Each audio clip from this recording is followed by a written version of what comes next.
wonders from across the water. Come one, come all, feast your eyes. Good sir, can I interest you in...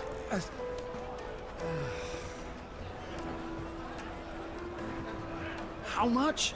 For a measly crust of bread? You won't find any cheaper. Not nowadays. But you're more than welcome to look.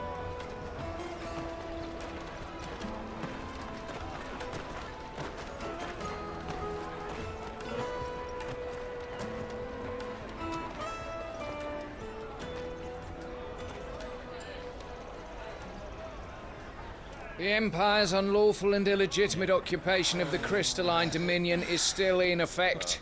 Only those whose business in Twinside has been officially approved by the Republican Army will be permitted to cross the border. All who seek entry are to form a line and ready their documents for inspection. It looks like we aren't the only ones who are eager to leave. And they're checking everyone. Can't you make an Not for the likes of you. We won't get through without that pass. Let's go and find Good, shall we?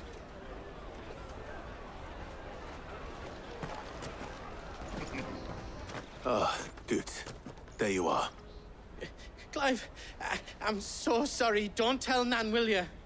Slow down, Good. Just tell us what happened. It's me trader's pass. It's gone. We cannot ride the caravan without it. We won't even be able to get through the flipping checkpoint. Do you remember when you last saw it? It was in my pocket a minute ago. Then a bairn bumped into me and... Yeah. You don't think that they might have nicked it, do you? It wouldn't surprise me. A busy market like this is prime territory for pickpockets. So, to get the pass back, we need to find this child. Where would we even start? I know where! I've got a pal in Bock lad who might be able to help us. No one knows more about what goes on round here than she does. Where do we find her?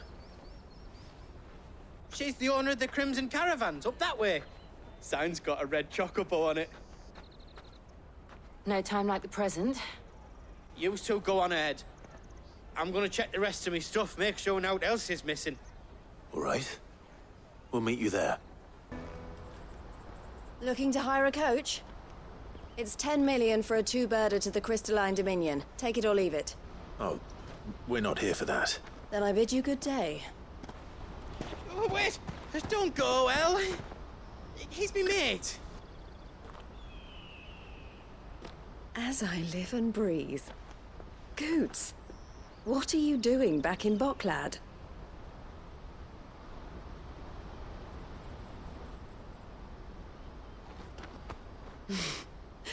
I gather Lady Karen didn't send you.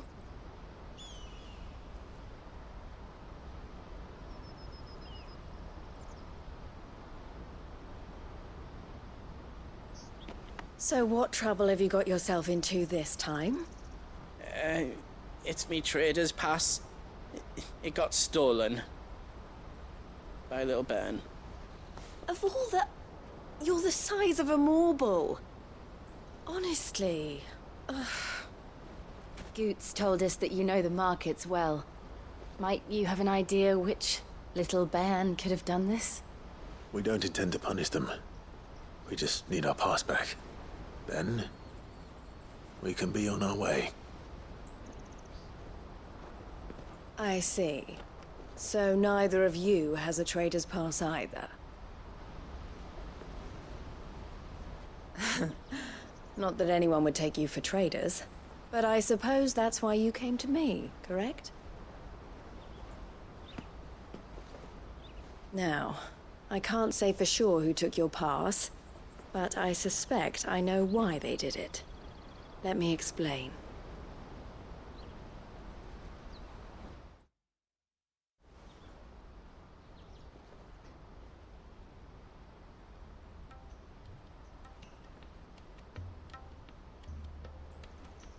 Ever since the Fist marched on the Dominion, the Republic has been clamping down on any commerce that might aid the Empire more than it does us.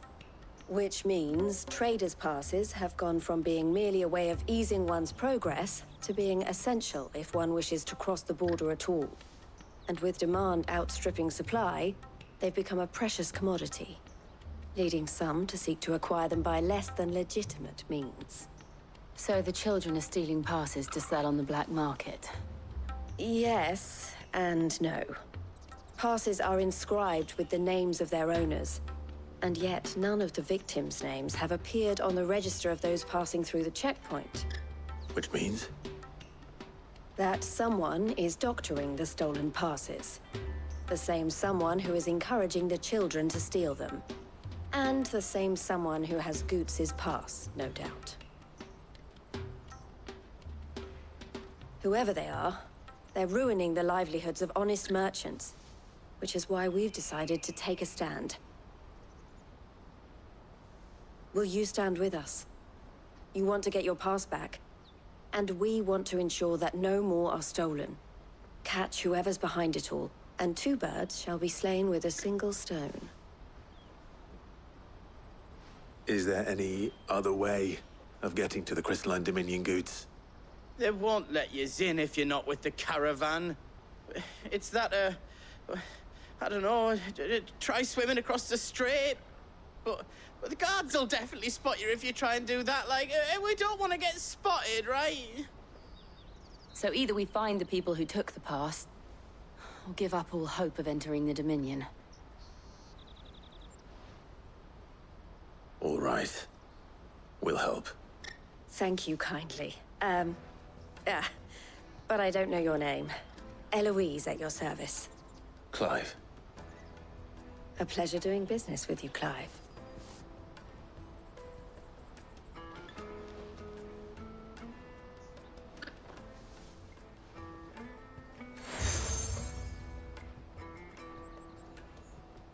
The proprietor of the furniture makers by the coach stop is spearheading the search. Wear that, and he will know you for a friend. I suggest that you speak with him first. The furniture makers. Understood. Are you the furniture maker? Looking for something in particular? Ah, Eloise collared you too, eh? Then I expect you want to know more. She told me you were leading the hunt for the pickpockets. What have you learned? For one, that they're targeting the traders carrying the biggest packs. Harder to watch your back, see? And less chance of the mark giving chase if they're spotted. Not that they'd be likely to catch them. Those imps know every inch of this warren like the backs of their hands. Their eyes must have lit up when they saw Goots. The fishmonger round by the gate's been trying to track down the children involved. You should go and have a word with her. Thank you. We will. To the Dominion, like? Fish for sale! Fresh sorted and smoked! Can I interest you? Ah, sorry. Message from Eloise, is it? She's asked me to help her. To help you find the pickpockets. Is that so? Suppose I better tell you what I know, then. For one, this isn't a family operation. All the traders say the children who stole their passes were dirty, dressed in rags. Street urchins, by the sound of it. We get a lot around here. Orphans from the wars. A few, perhaps. You saw the refugees gathered by the entranceway? They're all looking for a new start in the Dominion and beyond. Some of them take it as an opportunity to rid themselves of unwanted baggage. The shame of it. Whoever's behind this would have to have made themselves known to the children at some point. And so should we. You should start with the children around here, then. I doubt they're the ones involved, but they might have heard something. It's worth a try. Excuse me, do you mind if I ask you something? Can't stop you. I was just wondering if anyone has asked you to do anything out of the ordinary recently. Anything you grown-ups ever ask us to do is shut up and go away. So guess what I'm about to tell you to do? Sorry. I'll leave you alone. Do you have a moment? What do you want? What I want is to know who's asking children like you to pick pockets. I don't know. Nobody's asked me. What's picking pockets? Do you get paid for it? No, you get in trouble for it. So if they come calling, you know what to tell them. Excuse me? What do you want? I don't have any money. It's all right. We're not going to hurt you. We just want to talk. What about? We've heard that some very bad people are making children like you steal from travelers. We need to know who's behind it so we can stop them. I don't know much about it, really. But my friend, Honza, he said he got a job doing something dangerous. Sounds promising. We need to find him and ask. Do you know where your friend might be? He's usually by the tents outside town. Thank you. You've been very helpful. That big fat donkey was easy pickings. He wouldn't have noticed if we'd robbed his boots off him. Yeah. Wish we hadn't handed over the pass, though. Could use one of those things to get out of this dump. Chance would be a fine thing. The moment they found out, they'd string us up by our guts. Would they now? Perhaps you'd like to introduce us to these charming characters. Shit! We're in trouble now! What do we do? You two get caught if you want. I'm off. Hunter, where are you going? So that was Honza, eh? Jill, you watch these two. I'm going after him. All right.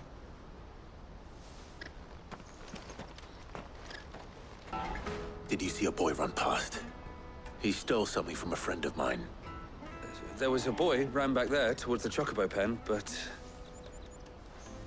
Thank you. Oh, shit! Cornered! It's all right, Honza.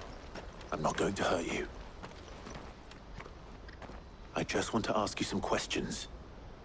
Fine. Not like I've got a choice. I'm looking for the people who are making you steal for them. Who are they? Called themselves the Carstones. They said they'd give me good gill if I did what they told me. I knew they were bad, but bread doesn't come for free. Didn't come at all half the time, before I started buzzing for them.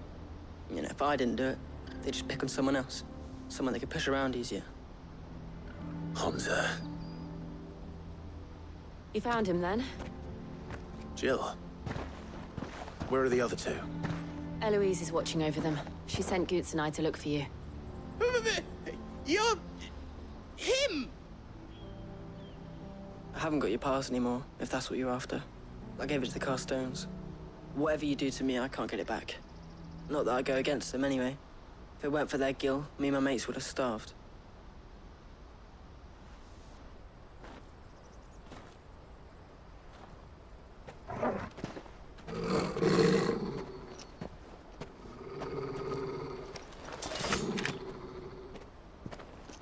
Cowards. You will not force another child to do your bidding. Wait, we're not... Don't hurt him.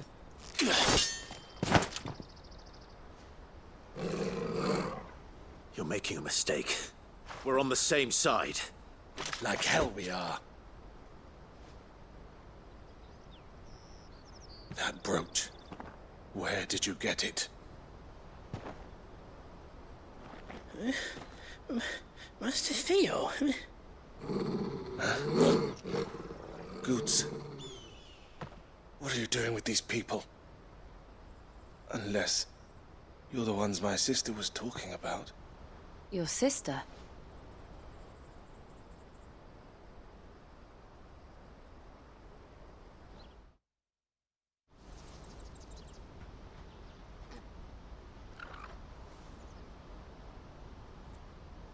Eloise didn't tell us she had a brother. And why would she? I'm just a back and a blade. Theodore, at your service. Sorry about before. Theodore, what do you know of the Cast Stones? Vultures who have made Boklad their hunting ground. They prey on the desperate, stealing from those with gill and bullying those without it into joining their flock. I'd been looking into their activities in hope of sparing the refugees any further hardship. But it seems they've already stooped even lower than I'd feared. Honza's a good lad. Don't blame him for what they've made him do. If he and his friends hadn't agreed to work for the Stones, some other poor souls would have. On pain of death, most likely. Clive, was it? And my sisters asked you to help put an end to the pickpocketing. Then we all want the same thing.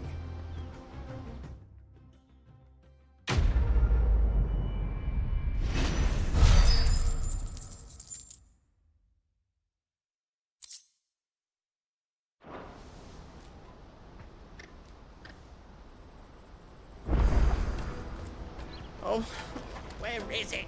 So, what's the plan? What else? We find the cast stones, and we crush them. You get your trader's pass back, and I make Boglad a safe place again. All right then. All right then. Honza, where are they camped? Don't worry. They'll never know you told us. Couldn't if I wanted to. They always come to town to collect the passes. Meet us outside the gate. I tried following them once, but they spotted me halfway down the trail. Said they'd string me up. We'll try it this time. Which way were they going? Back down the road towards Lateney's Cleft. To Lateney's Cleft, then?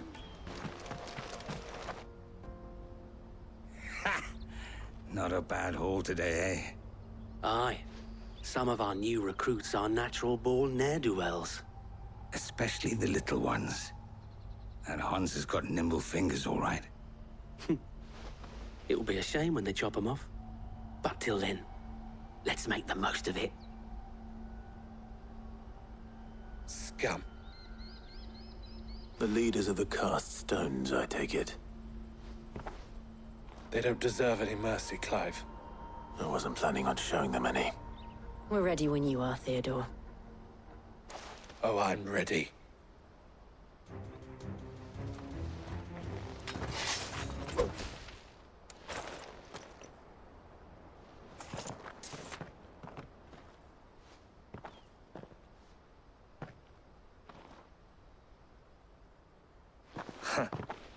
And they say crime doesn't pay. Gold chains, rings, purses. And traders' passes. Dozens of them. Have the names been changed? Not yet. I recognize some of them. No doubt Goots's is somewhere among them. Now I just need to sort through it all and return everything to the people it was taken from. We should go and give Eloise the good news. Can we leave things here in your hands, Theodore? Of course. Oh, and, be sure to tell her of the part I played, won't you? We'll be glad to.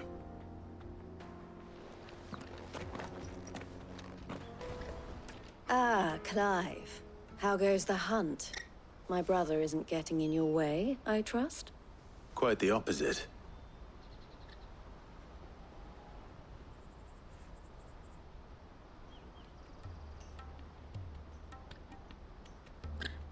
So it was the cast stones who were behind it all. Theo told me he'd been on their trail. And their demise solves 3 problems at a stroke. That of the pickpockets, the bandits pulling their strings, and the passes they were stealing. I only hope yours is among the items you recovered. Only time and Theo's return will tell. Speaking of whom, welcome home, dear brother. You are too kind, Eloise. Here, Clive. Goots's pass. Ask him to keep a closer eye on it from now on, would you? I will. Thank you. El, I've asked our boys to carry the rest of the goods back. Can I count on your help in sorting through it all? Of course. I'll make some space in the storeroom. I expect you'll soon be on your way then.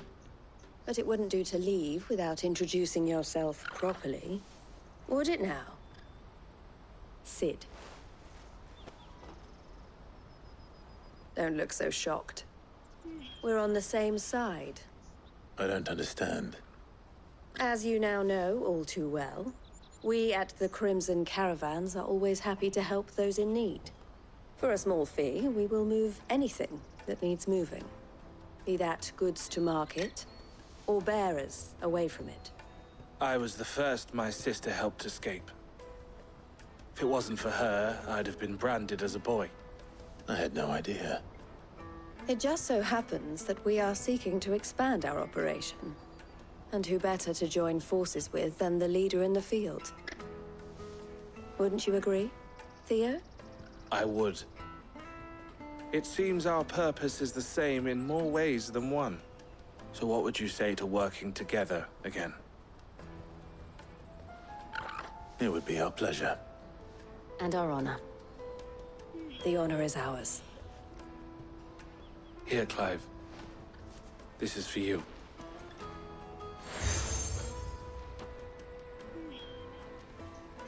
What is it?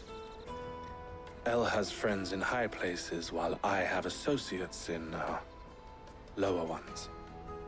That mark is proof that you're a friend to us both.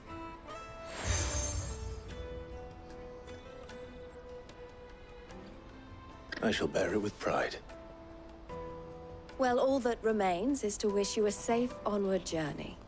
Goots's pass should secure you a place on the caravan, but if you encounter any difficulties, we would be delighted to provide you with a coach of our own. For a discounted price, of course. Say, 9 million? We'll try the caravan. Here you are, Good. Try not to lose it again. Me pass! You found it! Oh, thank you so much. Nan would have killed me if I'd come back without it. I'll have to say thanks to Elle and Theo, too. So should you, Honza. You and your friends don't have to steal anymore. If anyone threatens you again, you know who to turn to. We do. And we already have. Miss Elle's given us a job shifting the chocobo shit out the stables. It's hard work, and the pay isn't half what we got from the stones. But if we stick at it, we'll keep ourselves fit. You stick at it, then. And Goots, I'm sorry for stealing your pass. That's all right. I've got it back now. And all's well that ends well, eh? You said you're trained to be a blacksmith, right? Well, I'm gonna be your first customer. I'm gonna save up all my gil and get you to make me a massive sword. I'll do me best. Till then, eh?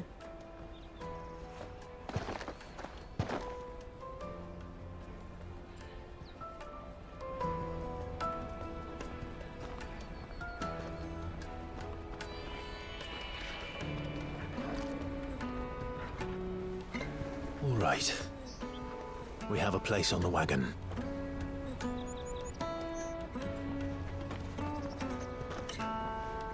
Remember, Goots, we're mercenaries. You hired us to protect you. Mercenaries. And you remember the plan? You're to ride all the way to Twinside. Jill and I will go with you as far as the outskirts, then find our own way in. I'll buy that stuff I need. Right. And we'll scout out the Imperial's defenses. There's a square with a big bell tower right in the middle of town. If you get lost, or out goes wrong, we can meet up there. All right. Let's go.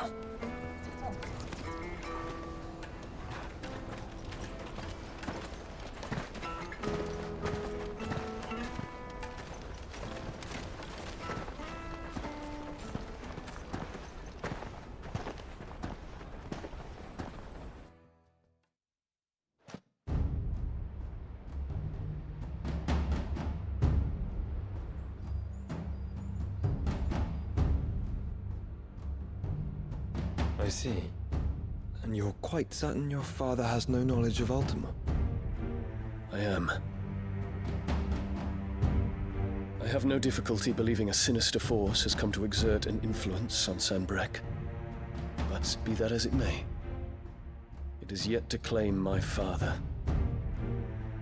For better or worse, his radiance speaks his own mind. Then the Fiend works from the shadows. I confess, when first you told me of this Fiend, I had my doubts. And more than a few at that. A beast that labors to plunge Valisthea into turmoil, all in pursuit of your brother. But that wound is proof enough that evil is afoot. Then I have your answer, Your Highness. You will join me in my fight. I cannot. Not yet. Your Highness, please. As you are aware, the Dhalmekian army is at our gates. They have lost their mother crystal, and with it all hope of a negotiated withdrawal. It is but a matter of time before they invade. If Bahamut is not here to meet them, my people will be slaughtered. Though not by Hugo Kupka, thanks to Ultima's machinations. I know the fate of your people weighs heavy on your conscience, but if we do not put an end to Ultima's plans, they shall face a far darker fate. The chaos he would wreak would sweep all of Valisthea into the abyss. The lives of every man, woman, and child in the Twins are at stake. I believe what you say, Phoenix. But I have duties of my own, and I must discharge them. Come what may.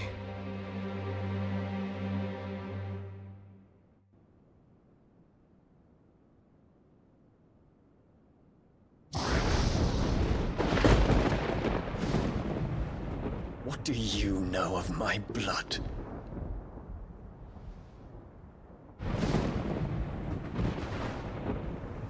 I know that it is wholly unworthy of the highest offices of state, which rightly belong to those of purer breeding. Alas. Your bloodline runs through the Oriflamme gutter, from a whore who weighed her child's worth in gil. Have you threatened my father? Of course not. I merely whispered in his ear that his mongrel son is plotting a rebellion. What? Sylvester listens to the words of his astrologers. And they have ears too. You have been feeding them your lies! Should you remain loyal to Emperor Olivier, his radiance may yet crown your head with laurel, and not with tar. Fork-tongued witch!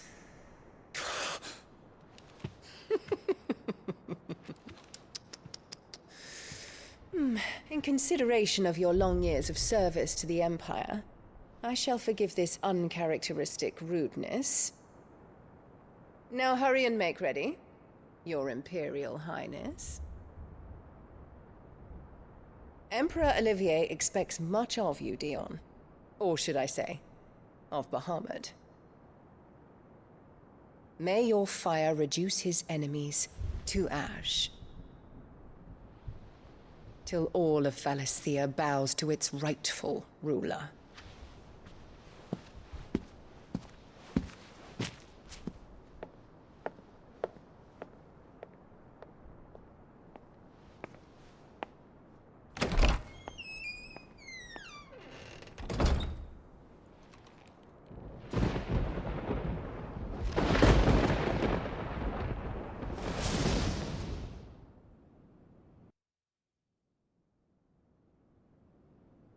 There is another darkness that has taken hold of Sanbreque.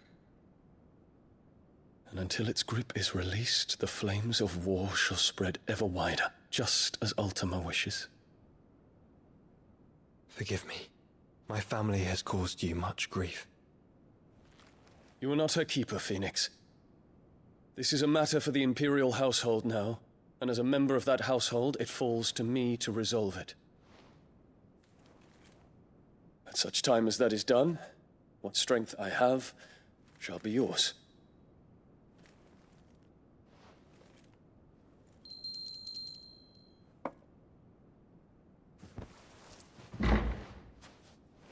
Thank you, Your Highness. Let us take to the skies together, and bring a new dawn to Valisthea. I should like nothing more.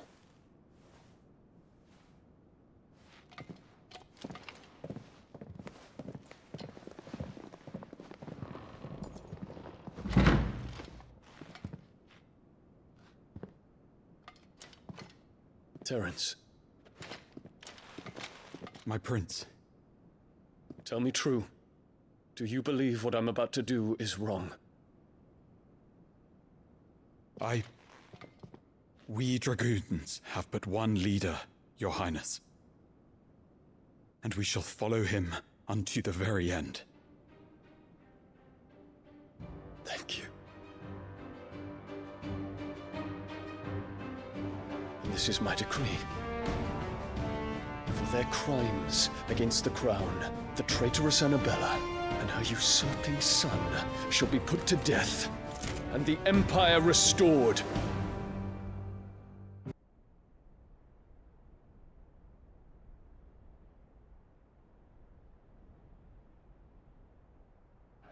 Hey, what do you think you're playing at? What's gonna stop you getting eaten by a fucking wolf? That's what. Come on. One would never guess that these people stood on the brink of war. They're afraid. They turn to drink to forget their fears. Anything you want to forget?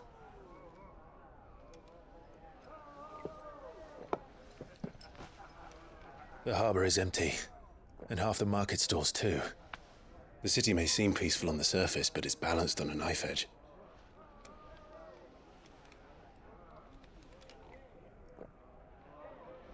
Were we to give it a nudge, it might be just the distraction we need to reach the Mother Crystal. I thought you might say that. We should send for Gav. We'll need someone to keep the fires we start from going out. And we can busy ourselves scheming until he gets here. I'll send a Stolas then.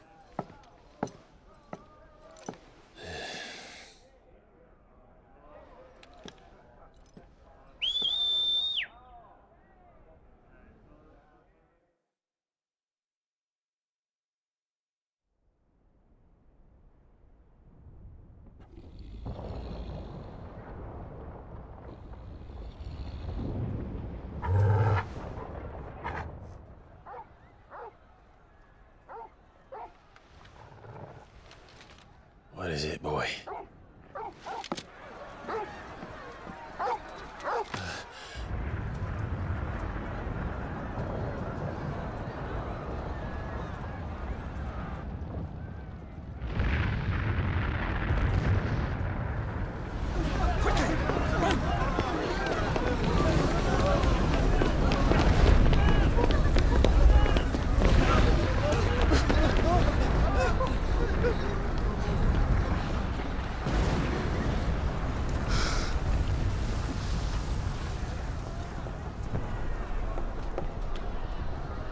What's happening? I don't know. Torgal!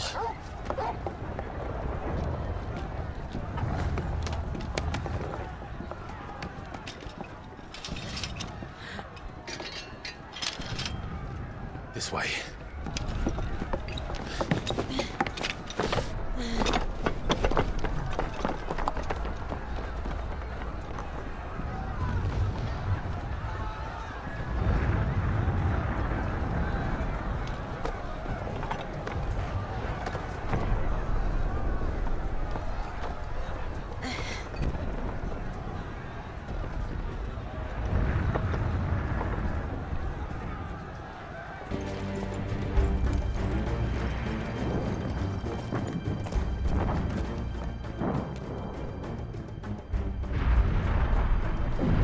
What in the hell is going on? Let's go and see. Right.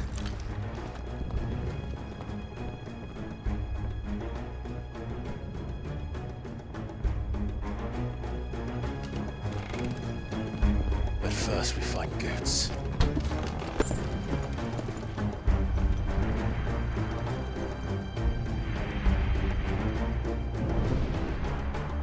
Hold on, Goots. We're coming.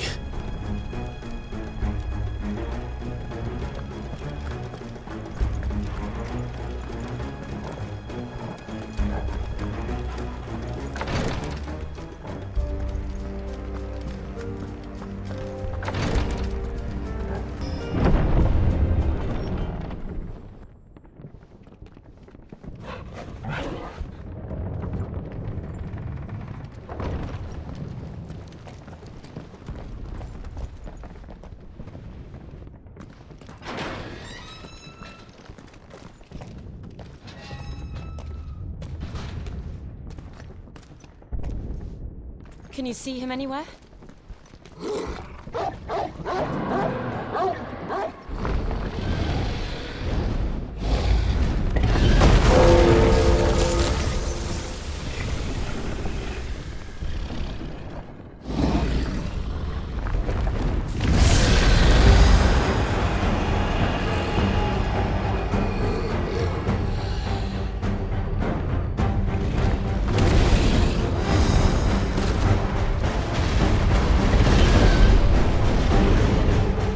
It must be one of the Dragoon's pets.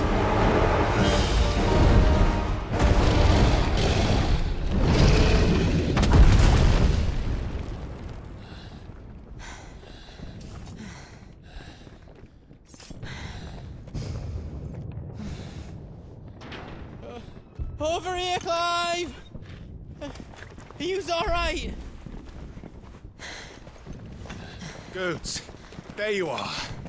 I didn't know there'd be a dragon. All right. Let's get out of here. Oh! What now?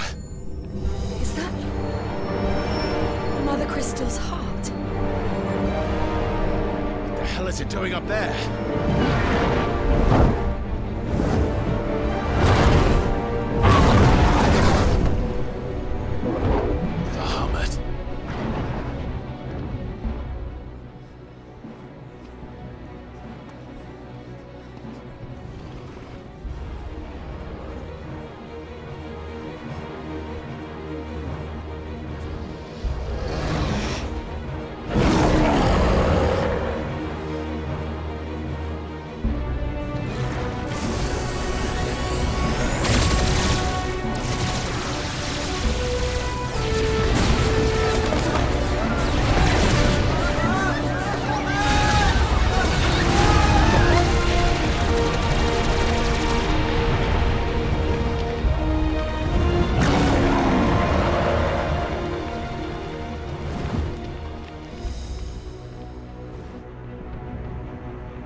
Your Highness, don't do this.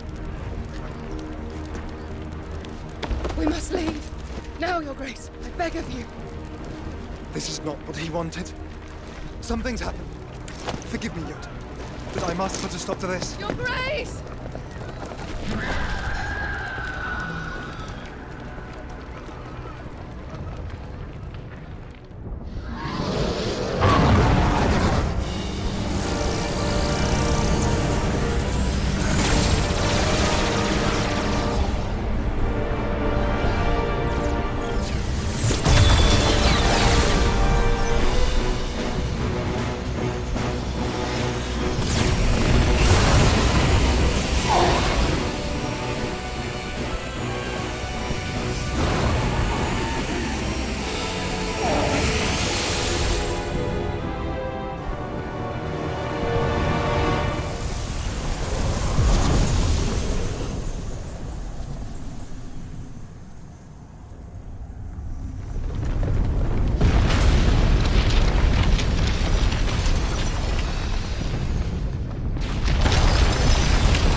So, what do we do now then?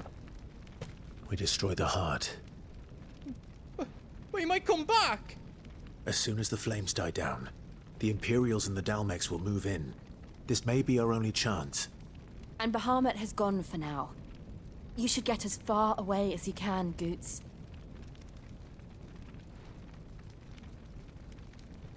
What? and leave you lot in the lurch. I can't do that. If you're staying, then so am I.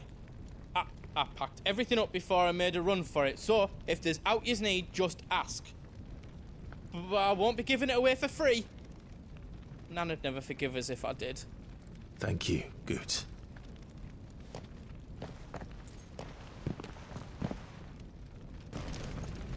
Drake's tail is right there, Clive. It's time to free Storm from the Crystal's curse. Oh, it's past time. But remember, Bahamut is still out there. And I dare say we'll be seeing him again before the night is done.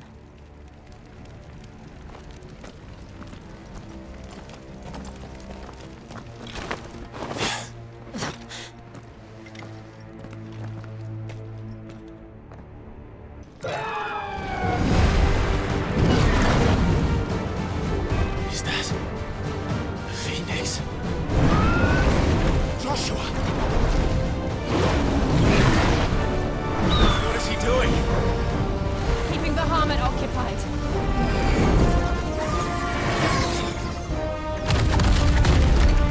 Joshua! Joshua!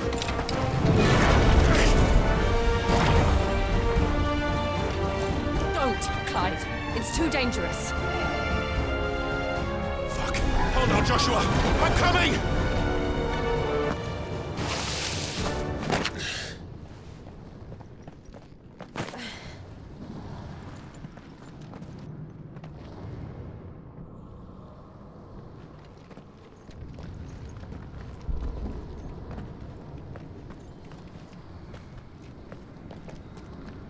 He'll be all right, Clive. He's a survivor. We're getting close.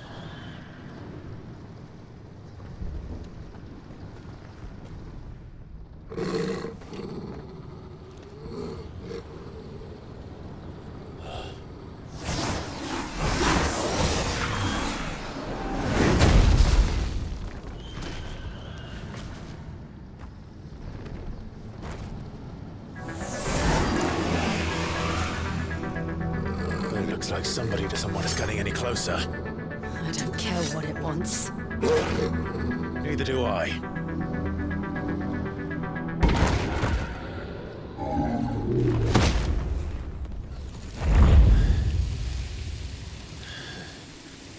These beasts... they're getting stronger. We can think about them later. Right now, there's only one thing we need to focus on. The heart.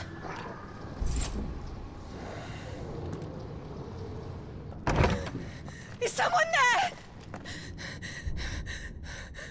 Mother, It's you. what happened here? He tried to take him from me. Oh, my boy.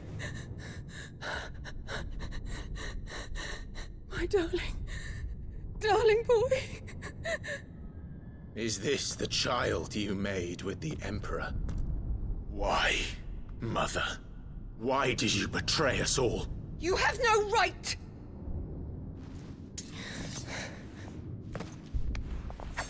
Answer him. We took you in, savage. Show some respect for those who raised you.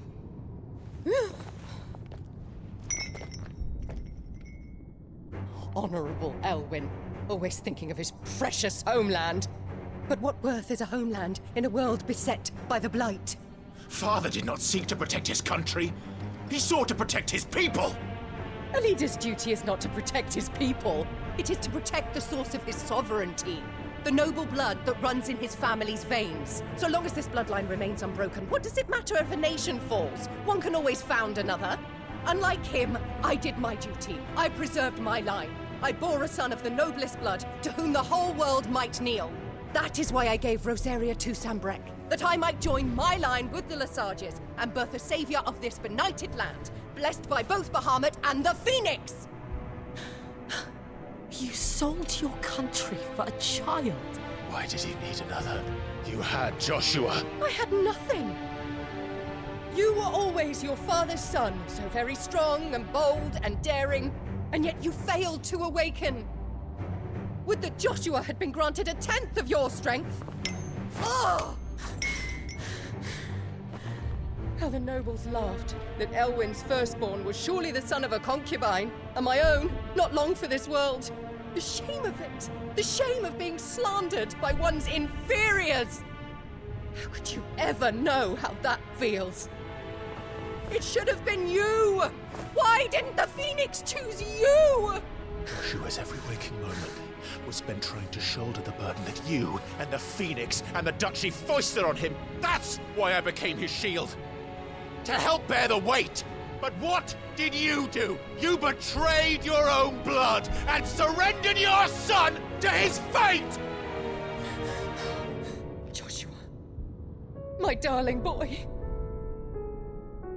I never meant to hurt him. The soldiers' orders were clear. He was to be spared. Why did you survive when the only one I truly cared for died? What? Have you not looked out of the window? Joshua is here! The Phoenix lives on! He's battling Bahamut as we speak!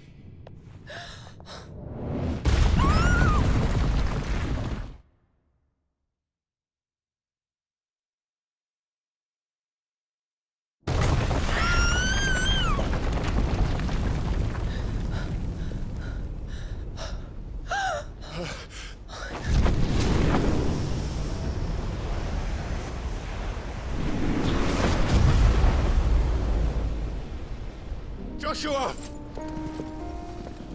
Wake up!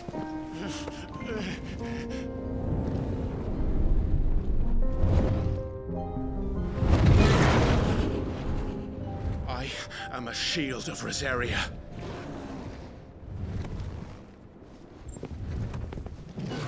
And I will do my duty. What are you...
Don't you dare!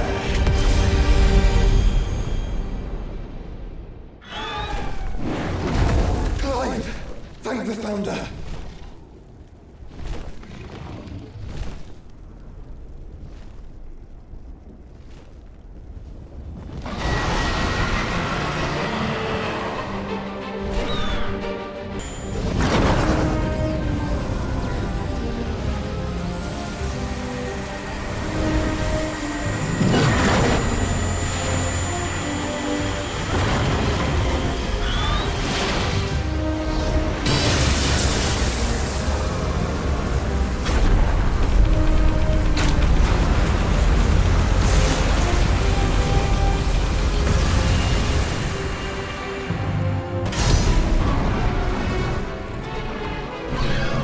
Now, Joshua!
What now?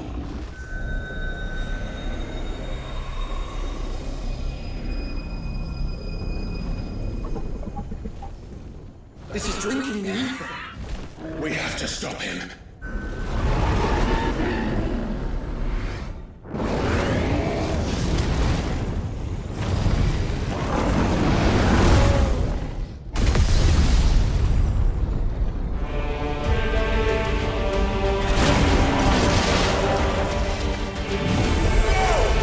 I'm here.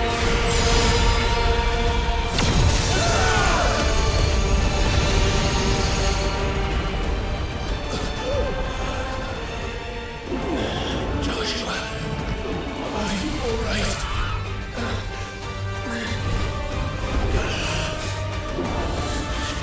Damn it. You have to be stronger than this. Come on, Ifrit. Show us your true power.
Joshua! Clive!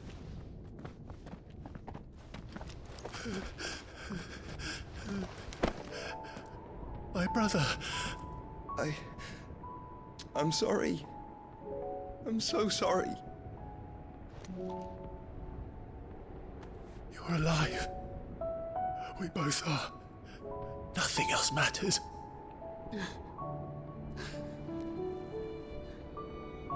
I never dared hope that I would see this day.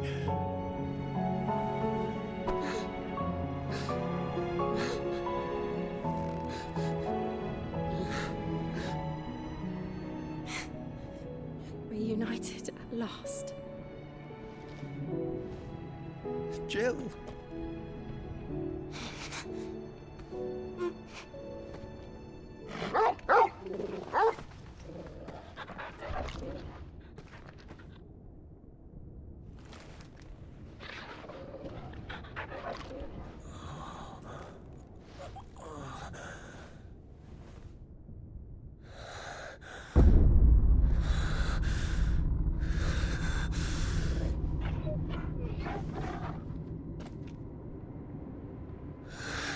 This is for my father!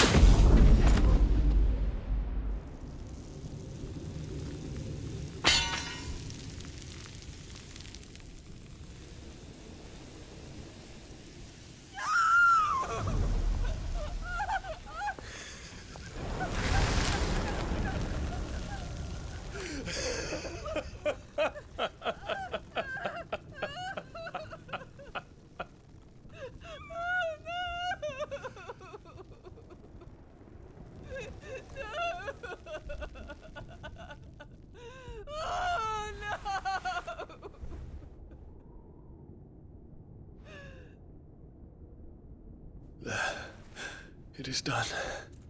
The demon that would tear our house apart is no more. Father.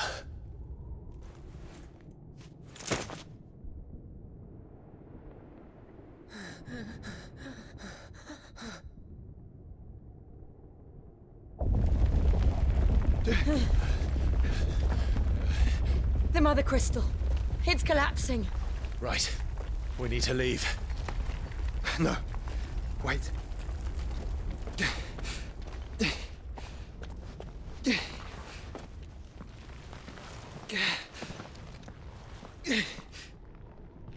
I owe him a debt. Fine.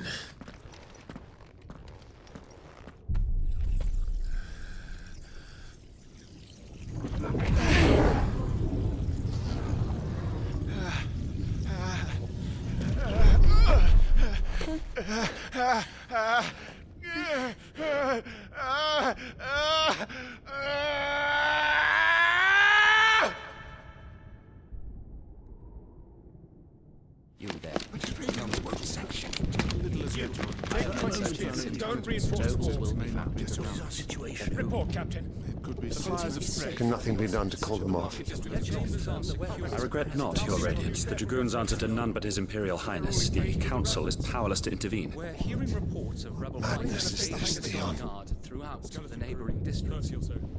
Focus all efforts on extinguishing the fires around the capital. The city can wait. Don't dally, man. Go! Your Radiance. And I want you to find out if Dalmec's movements. By the light! Dion, have you taken leave of your senses? Call off the Dragoons at once! Fear not. The populace will come to no harm at their hands.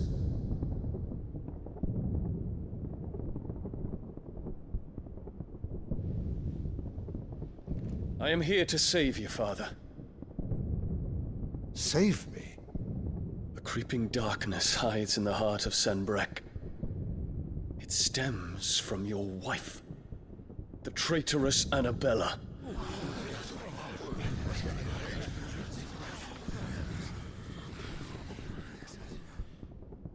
Not another word, Dion. Father, though you may not see it, The darkness has taken hold of you. It has made you forget yourself. But I bid you remember, there was a time when you ruled not with cruelty, but with compassion. Why now do you turn your back on your people? Why now do you seek to stoke the fires of war? You too have borne witness to this change, Your Eminences. And you know, as well as I, who is responsible for it. A puppet now sits upon the throne, but cut his strings, and the master loses the power! What? Dion, you bear steel before your emperor? Guards! Take him!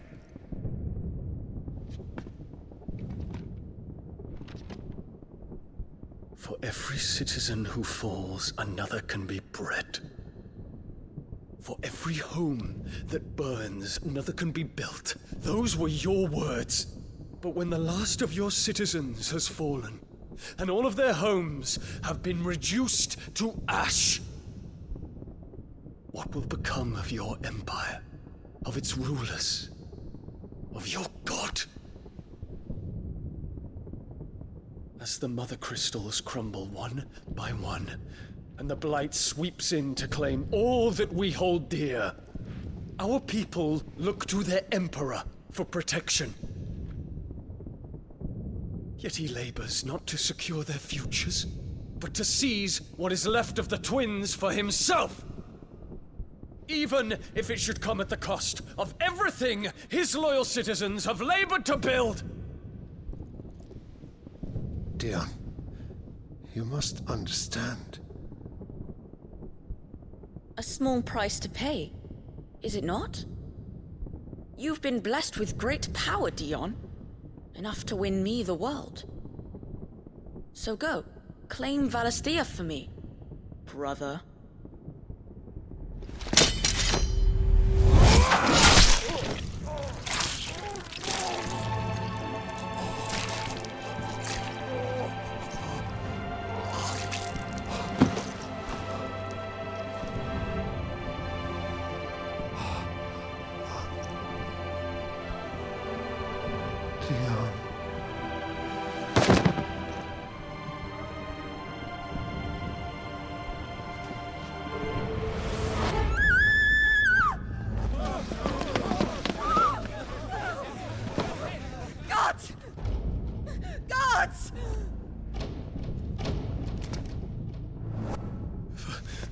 Poor father. How he doted on his children. That he would die to protect me was plain. It was but a matter of when. You planned this? You did well to endure so long. But you broke in the end, as I knew you would. And now Muthos approaches. Put him to the proof. I would see if he breaks. Go, Bahamut. Kinslayer.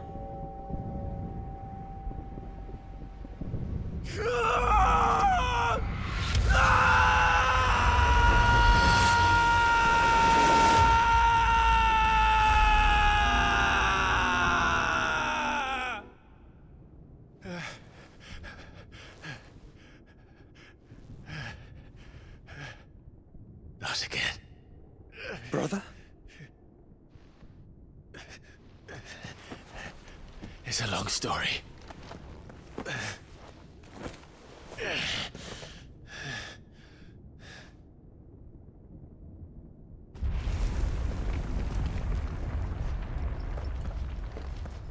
You cannot stay here, Mother. Come. Take my hand.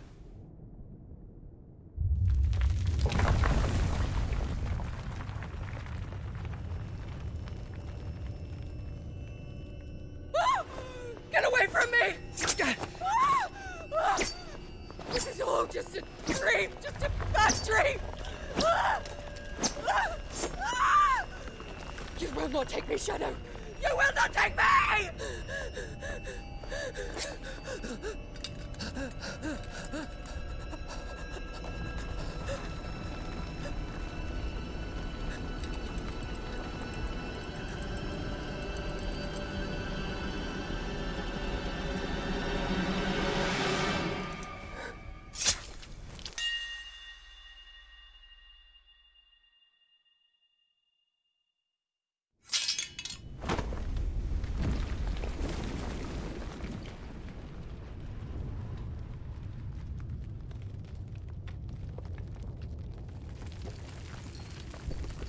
Mother.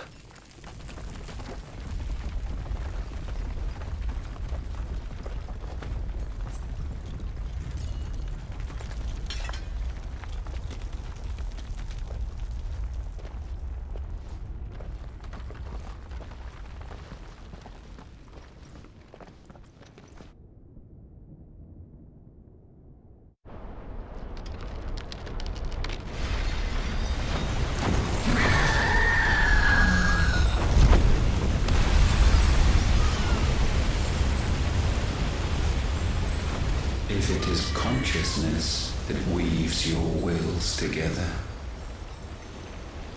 consciousness that blurs the boundary between your own will and that of others, then we shall set you apart once more. The ties that bind you shall be severed, and humanity return to its proper place.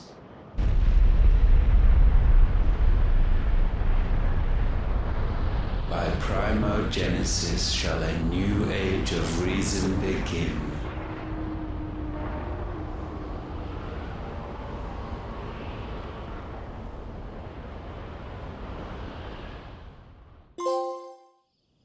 Relax, Your Majesty.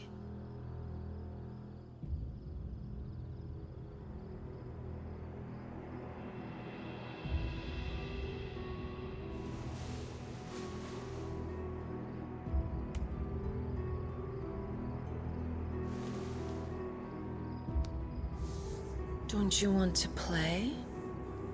It's been a long time. If that is your wish. Men, you are as meek as all the others.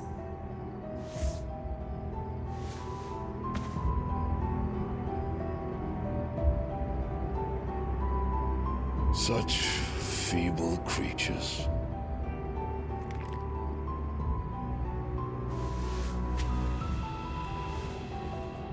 Gifted the power of icons, yet slaves to fickle emotions which usher you to your doom. And so you bind your fragile wills with strands of consciousness. The wretched handiwork of a wretched people.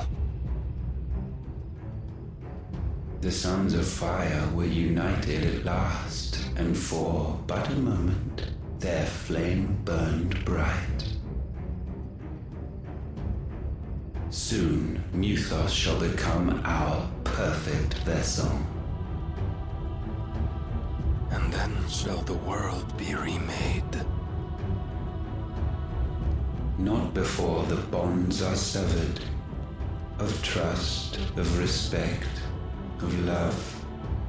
Only when every strand of consciousness is cut away, may Muthos return to our side. By primogenesis shall all be undone. Mankind shall be rid of his wretchedness, and Muthos of his will. But while he yet clings to it, he has the power to forge bonds anew, and so we bid you. Find Muthos, and sever everyone. To destroy that which has no physical form, you ask the impossible. There is nothing your black blade cannot cut, Odin. We shall unite with Muthos, and bring forth a new world. So long as our vessel remains unclaimed by humanity. It shall be done, Master. My will is yours.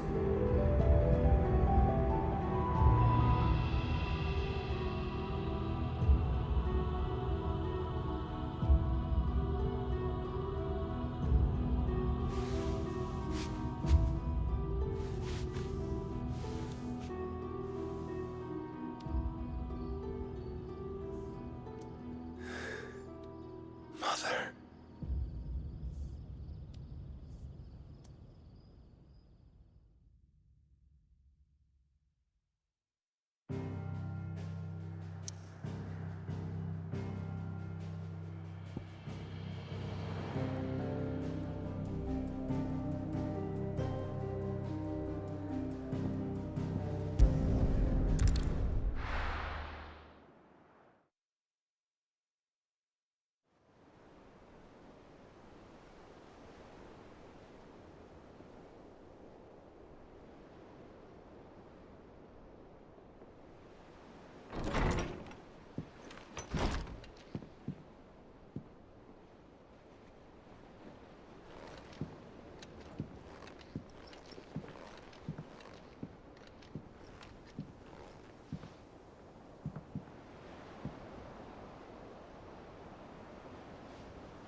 How is your brother?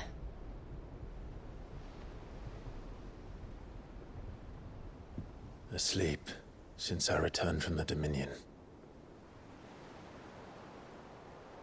Taya says he should be back on his feet soon enough. For a while, at least. She discovered something on his chest. A swelling, circled in stone. The curse.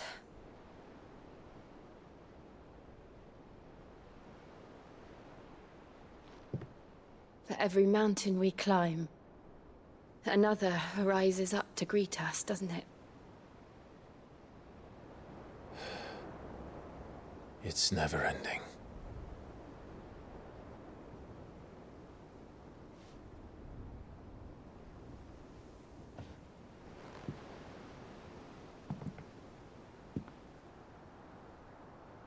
Even the sky seems to have grown tired of it all.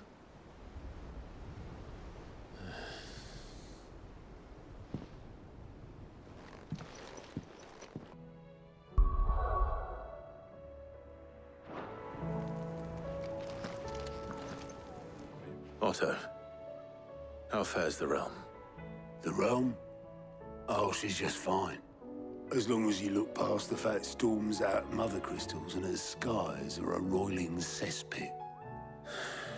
And Gav? He's with your uncle in the Free Cities, helping Mid with her project. Sent an owl their way the moment the winds turned foul. Still waiting on a reply, though. Do you have any good news? Well, that depends on your definition of good. All right, fine. What do you suggest we do? Oh, no, I'm just a messenger.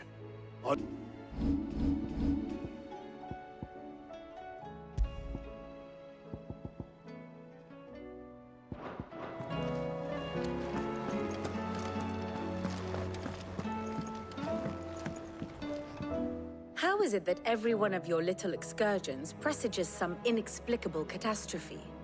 Not that you are to blame for the Dominion's fate. No one could have predicted the actions of the Crown Prince. I'm sorry I couldn't save your home. My countrymen are stronger than you think. A few toppled clock towers won't break their spirits. They'll be back on their feet in no time. I hope so. Look at us. Bluer than a pair of bog crabs. Tempting though it may be, sulking will not help us find a solution to this mess. You believe there's one to be found? I don't know. But I am certain we're more likely to find it if we first examine the facts.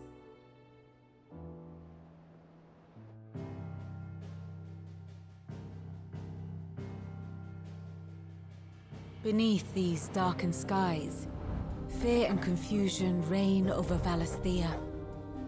Oh, the lands around the fallen Mother Crystals had already begun to wilt for want of ether.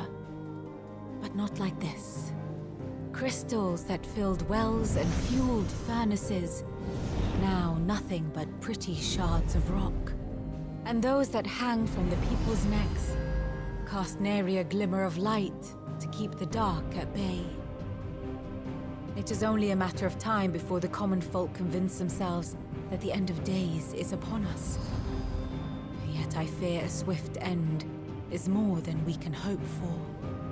While most of the world thirsts for ether, the remainder drowns in it, spawning Akashic in droves. And amidst the hordes of mindless beasts, with magics as like to fail as function, even the strongest nation would falter. Rosaria and the Iron Kingdom teeter on the brink of collapse, while the tragedy in Twinside has all but paralyzed the Holy Empire. Dalmekia fares little better. Rumor has it the ministers fled the capital after the fall of Drake's Fang, leaving their beloved republic to crumble.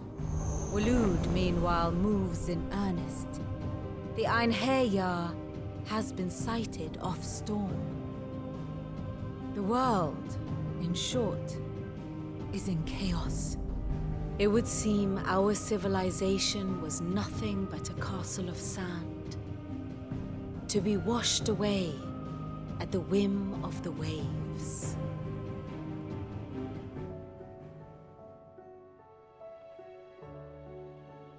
A castle of sand. Not my best flourish, but it seemed fitting.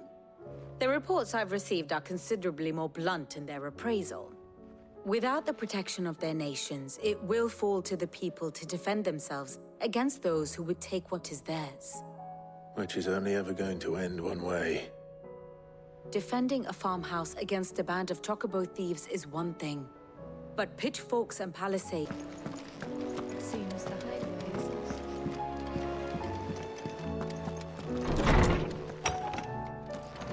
There's a storm coming, Sid.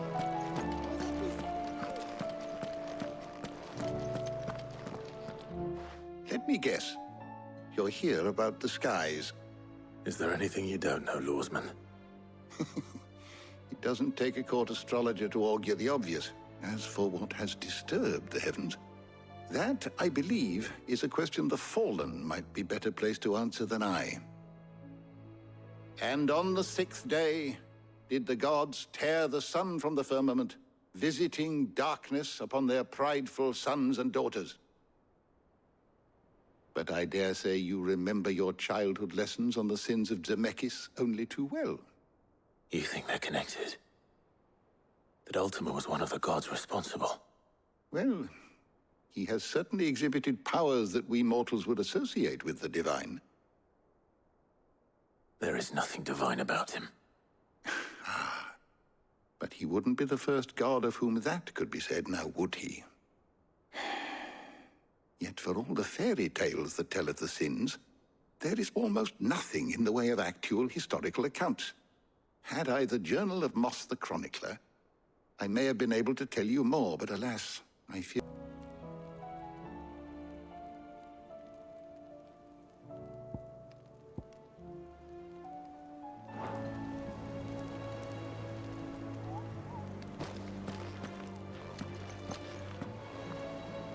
Clive, we have a problem. Only one. That would be a first. It would.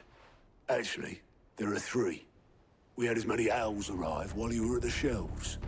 Martha's got a Akashic out her gates, and talk of monsters roaming the hills outside of Northreach has put the wind up Isabel and her lot. And don't forget Dalimil. Lubor says the village was raided by bandits. When it rains... It fucking pours. The curse breakers are spread thin, taking stock of the damage in the Dominion.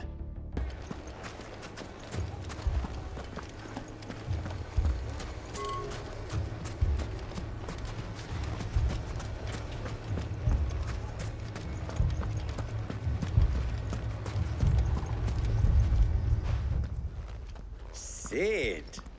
Oh, you're... Should I be worried? You haven't been introduced.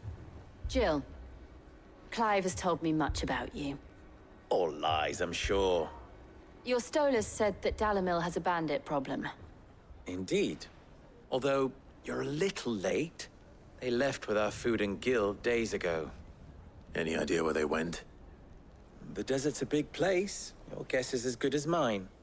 But the fact is, I have more immediate concerns. What did you say to me? What did you say? Ah, as if by magic. Let's just say we've yet to reach a consensus about how to solve Dalimil's little problem. And at this rate, it won't be the actions of the bandits which prove to be our undoing. It will be our own. I've tried reasoning with the dissenting parties, but even the Desert Hare has limits.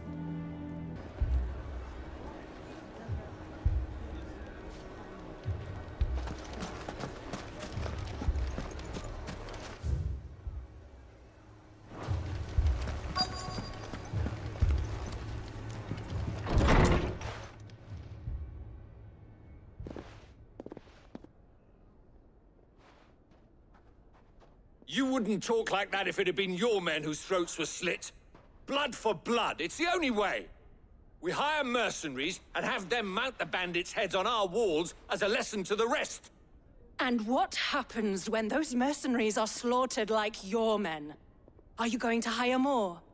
We're better off using that coin to buy food and supplies. If we hire mercenaries, the only thing we're buying is the bandit's ire. And you cannot fill empty bellies with that. Do you hear me? But what happens when they come back? Maybe it'll be your throat that's slit. That's enough. Both of you. Any more of this and I'll throw you out myself. Come back when you're ready to talk like adults. Trust Uncle Byron to find such an interesting rival. Now.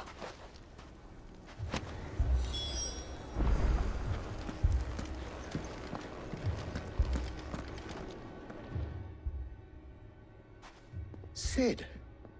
And Lady Jill. What brings you here? I was about to ask you the same thing. Costness is in chaos, and the markets have all but ceased to operate. The Briar's Kiss here in Dalamil is the only place I can reliably obtain supplies. I was here to do just that when Master Lubor told me of his troubles. He thought I might be able to talk some sense into these fools. But if you're here, I suppose his patience must be waning. Who are those people? Those were the thorns in Lubor's side. And the reason this place might be headed the same way as Costness. It's these accursed skies. The darkness is enough to drive a man to madness. Or an entire city, for that matter.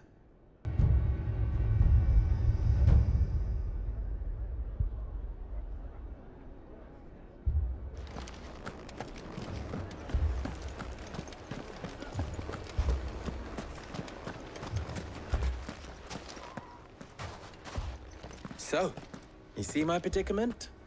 What I saw was a room full of people who were angry and afraid. And with good reason by the sound of it. But if left to smolder, that anger and fear could set the entire town alight. My thoughts exactly. What to do? Both sides wish to protect their homes and livelihoods, if only they could agree on how. But as long as they are divided, we are vulnerable. And if there's one thing bandits like, it's an easy target. What would Sid the Outlaw suggest? Well, if it were my namesake, he'd let them choose for themselves, and be on hand to pick up the pieces when it all went wrong. That sounds like a recipe for disaster. A recipe for disaster is precisely what it is. But perhaps that realization would be enough to make them question the ingredients. While it's plain neither Conrad nor Natalie will countenance the other's proposal, it may still be possible to make them doubt their own. Before presenting them with a third option. And that would be? To pool our resources and save the city ourselves. Why fight each other? When all that fear and anger can be directed at the bandits. It appears we have a plan of action. Victor, pay Conrad a visit. See if you can't convince him of his folly. I'll speak with Natalie. As you wish. Your faces are not well known in this town. That may prove useful.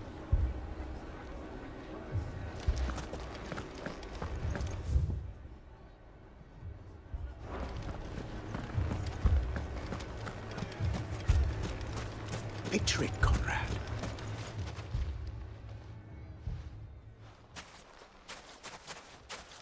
Ah, here she is.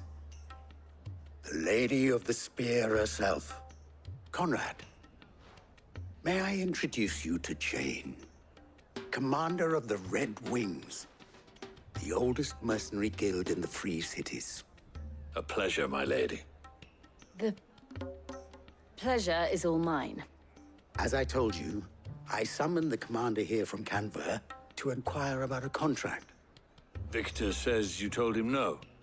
that there aren't any men left to hire. Is that true? True as the crystals cracked. Nobles came and claimed every last one worth his salt. And not just from us Red Wings. You know of the 7 high houses. There must be 2 swords assigned each one. Granted, we have a few boys left. If it's boys you're looking for. Well, Conrad? Are you saying that Dalamil's finest cannot defend this town better than a gaggle of unblooded striplings? That a band of beardless youths could better avenge the deaths of your brave men than you yourselves? Absolutely not. We'll show those bastards who they're dealing with.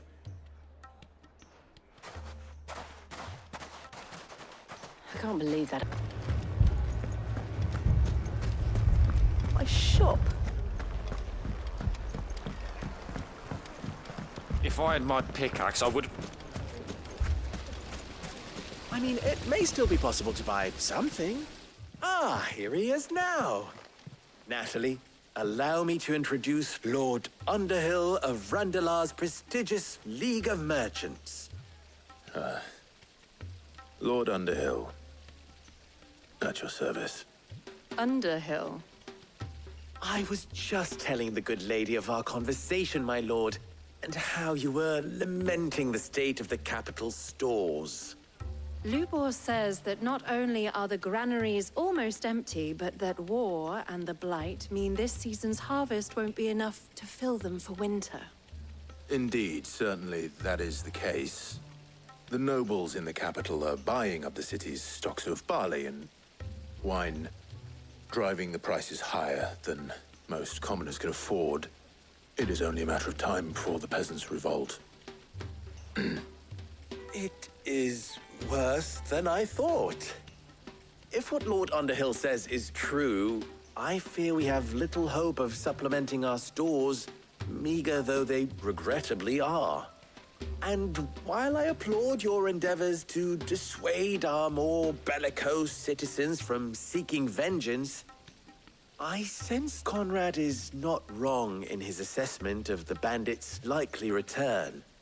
Which means that now, more than ever, we will need to secure what little we still have. Food, weapons, herbs, everything. If our humble town is to endure not only this hardship, but those that are certain to follow, we must stand united. All right. If it will help to protect my home, I'll do it. But you needn't have gone through this charade.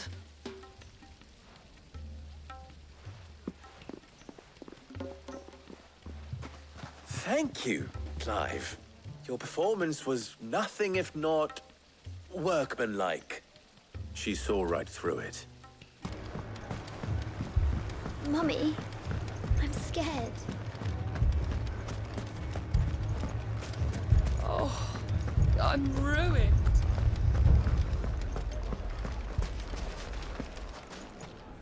Good news, Sid.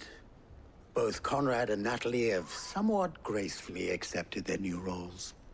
With time, they may even learn to. Time no longer appears to be the luxury it was before lunch. I take it your scouts found the bandits. Technically, it would be the bandits who found my scouts.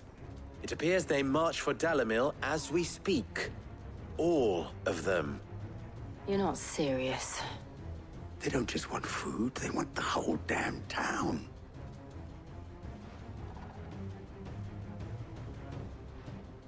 I have a favor to ask. I'm told the bandits march in 2 groups, one from the south and one from the desert, in a move doubtless intended to stretch our already gossamer-thin defenses. Very well. Jill and I will meet those from the desert. But what of the rest? The rest, my friend, the city shall fight. Together. The stakes, I concede, are high. But if this does not unite Dalamil, nothing will. That is a lot of faith to put into those who had their hands around each other's throats but a moment ago. Then it will be for us to see that their...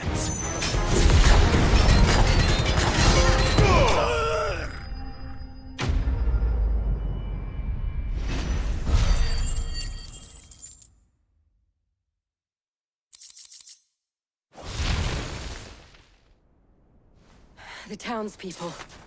Could they have held out? I don't hear any fighting. What do you think? That we should hurry.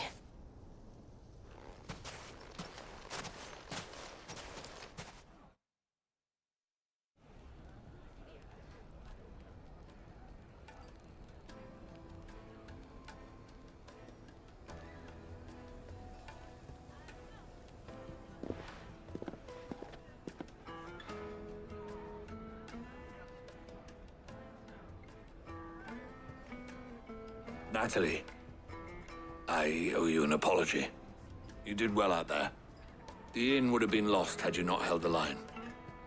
Without you, there would have been no line to hold. You saved us, Conrad. You saved Dalamil.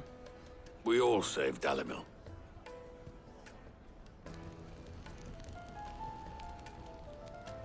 Conrad seems to have had a change of heart. I'd say they both have. I take it from your presence that our visitors from the desert won't be joining us either. Pity. The plan worked, Sid. Granted, it only took an army of bloodthirsty bandits at our gate. Calm now, Victor. Why quibble over the details? I'll take that as a compliment.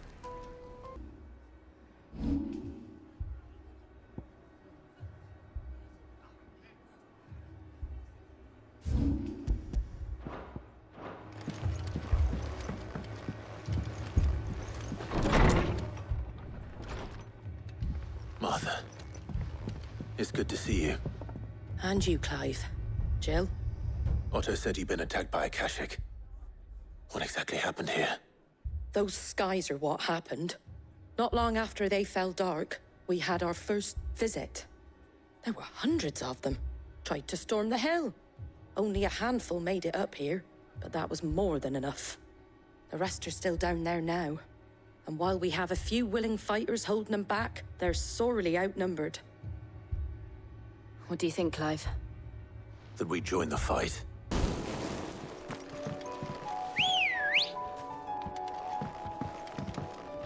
Come on.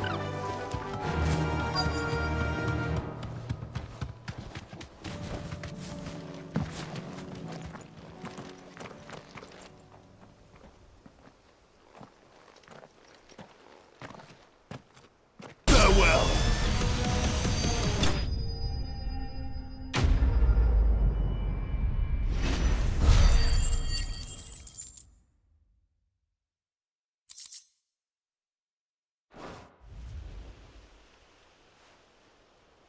These men don't have the look of hired swords.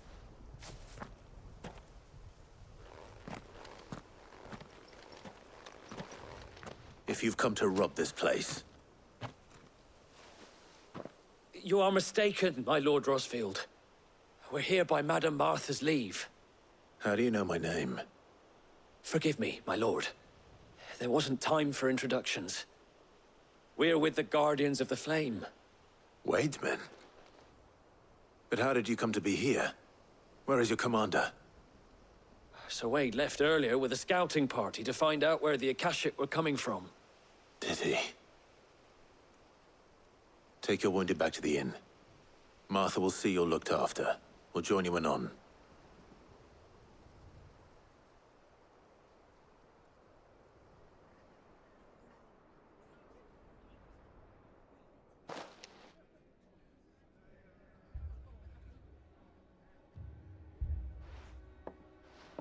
And to think you took them for thieves. A fine reward for holding off the horde, that is. When did Wade and his men arrive? Not long after Rosalith fell. The Guardians asked me to shelter some of them that had lost their homes. They were making ready to leave just as the skies turned, and we agreed it was best we stuck together. Martha! Trouble! The scouting party's almost at the lift, but they got a pack of Akashic snapping at their heels! Ah!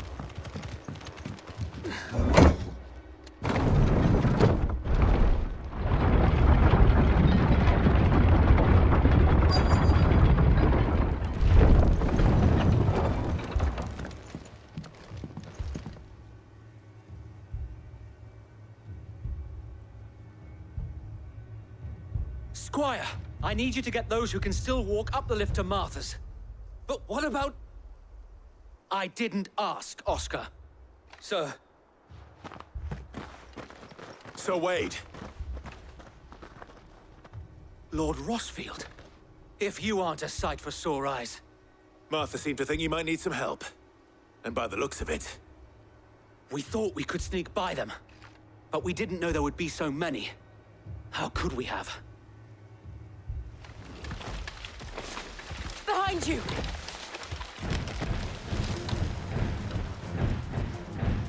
Damn it! We need to get the...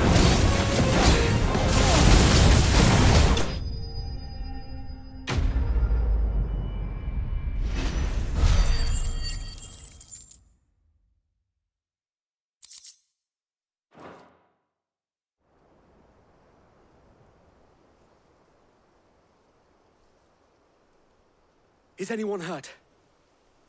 I don't think so. And yet again, you've pulled me from the flames. It's just a pity I keep walking into them.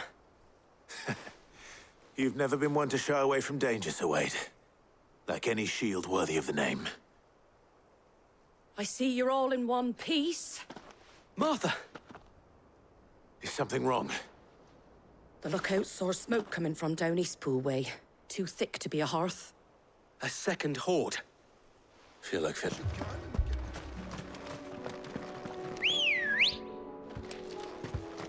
Come on.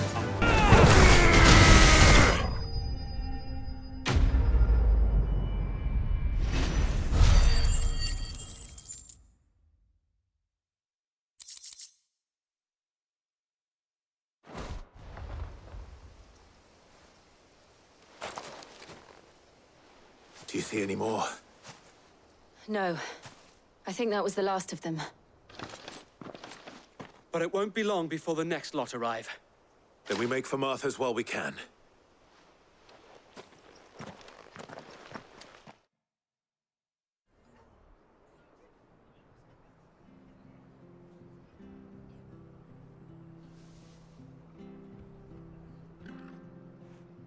What did you find out there? The same as Sir Wade. Scores of Akashic. Well, wherever they came from, they're gone now. Our lookouts say the lowlands are clear. Hopefully we'll have enough time to lick our wounds. How many of your men were injured? A damn sight less than if you hadn't turned up. Thank you. It was a hard-fought victory. But as long as the skies remain dark, I fear the Akashic's numbers are only going to rise. It's not a matter of if the Horde will be back, but when. And whether that's sooner or later, we'll need to be ready. The inn here affords a good view of the land, and is easily defendable. I'd like to make this one of our outposts. What do you say, Martha?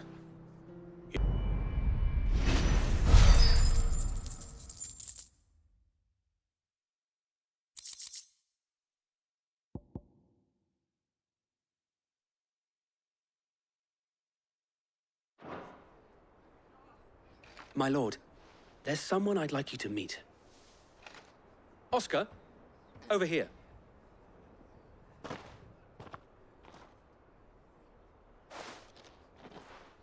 It is an honor to make your acquaintance, Lord Rossfield. I am Oscar. Oscar of House Murdoch. Murdoch? I wasn't aware the Lord Commander had children. Oh, he didn't. But his brother, my father, did. I am Sir Rodney's nephew. Well, go on, then. It's not for me to ask him. Yes, Sir Wade.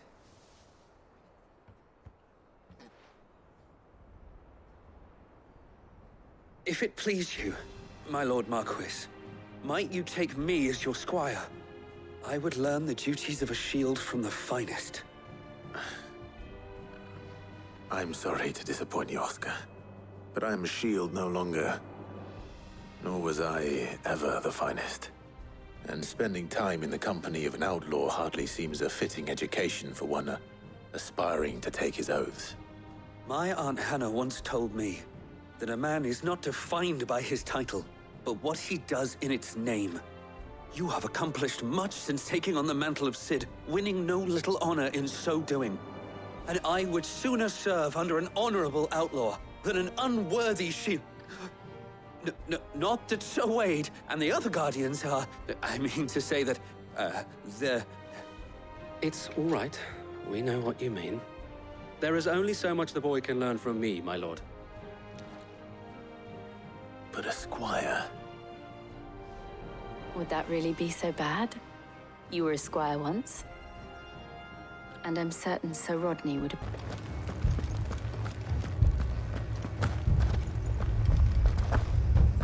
I can't do it. I can't.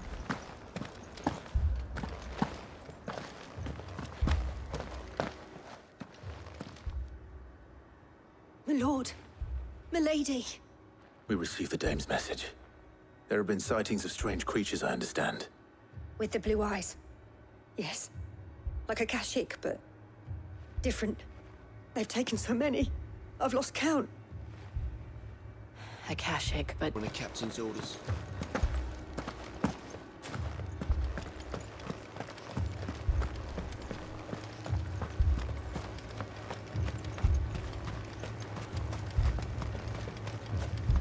Madame, please! Half the garrison's been slaughtered by those things. We lost the captain this very morning. We've tried requesting reinforcements, but there's been no word from the capital or the Dominion in days! What more would you have us do? I would have you do your duty. Those at the Vale look to me for protection. And protect them I shall. Because they are my charges, and that is my duty. In case you have forgotten, the people of this town are your charges. But more than that, they are your people. Your sisters, your brothers, your lovers. So you have a choice. Lay down your sword and watch as they are slaughtered, or take it up and do what is right. She speaks the truth, you know. This here, it's all we have. It's all that's left. What we have left is our lives! Do you really want us to lose them as well? Not if we don't have to. Look, there's a cask under the captain's bunk. Let's talk about this over a drink, eh? I'm listening. I'll have a word with her.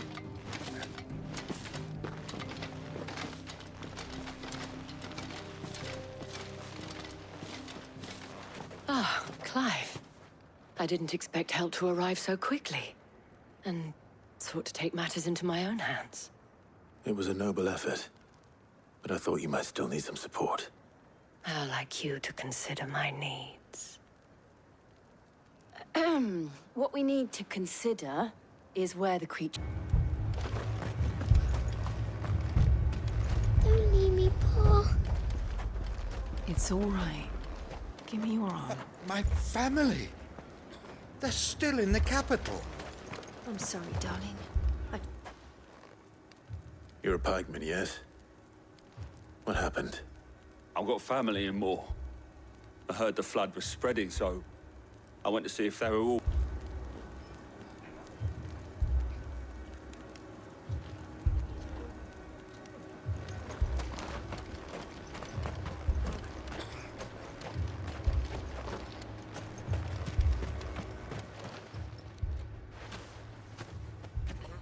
Did you see the creatures that attacked you?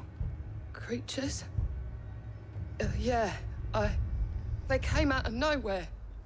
They went for Joseph first, then me, and then they were just gone.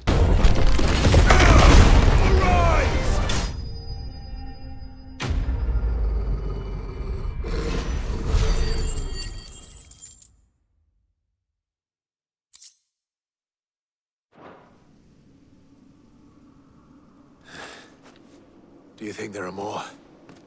There are always more. But I'd say we've done what we can for the time being. Then we should let Isabel know.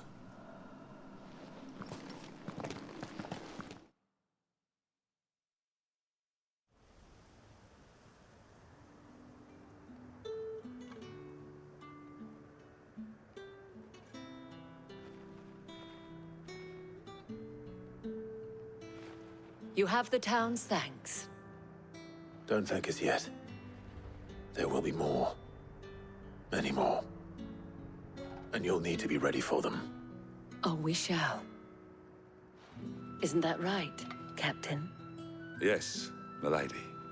The garrison will be ready. Philippe here has convinced most of the men to remain at their posts. For now, at least. Hearing that the Dane would look kindly on any man who committed himself to the task certainly didn't hurt. It's not the most selfless of motives, I'll admit.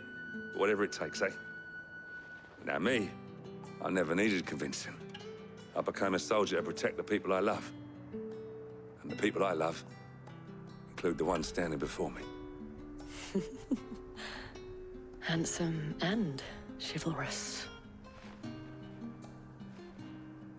Now, if you don't mind, I have sentries to post.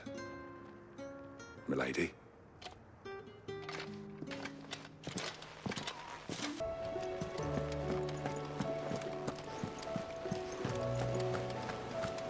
Did you see that? Tell me you saw that.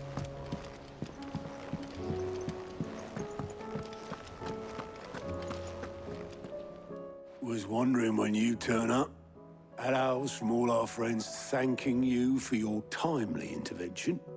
How is it you always manage to arrive at just the right moment? Luck, I suppose. Any word on the rest of the realm? Let's see. Storm's still crying out for mother crystals. The nations are still in chaos. And the skies are still the colour of a kick in the kidneys 2 days on. So... Right. Clive, we knew this was going to happen. Well, not the bleeding skies part, but you take my point. Now's not the time to second-guess yourself. Now's the time to visit the infirmary. Talia says your brother's awake.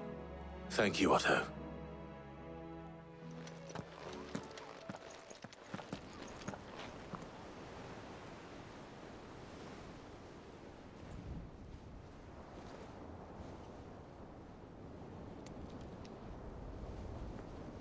So it was not Sylvester, but Olivier who served as Ultima's puppet. And when Dion learned of this, he sought to slay the fiend.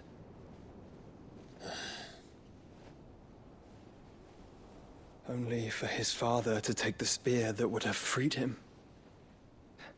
Enough to drive a man to madness. Small wonder he hasn't stirred. I would be afraid to wake. Had I but reached out to him sooner, warned him of the threat Ultima posed. But now, both an empire and her prince lie broken. Joshua, what do you know of Ultima?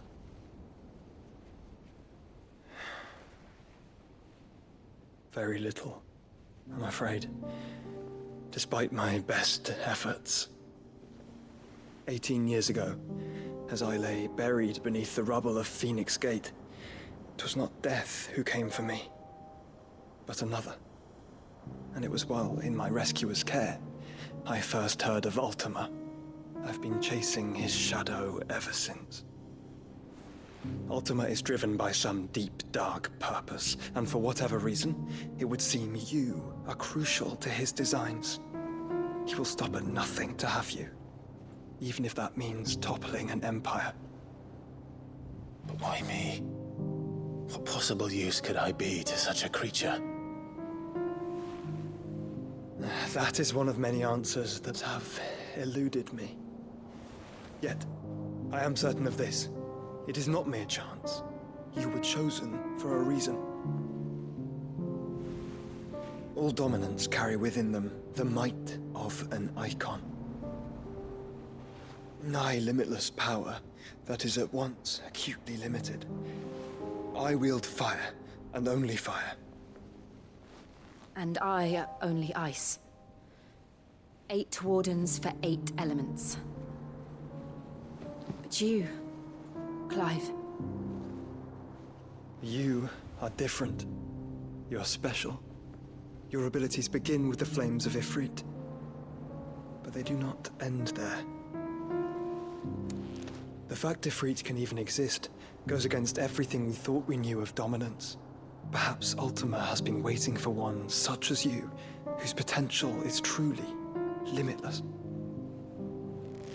I've encountered that thing several times now. If it or he, as you say, needs me, why hasn't he claimed me as he did the boy? Were I to hazard a guess, I'd say the two of you are somehow incompatible. His mind not properly attuned to your body.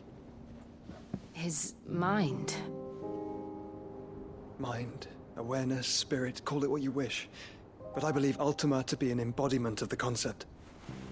This is why I struggle and fail to contain him here inside me.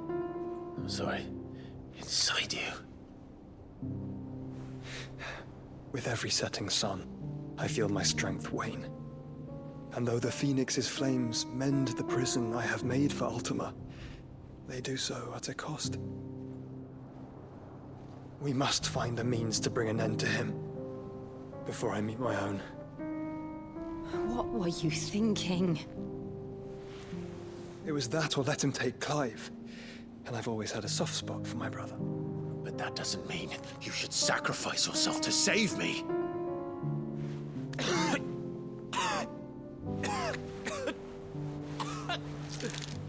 Joshua! Clive! It's Gav! There's an army of Akashic at the gates of Canver.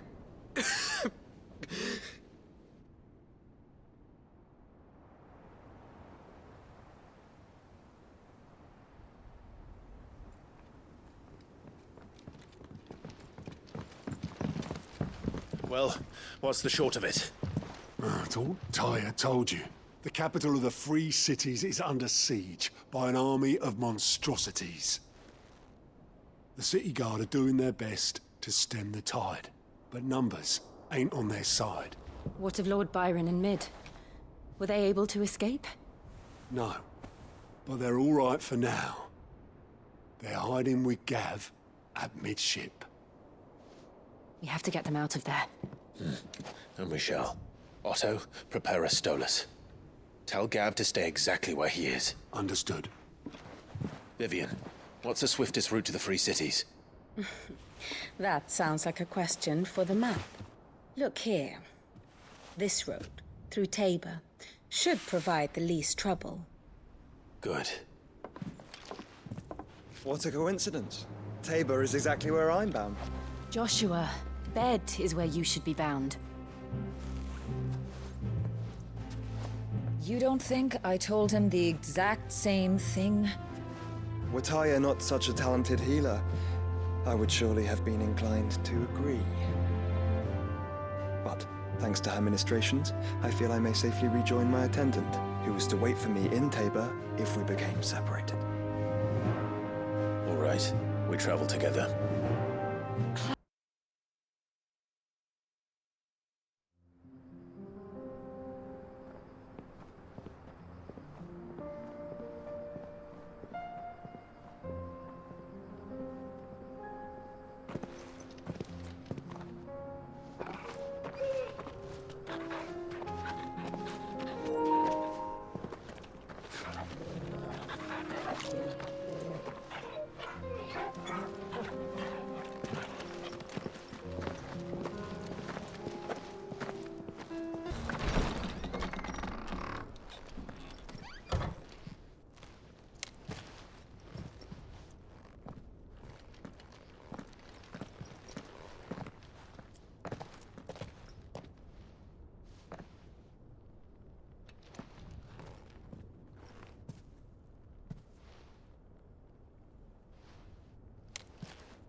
My Lord Marquis, it is an honor. I am Yote, Knight of the Undying, charged with the protection of His Grace Joshua Rosfield, Keeper of the Flame of the Phoenix. Of course. It all makes sense now. Would you care to elaborate? The Undying are loyal servants to the ducal throne. Or more specifically, to its heir. They have served our family for generations, albeit from the shadows. Since their inception, they have been tasked with the preservation and enactment of the rites of ancestral communion. After the events at Phoenix Gate, it was the Undying who delivered me to safety. And since the day I left Rosaria, Yotei has been my constant companion and protector. Without her sword, I would not have survived my journey across the realm. Rise, Lady Yotei.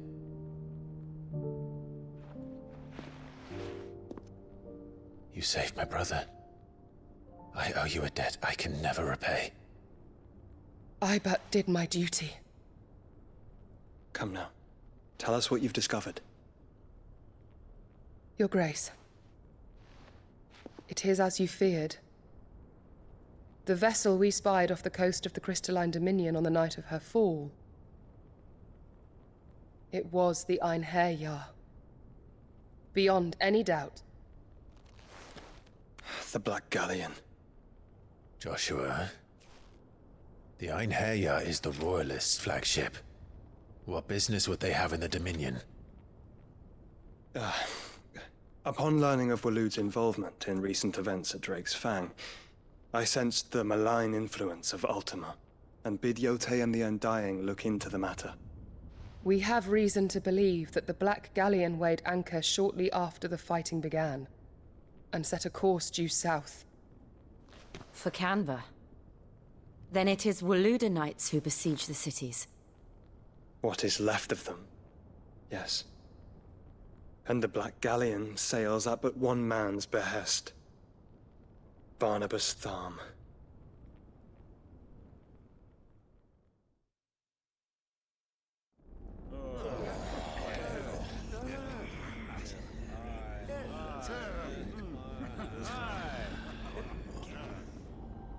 But are we truly safe here in the Agora? The city guard have been paid, if that's what you're implying. All the more reason for them to run. Well, you are free to leave, Lord Minister. Markets abandoned, warehouses aflame, blackened hulls choking every port in the capital. Canva is ruined. The realm teeters on the brink of chaos, and all you can think about is commerce! Forgive us. We were not aware Dhalmekia now subsisted on charity. Not quite. How dare you?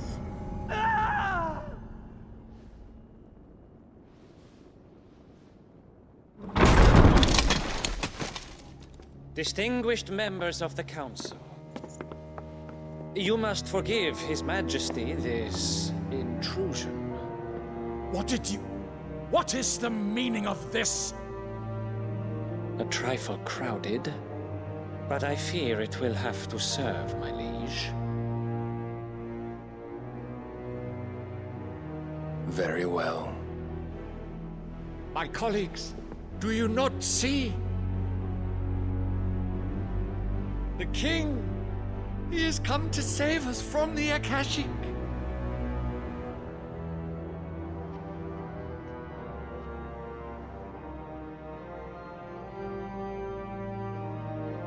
He is a gift from the heavens, divine intervention, our very salvation.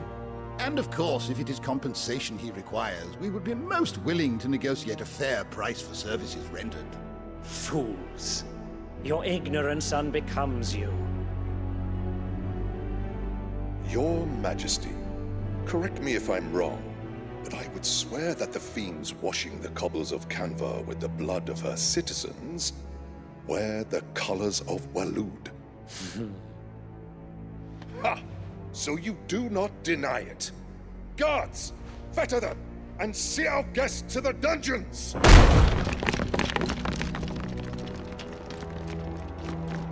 Enough.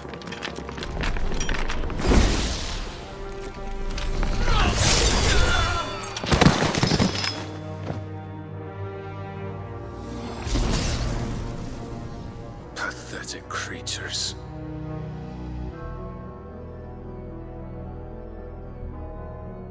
that you should imagine yourselves worthy of salvation. The girl is still here, somewhere in the city. Her consciousness fair dripping with her late father's hubris. A consciousness to which Mythos is inextricably bound and inexorably drawn. See that he is made welcome. Yes, Your Majesty. Come, Mythos. Surely the prince's light cannot have sated you.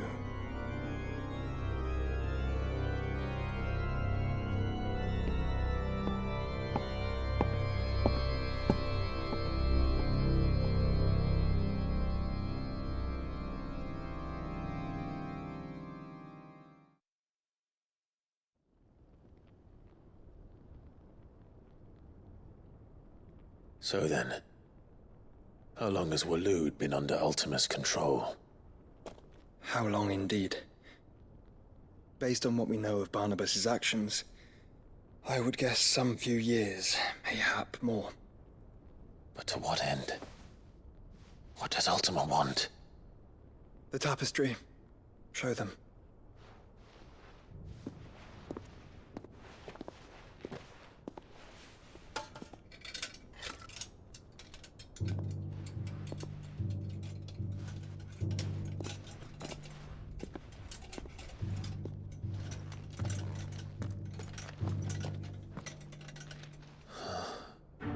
By the flames.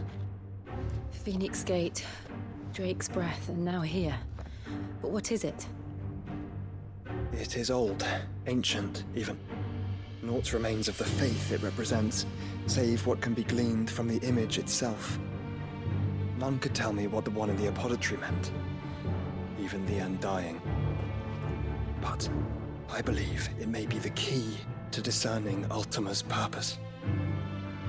That figure in the center, the one beneath whom the icons congregate, that I believe to be Ultima. He is a god, or at least godlike. His very existence beyond our ken. The icons, and by extension their dominance, are meant to be his subjects, and while some, like Barnabas, have accepted this role, others have rejected it. Like you, Clive, which is rather inconvenient, as it appears he needs you most of all. And gods don't like to be disobeyed. No, I don't suppose they do. Clive, may I tell Yote of the lake? By all means. Yote, I will be accompanying my brother to the Free Cities. Whilst we are afield, I would have you watch over those Clive has made his wards. Omielos delan tuisag ilith. Though well concealed, the hideaway lacks trained fighters to defend its occupants should they be discovered. But it is my duty to... As it has ever been my brother's duty, remember. If that is your wish, Your Grace. But please be safe. If aught were to befall you, You have my word.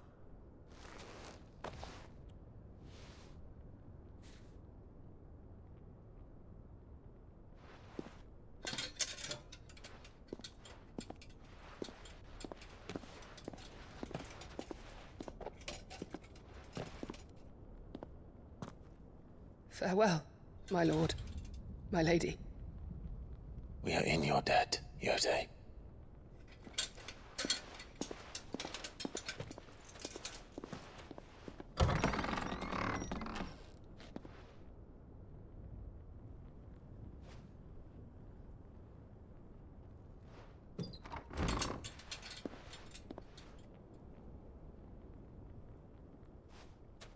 Let's find our friends.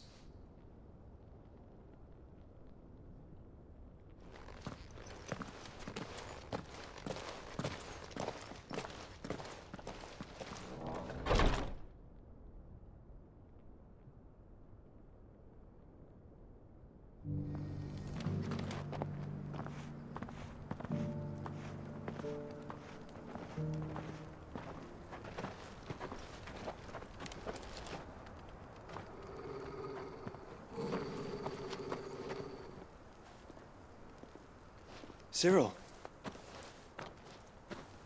How fares the search? Well, Your Grace, my report shall be with you ere long. Ah, yes. Yotei is otherwise engaged, at my behest. And the duty of wardenship? Fulfilled. For as you see, I've been reunited with my first shield. I am Cyril, Knight of the Undying and bearer of the Burning Quill, charged with chronicling the mortal deeds of His Grace, Joshua Rosfield, Keeper of the Flame of the Phoenix, and rightful Archduke of Rosaria. I entrusted Cyril here with overseeing the investigation into Ultima's origins. Findings from his brothers and sisters afield are delivered here to be collated and catalogued. Just how many Undying are there? Not nearly enough, milady. Yet we are glad to give our all in service to the Phoenix. Such is, and has ever been, our creed. I see. You have your associates, I have mine. But you may now think of them as ours. That won't be a problem, will it? The Phoenix is our sun, and we but the shadows that quicken in his radiance. It is from the darkness that we serve, both him and now you.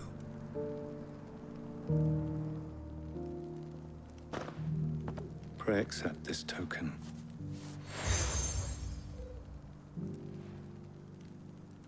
For as long as you bear it, members of our order will reveal themselves unto you. If there is nothing further. No. You are dismissed. Your Grace.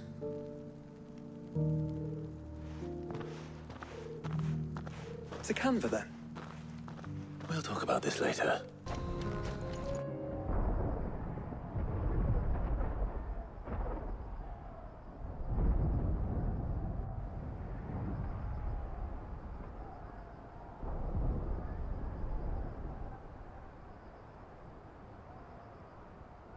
The free men are still holding their own, then. Do we have any idea where Gav and the others might be? There's a warehouse near the docks where we agreed to meet if there was any trouble. We should hurry.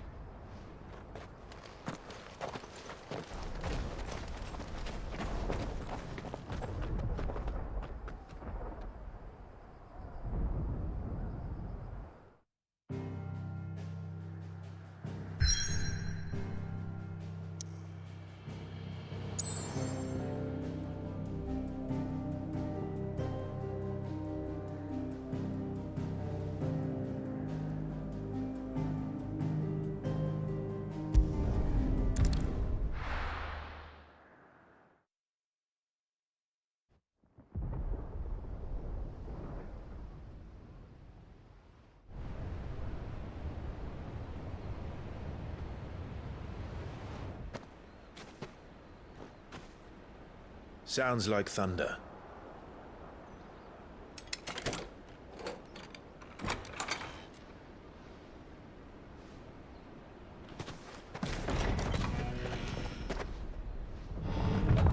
You're late. We're starting to think you'd stumbled off a cliff. I seem to recall that was you, Gav. Good to see you. Any trouble on the road? Nothing we couldn't handle. I knew you'd come. Is that who I think it is? Yes. Allow me to introduce my brother, Joshua. Clive's told me all about you. Or even listening most of the time. Name's Midadol, but everyone calls me Mid. My lady. Hey?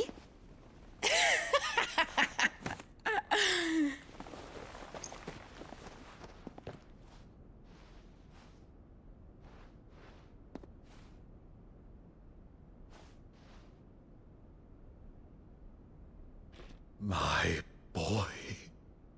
Uncle Byron. It's really you. I never thought I'd see the day.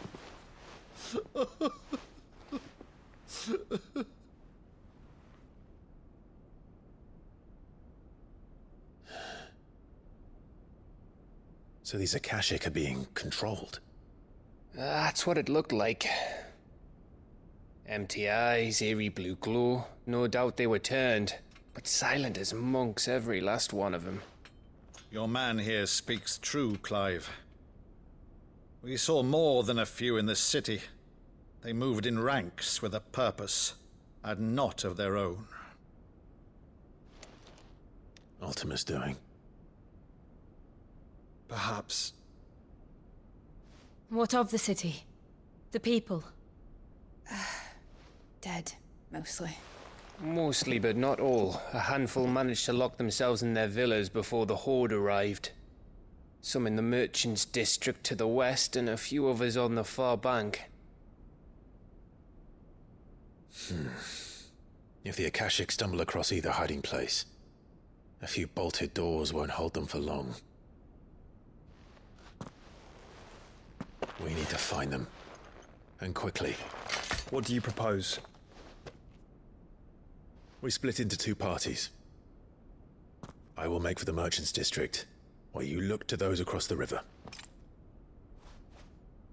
Mind keeping an eye on my brother? Not at all. We find the villa and try the servants' entrance. Understood. And what of us? Mid, is she fit to sail? The ship, the Mithril engine could probably do with a few more tweaks. Then you better work fast. Even if we do reach the survivors in time, they'll never make it to the hideaway on foot. You leave that to me. See that Mid doesn't get herself into trouble, would you? Think I can manage that. I'll keep him safe. Looks like you stuck with me, Byron. That's Lord Rossfield, you little gutter snipe!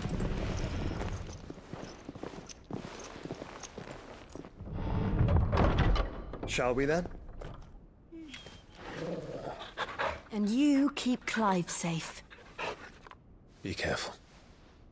Both of you. You too.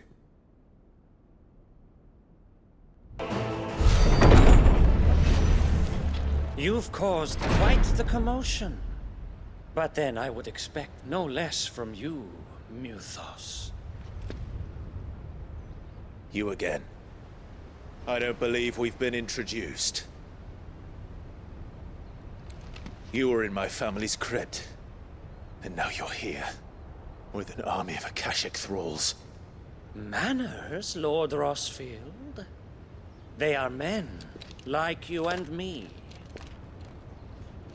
Albeit ones unburdened by the wills that drive our kind to madness. They are pure. They are divine. What? And they are all that remains in this once raucous city. You'll pay for what you've done. As you wish. I confess I have been very much looking forward to this. Pardon me this indulgence, Your Majesty. The vessel shall not be spoiled.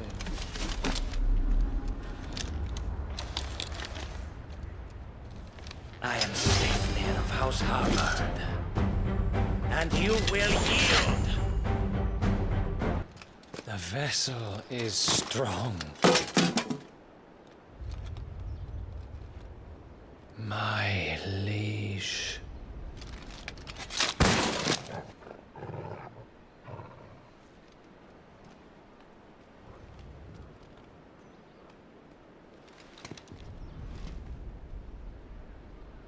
Clive! You're all right. As are you, I see. We are, yes. I'm sorry, but we couldn't save them. It was over before we arrived. Well, you did what you could. I fear we were all too late. What's wrong? Nothing. I hope.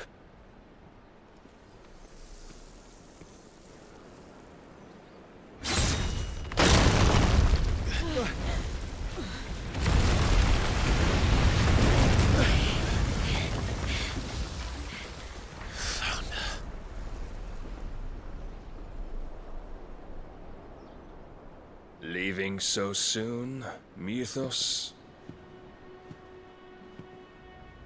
It's the king. Indeed. You may kneel before Barnabas Tharm, Warden of Ash and King of Waloed. Get back.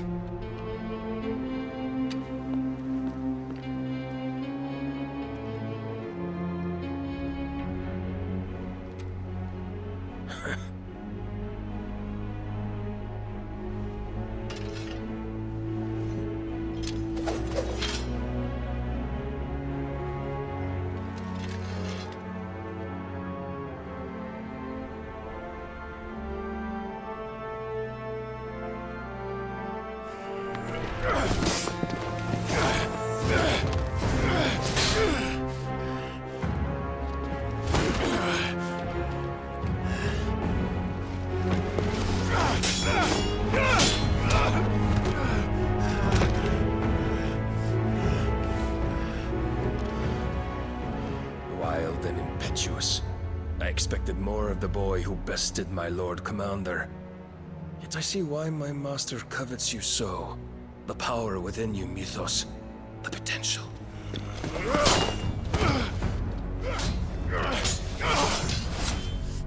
Stop calling me Mythos.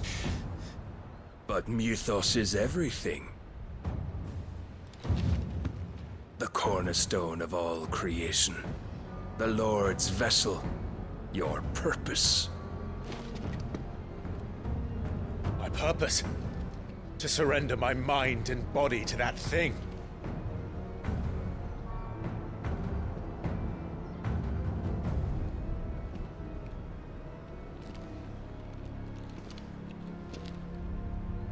No, Your Majesty. My purpose is my own. I made a promise to my friends, to my people. And nothing is going to stand in my way. You would allow this delusion of free will to bar your path to greatness? Truly, your volition is a cancer. One that must be excised.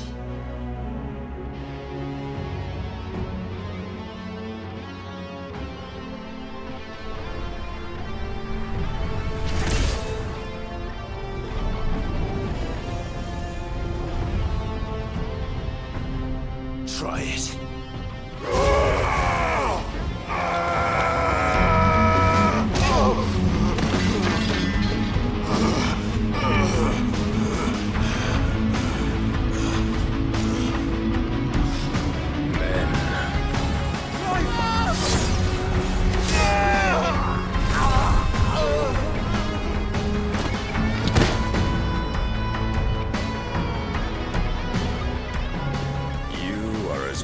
As all the rest. Joshua!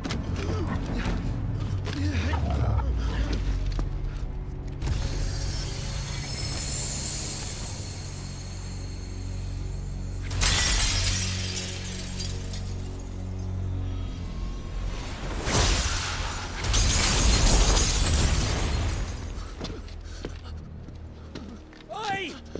Oi! This way! Hurry!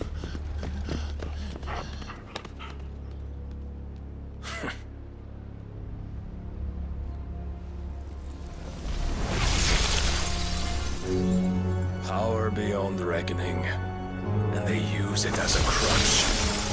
Such a waste.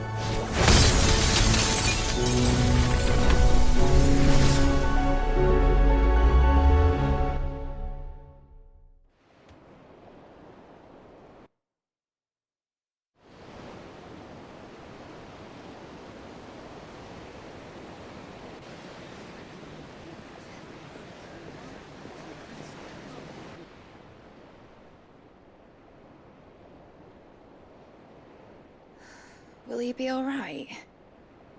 The phoenix can mend flesh, but the spirit must recover on its own. I'm afraid the rest is up to him. This place is remarkable. Outfitting it must have been no small feat. But why go to such trouble? That beauty's belly's filled with wonders the world ain't ready for. If the guilds caught wind of what we were up to, they'd all want a piece. All right? And how is he? Do not blame yourself. He was barely breathing when you brought him here. We would have lost him if it were not for you. No. Barnabas may have severed nigh every sinew in my brother's body. But he made certain the wounds were not fatal. Nigh every sinew? Allow me, your lordship. Don't know what I was thinking, putting you to the trouble like that. 'Tis no trouble carrying comestibles to my ailing nephew. I know, but you've already done so much for us. Pouring your gil into the hideaway and now the ship. I don't want to take the piss. You risked your life. And for what? Some girl you hardly know. Why'd you do it? You not mad or something? I wouldn't go that far.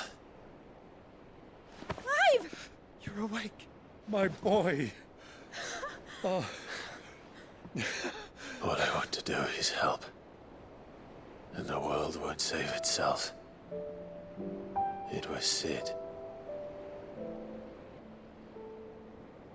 Your father, who taught me that. Sounds like him. Don't you dare do that again. What of the Royalists? Fucked off, the lot of them, along with the galleon. With the king on board, no doubt. The Iron Hair wouldn't sail without him.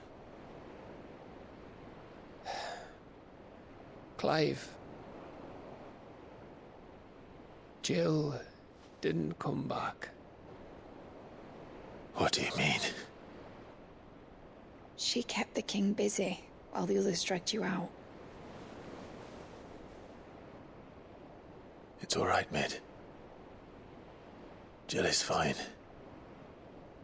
The ether of her icon endures.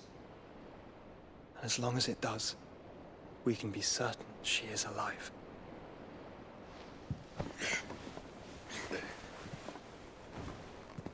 We must pursue the Black Galleon.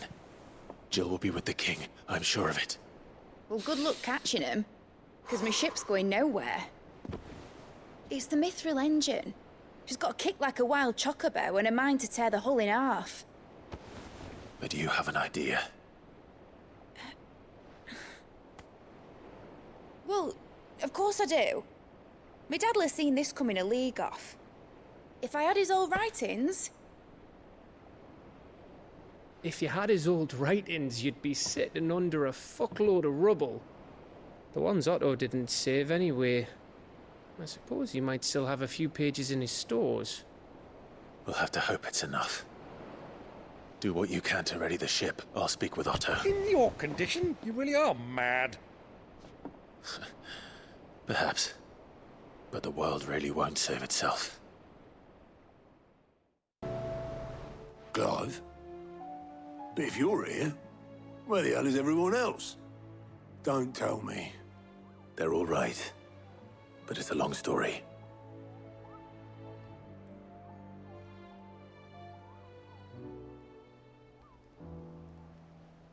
You lot don't do things by halves, do you? Well, at least everyone's still breathing. Now, as for these writings, I'm sorry to say, Clive, but if you had those, you'd be... Sitting under a pile of rubble, I know. But we were able to save a few bits and pieces from the ruins, most of which ended up being used to build this place. The more personal items we gave to the next of kin. In the case of Sid's things, that would have been Mid. Then I'll check the workshop.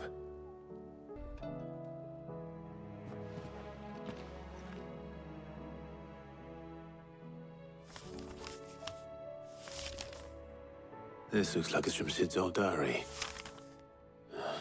But you'll already have read it. I'd better keep looking. What do we have here? Oh. Sid's pipes. Something tells me Mid won't be needing these. I remember seeing this doll in Sid's cellar. I wonder if it was Mid's.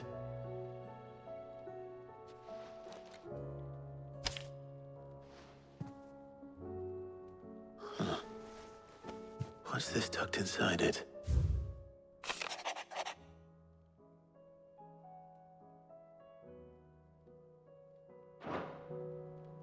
Sid's best invention. Huh. That sounds promising. Well, did you find anything? Possibly. You wouldn't happen to know what Mid's first opus was? Opus? That girl's as tone-deaf as a banshee. Unless you mean the orchestrion. She couldn't have been more than, what, 11, 12 when she cobbled that thing together? It surprised us all. Not least her dad. You should have seen how proud he was of the little scamp. What's that battered old box have to do with anything? I think Sid may have hidden something inside it. Wouldn't surprise me. Those two and their bloody treasure hunts. Half the things in the hideaway were hidden one time or another. I didn't break it. Well, I didn't break it. What didn't you break? Nothing. We didn't break nothing. We definitely didn't break the orchestrion. What's wrong with it? It's broken. Except when it isn't.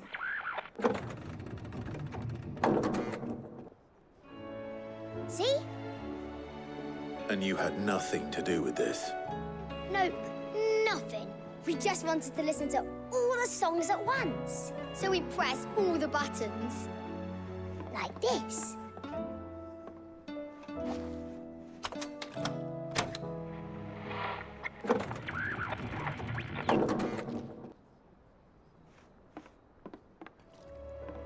See? All too well. All right, out of the way.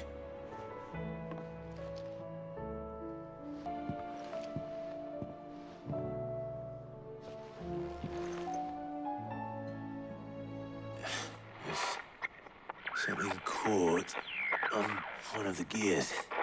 Did you break it? Can you fix it? No, I mean, yeah, yes. There.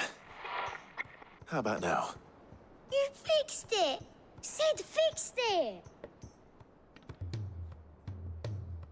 He more than fixed it! Yeah, new music! Huh. Never heard this one before. It started playing when I removed this. Whatever it is.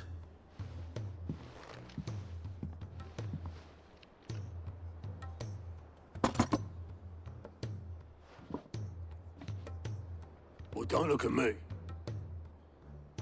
I can tell you it's important, though. Sid showed it to me once and said as much. Said it was the stuff dreams were made of. Let's just hope it's the stuff ships are made of as well. Indeed. Let's see if we can make some dreams come true.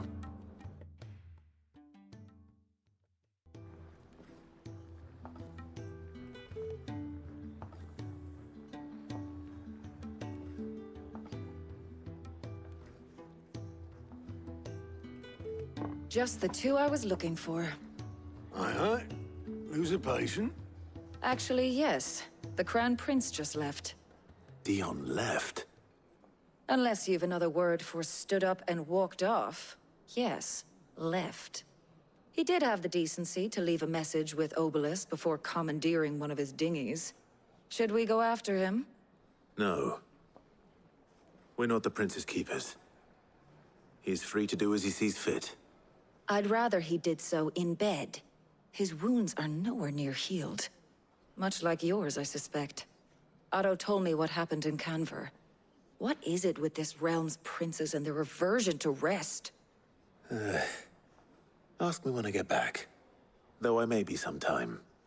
Then at least try to stay safe.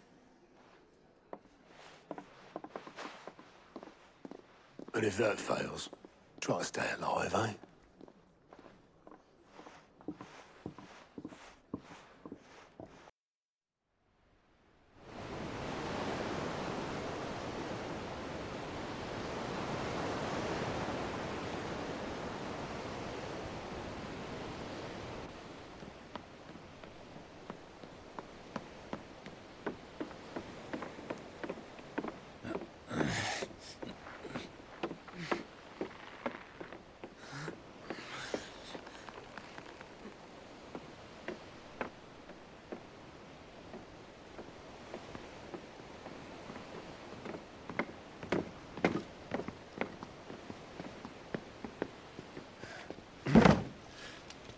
I were right, Clive.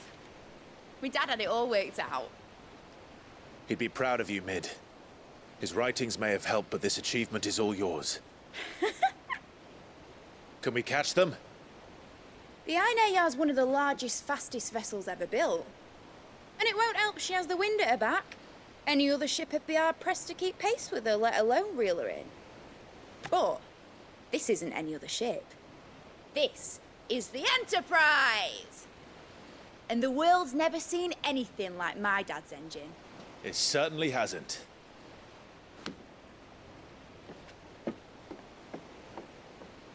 Clive, what do you know of Barnabas Tharm?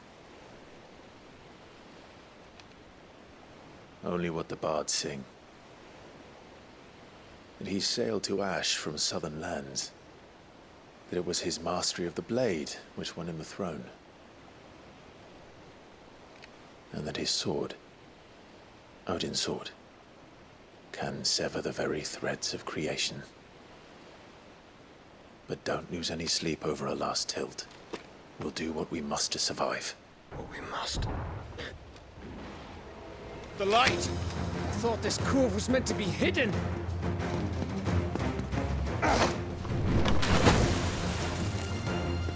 Mid! Company! Eh? We'll hold them off until the ship is ready. But hurry! Bollocks! All hands! Man your stations!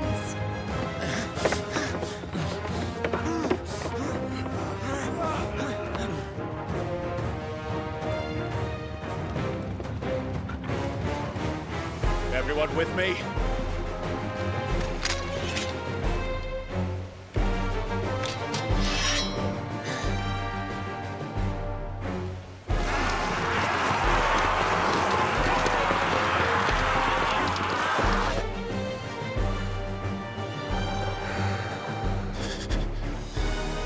Here they come!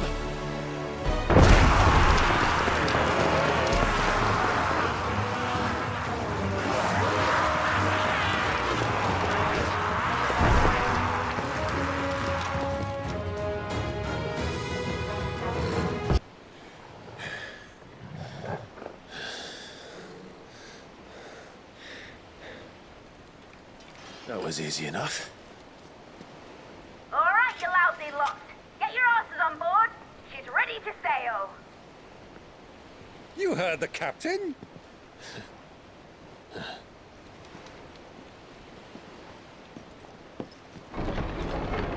Clive?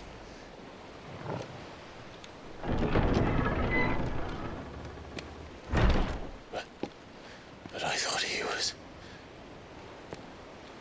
Confound it. Then it is as I feared. Sleipnir is no man, but a creation of Odin.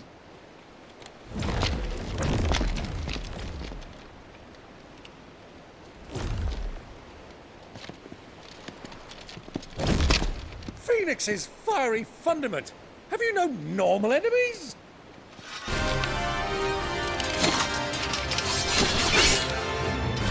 Up for another round? Of course we are. Right, Lord Rosfield? My boy, there was a time people called me the Executioner. Or was it my axe? No matter, heads will roll, all the same. Mate! New plan! You leave! We follow! follow? Swimming, are you? Oh, bugger me! Weigh anchor! Engine's dead slow ahead!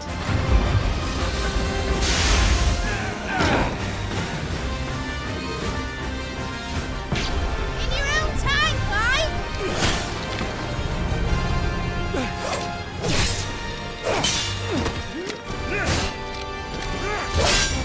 Right, run for it!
What do you want?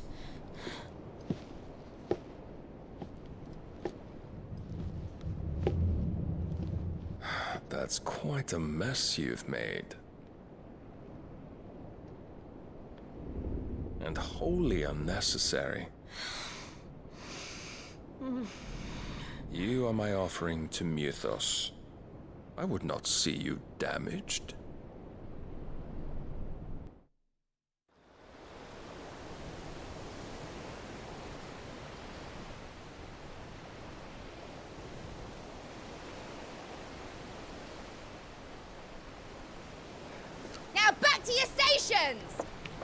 Every bell spent treading water puts another league between us and the galleon.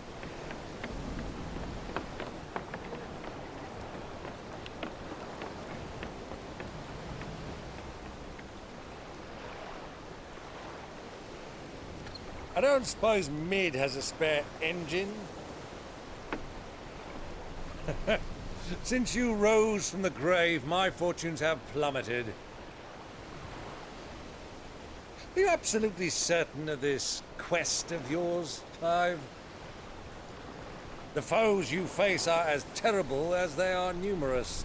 Aye, and they'd have us live and die on their terms, which should answer your question. Ha! You have that same stubborn look as your father did when he set his mind to something. On the battlefield, I am but a single axe. A deadly one, mind, but a single one nonetheless.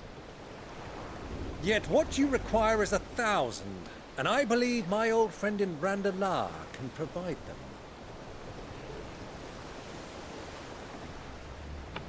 Take care, Clive. I have many more tales of your father's exploits to share. And I cannot very well do that if you're dead. Again. Good luck, Uncle. And may fair winds attend you. As for you, Joshua, take care. I shall do my best, Uncle. Farewell, my nephews. When next you see me, it shall be with an army at my back.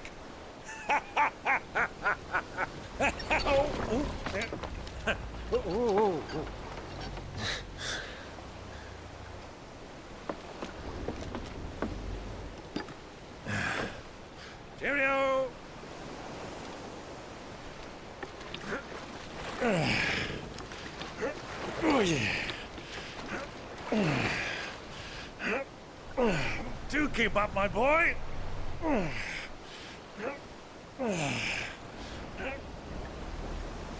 Well, we can't have him showing us up now, can we?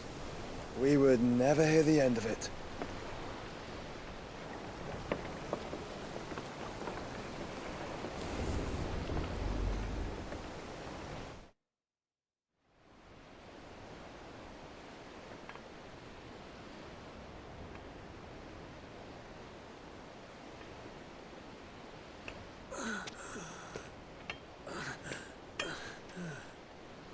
Great God of mercy.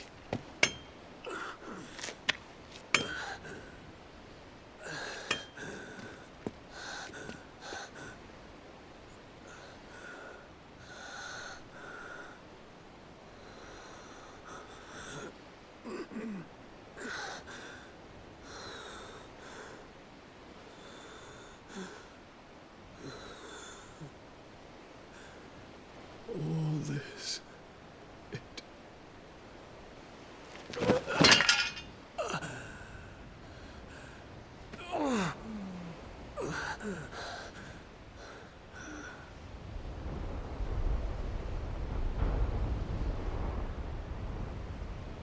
What have I done?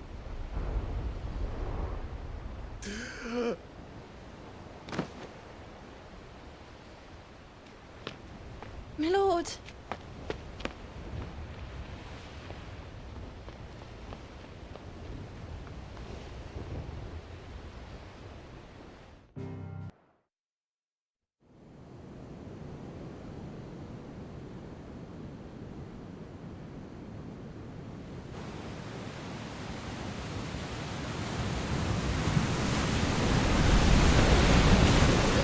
Between here and Waloed, but any ship heading north has to round Zemeckis and put through the Narrow. Maintain our current bearing north-northeast, and we'll catch the Black Galleon before she vanishes again. What's to prevent her from circling around Ash from the south? With these winds in those waters, it'd taken forever and a fortnight to reach Stonehenge. Mid knows what she's talking about, Clive. Better than any of us lot, anyway. I say we do as she tells. Sails on the horizon. She's ours.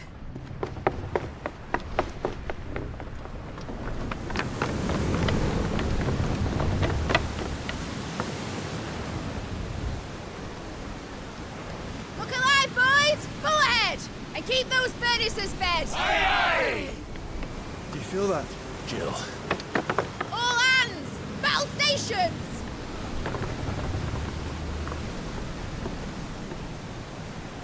Let's see what this girl can do.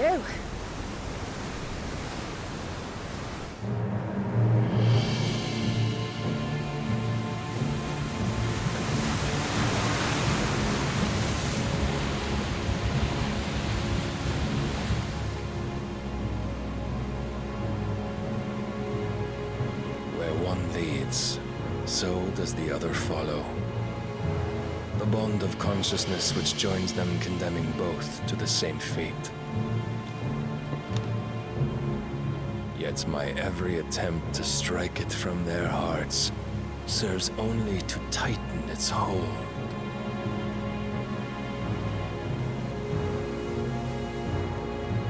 Fascinating.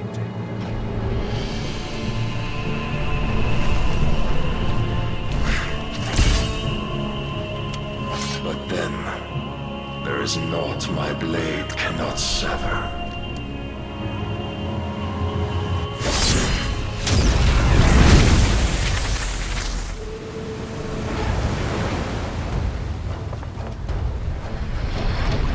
Great Grigos, gosh!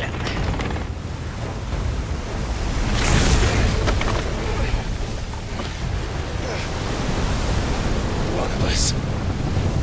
Hard a port! Heads down, you brutes! And brace for impact!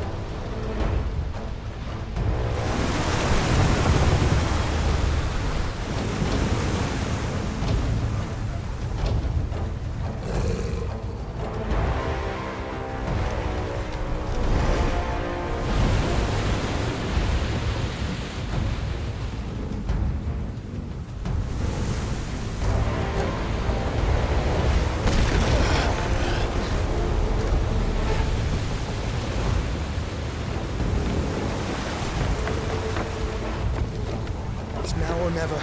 I'll find her.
Get back!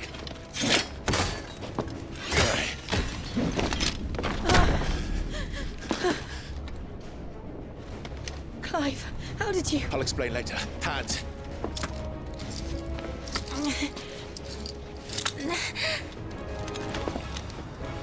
Can you walk? Out of here I can.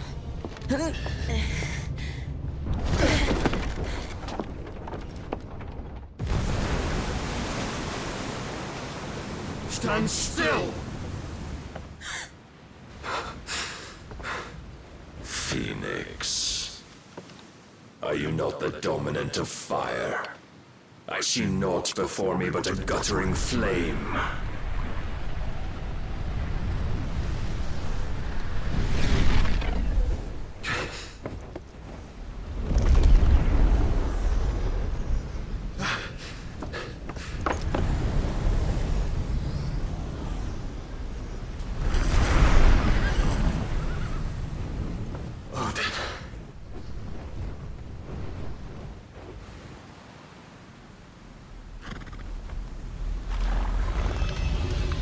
In earnest, then.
Can you go on?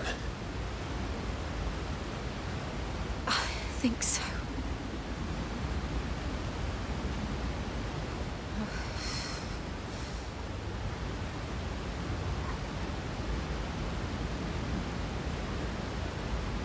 But to where?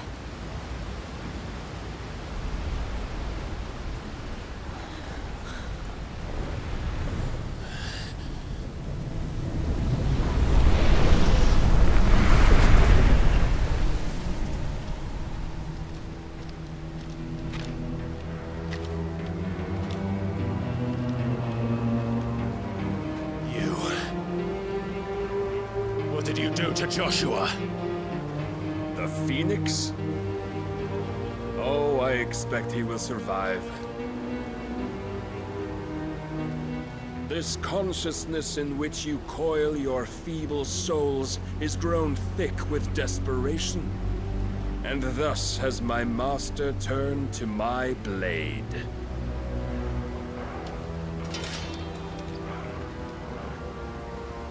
The world will soon be painted in black. And all that live shall gather in death's autumn wake. Not if we remove the cause of this misery. Not if we destroy the last of the Mother Crystals and restore balance to the world. Come. Do you truly think it's so simple?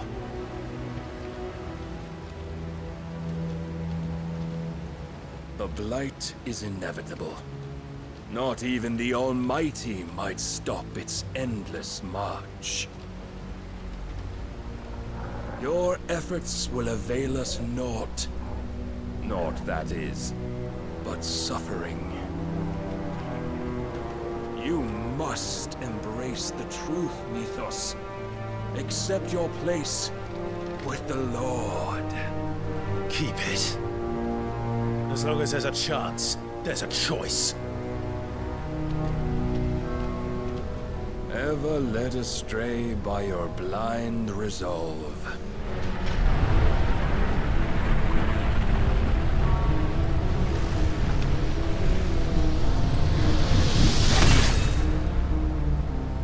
Now, it is time you learn the inevitability of your divine fate, however much it may hurt. Get as far away as you can. Clive, no! Trust me, Jill.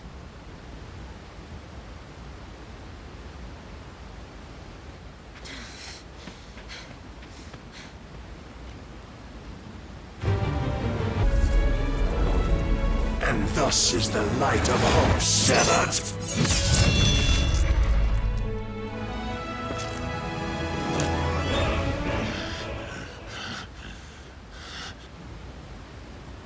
You would yield so soon. Never. Clive!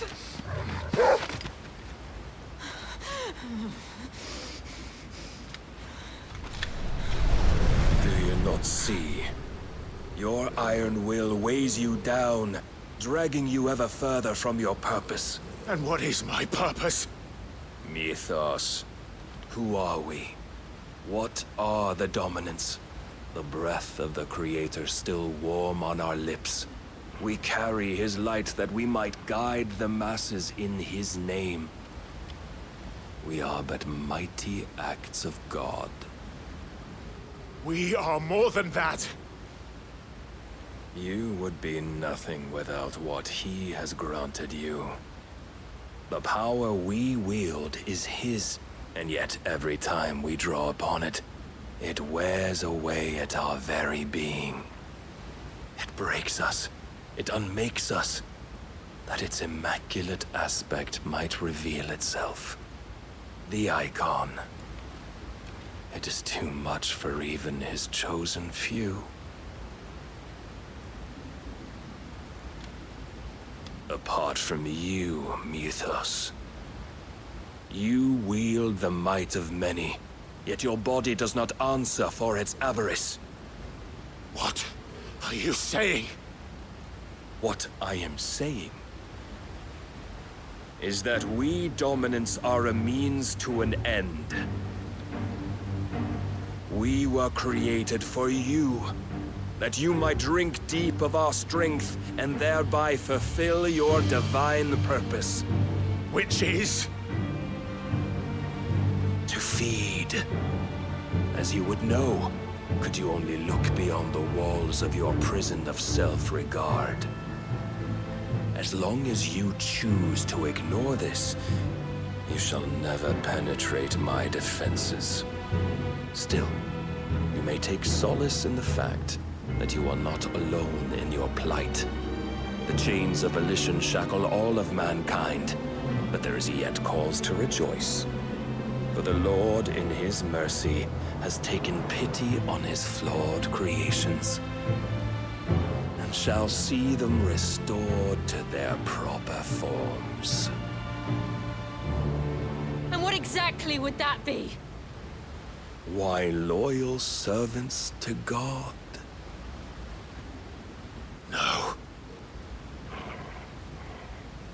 Manners, Lord Rossfield? They are men, like you and me. Albeit ones unburdened by the wills that drive our kind to madness. They are pure. They are divine. You mean to turn everyone Akashic? Not turn, Mythos. Turn back. For too long has mankind been led astray by their clamorous wills. It is time they return to a world of quiet equality, where they might once more know salvation. Salvation? And abandon everything we hold dear? We don't need your salvation. We'll save ourselves, and we'll do it on our own terms. Not yours, and not your gods. With every defiant expression of your will, the tighter the chains of consciousness become. But perhaps that fact may be put to use.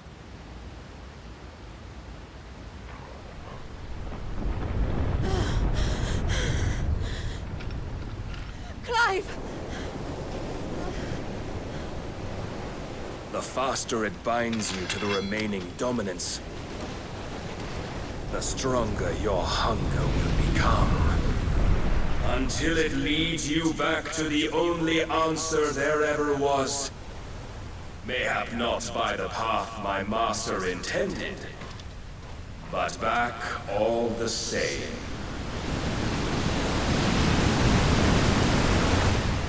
Ash is not far. I could freeze a path. You're in no fit state. Probably not, but I can try.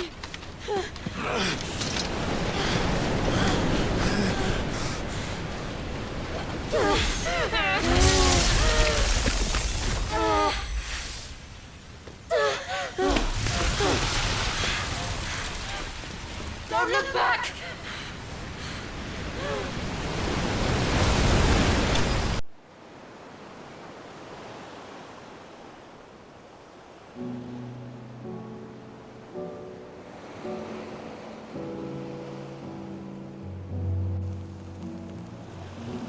I hope the others are safe. The Enterprise was clear of the gap when we fell. They made it, Jill. And they will have seen the ice where it led. We need only wait till dawn.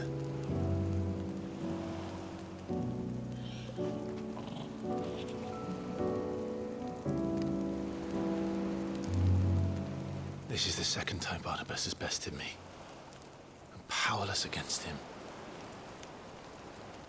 Then maybe there really is nothing else for it but to give yourself to his master.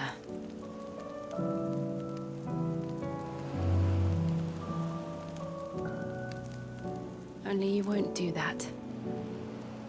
The Clive I know would never do that. So you believe? But do you really know me? If what Barnabas said was true, then I'm more monster than man. And each time I summon the flames from within, I burn away the things that make me who I am. Do you, though? Think of what you've used that power for. Of all the people you've saved. It doesn't matter how or by whom it was granted, only how you choose to use it. And you've chosen to use it for good, haven't you? I've also used it to kill. What if that's my purpose? What if it's all I'm good for?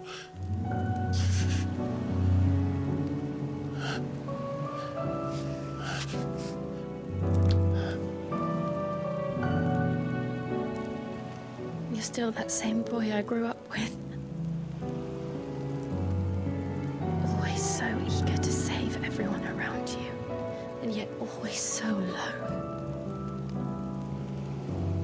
Because you failed to realize the one thing that needed saving most of all. You, Clive. You. You never once took the time to save yourself.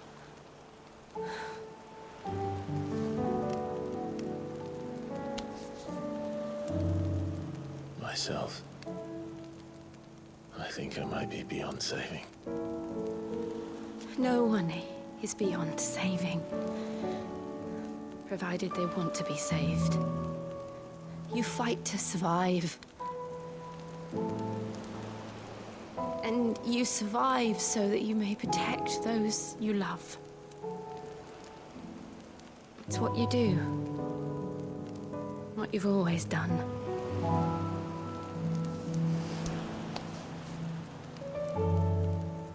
And I know you're not about to change. So I'm going to help you. To give you what you need to protect us all.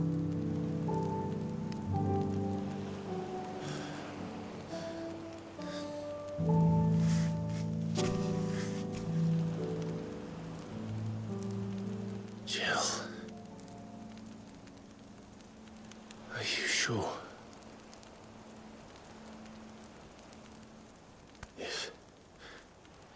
If this is what you want, then...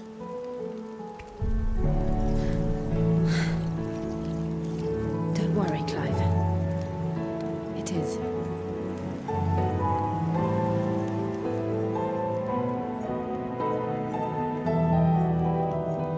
This burden, I'll give you the strength to bear it alone. But I'm not alone. These burdens I carry, my sins, my pain, my sorrow, I see now that they are all a part of me.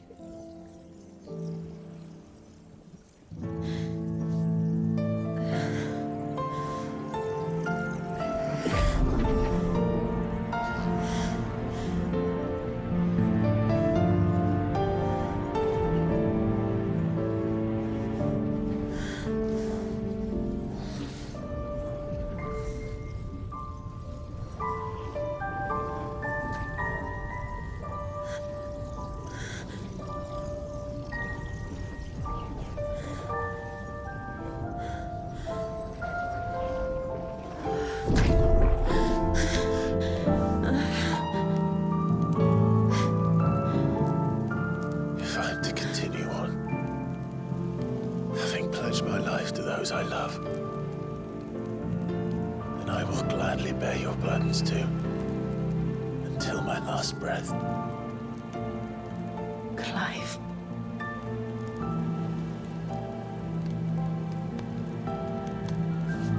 I promise you, Jill, we will find a way to escape this fate. Find a way to save each other.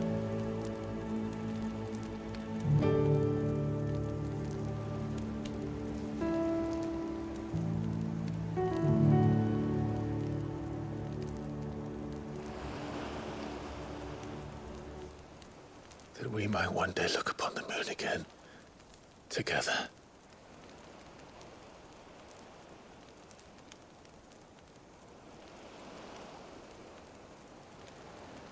And I promise you, Clive,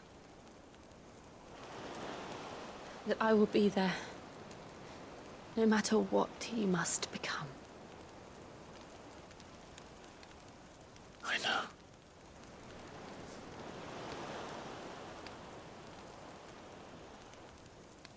thought a smile could bring me so much joy.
What of Barnabas?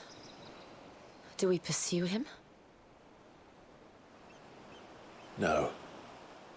Our paths will cross again soon enough. Whether we like it or not. Besides, there is something we must do first.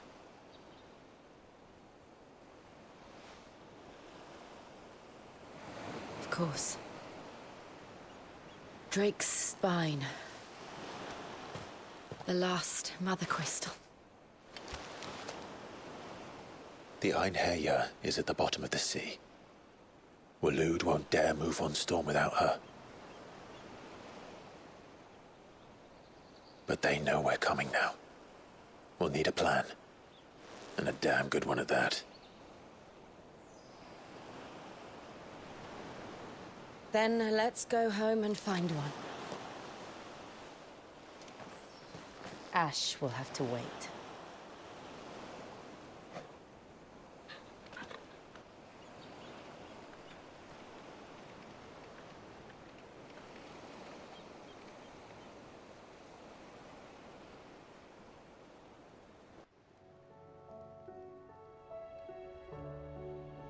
Mid says Odin split the sea in two. She's always been partial to a tall tale. But there's tall, and then there's tall. I struggle to believe it myself. I see your uncle isn't with you. He stayed with the Enterprise. After our brush with the Einherjar, she was in urgent need of repair. And my uncle knows a shipwright in Randalar. We're to join him there when we're ready to sail for Ash. You sure that's wise? Last I heard, the place was still overrun with Akashic. Show me a city where that isn't true. Ultima's plague is spreading. We're running out of time, aren't we? We've done our best to shore up that hideaway. But I doubt a few planks will stop what's coming. Still, we'll keep at it. Every little helps, I suppose. Let's hope so.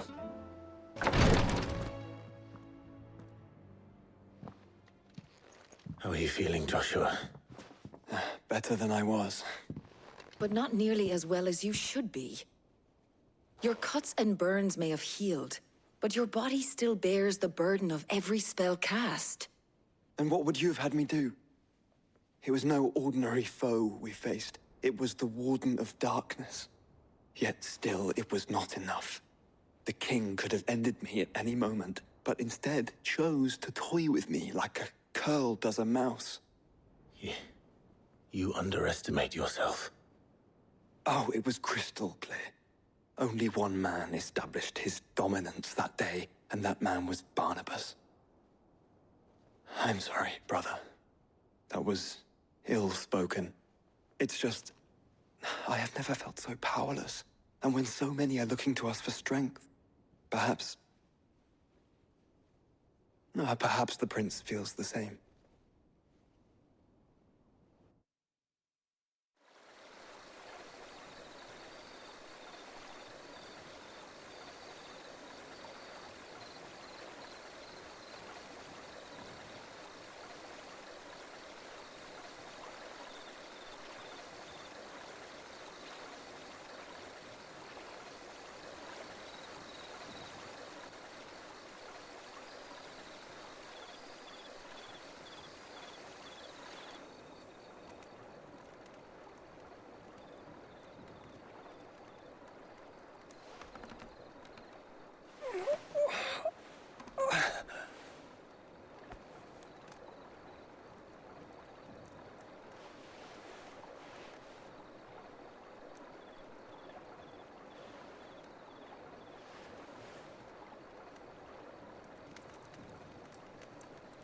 What is this place?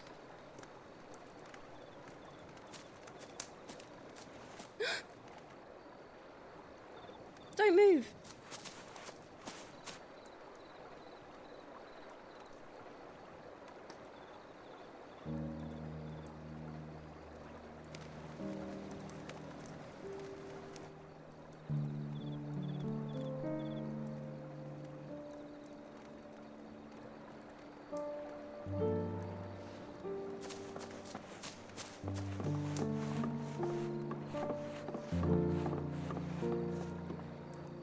Here, it's fresh from the well.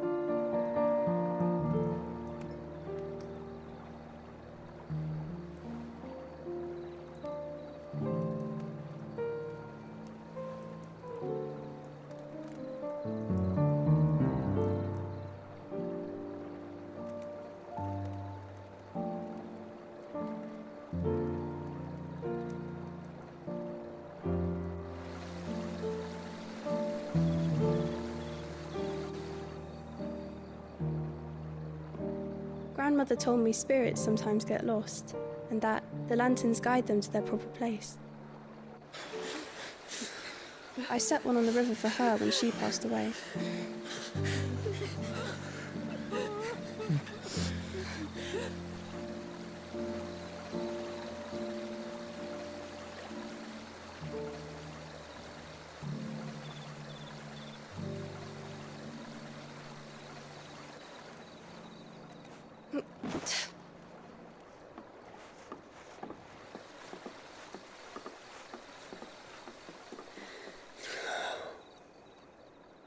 The fiend works from the shadows. Was it you who guided my hand then, Ultima? No, not you. This is my doing, my fault, my sin to bear. And for it, I must atone. Your hurts are healing nicely. It was my poultices that saw you well. You make them? And sell them, or try to. Earns me enough for bread, most days. Forgive me. I have nothing to... I know, but I couldn't just leave you lying there.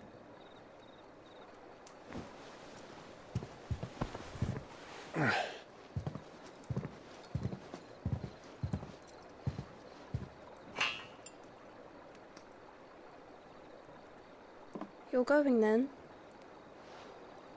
Of course. I'm healed. Thanks to you and your poultices. Will you promise to come back and visit?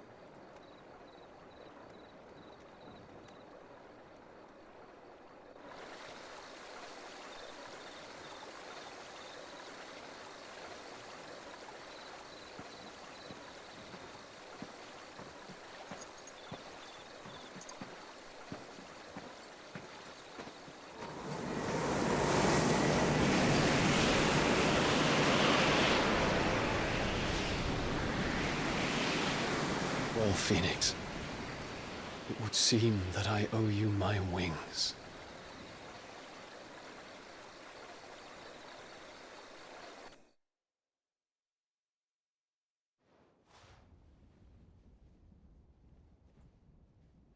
Perhaps he can find an answer. You will be returning to Waloed soon, I gather. I see no reason to wait. Then neither do I. I can think of a few, but I doubt they'll stop you. You will take your medicine. Of course, Lady Daya. Set on leaving already, are you? How long will it take us to get back to Ash? Dunno, about the same amount of time it took us to get here. Maybe less, if your uncle can find someone trustworthy to patch up the Enterprise. All depends on where we're putting into port, mind. Yes. It's not as if we can put ashore wherever we choose. We have to assume that the whole of Ash is hostile, and that we'll be attacked on sight. Then we must find a place they won't think to look. And I have an idea who might know of one. The Professor! I'll go and tell you come in. While you're plotting our course, I'll be in the shelves with your lawsmen, I wish to pick his brains about Ultima. Then I'll talk to Karen about supplies for the journey. They may not be easy to come by in Ash.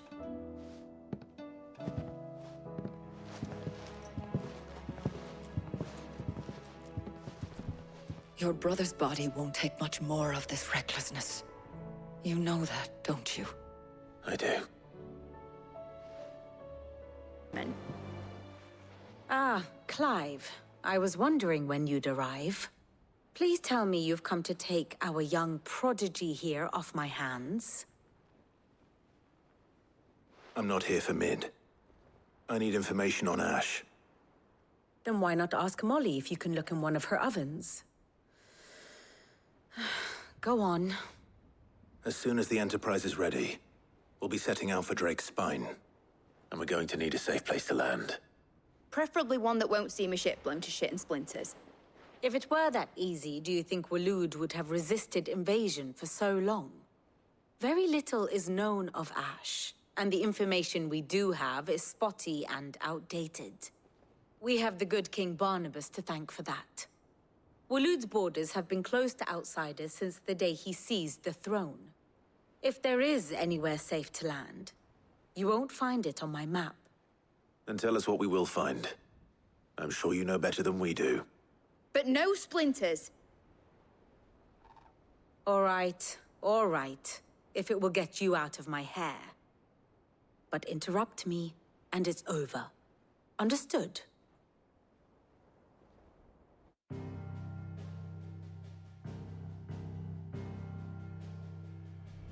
Barnabas Tharm, the one they call the Last King. Understand him, and you will understand the kingdom of Waloed. Barnabas was only a boy when he arrived from beyond the southern seas, and barely a man before he united the ragged tribes of Ash. And having unleashed them upon the formidable Veldamark, he set his throne upon the ancient kingdom's ruins. The victory sent shockwaves around Valisthea, tales of Odin's might spreading through every court, parlor, and drinking hole in the realm. Note that this was in the year 843, and that the king still sits upon his throne some 40 years later, quite untouched by time. Waloed's recent inaction left many wondering if Odin had lost his appetite for war. And yet here we are. The Einherjar was committed to the fray, a bold declaration of intent. Orcs swarm around Drake's Fang, and throngs of Akashic haunt Canva's streets. Though how precisely the havoc they wreak serves Waloed remains unclear. Regardless, if the order to attack truly came from King Barnabas, then one thing is certain. Waloed has achieved the impossible, and made bedfellows of beastmen and the ether-addled alike. All of which is a roundabout way of saying that you will be in unknown territory when you set foot on Ash. Much of the continent has already been lost to the Blight, and what few ports remain will be fiercely guarded. And that is to say naught of its natural defenses. Offshore currents will cast an ill-equipped ship out to sea one moment, and dash it against the rocks the next. But then the Enterprise is anything but ill-equipped. And Mid has made land there before. Now, if only there were someone with an intimate knowledge of the Shadow Coast, and where a daring gentleman might put ashore.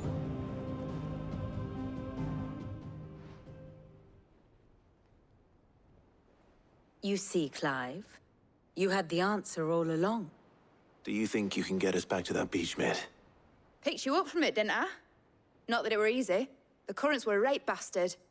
But then, if it wasn't hard, it wouldn't be worth doing, would it? Well said. Thank you, Lady Vivian. If a few morsels of common knowledge and a sprinkling of tavern talk are worthy of your thanks, I wonder what genuine intelligence might earn me. Probably more visits. Clive, you must listen to this. Lawsman, tell him. Do you recall when we spoke before on the divinity of Ultima? Well, it inspired me to delve deeper into the subject. And what I discovered appears to agree with the findings of His Grace. You will recall that my quest to uncover Ultima's origins began with the mural at Phoenix Gate. But while I've always known it to be important, its secrets have heretofore eluded me. Now, however, I believe I know where to find the more complete example, one that will reveal all we seek. Master Clive, have you ever in your travels chanced to hear of the Circle of Malleus? I would think not, if you have. But there was once a time when the faith flourished, the oldest known religion in the Twins, and though its popularity eventually waned on Storm, hints of its dogma remain embedded in more modern faiths such as the Crystalline Orthodox. Wait, you said it waned on Storm. What of Ash? Religious monuments are often torn down or repurposed when new faiths rise to prominence. But if no new faith arose, then perhaps the ancient temples might still stand. And so, you see now why I must accompany you to Waloed. It would appear the past still has much to teach us, though in this case, it would not have been possible without the musings of Moss. To think that you carried a copy of my old mentor's chronicles all along. I am relieved to discover it in good hands. I shall guard it with my life. Joshua, if you're finished here, join me in the ale hall. I need to speak to everyone before we leave. Right away.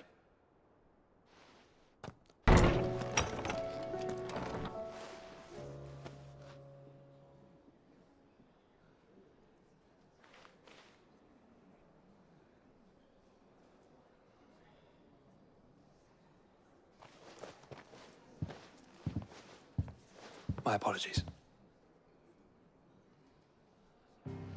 By now you've all heard where we're going and why.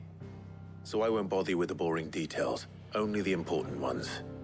If we attempt to approach Stone here by sea, there's a good chance we'll be sighted and fall prey to the capital's artillery. So instead, we'll disembark on the southwest coast and make for Drake's Spine on foot. I say we, but it's highly likely the entirety of Ash is under the rule of Ultima. A large party would only attract unwanted attention, as well as slow our march and require supplies which may be difficult to obtain. Only Joshua and I will be going. And a scout. Preferably a good one. Gav, do you know of any? You bet your ass I do. Might still borrow some of Lady Vivian's maps, though. Just in case, like. Once you've dropped us off at the Shadow Coast, you need to retreat into neutral waters, fly merchant colors, and stay inconspicuous. If you sense any danger at all, you leave us behind and return to Storm. Inconspicuous is my middle name. But like hell am I leaving anyone behind. The ship ain't going nowhere till your scurvy mugs are smiling on deck. Jill, the Enterprise will appear a tempting target for royalists and pirates alike. You're to stop anyone boarding. Don't worry. I'll keep the ship and her crew safe. You'll be needing passage home, after all. But... very well. If there are no questions, I'll see you all at the docks.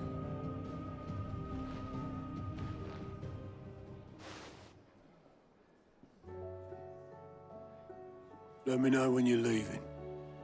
I want a word before you go. Of course.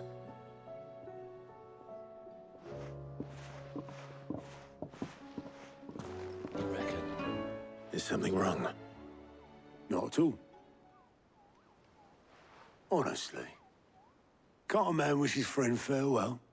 Just wanted to let you know that I'll keep things in order while you're off saving the world. I'll hold you to that.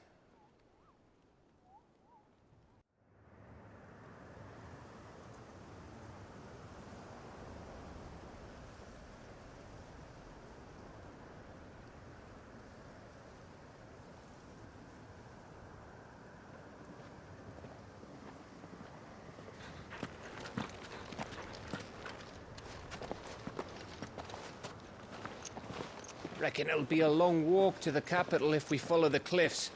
I'll scout ahead, see if I can't find us an inland route.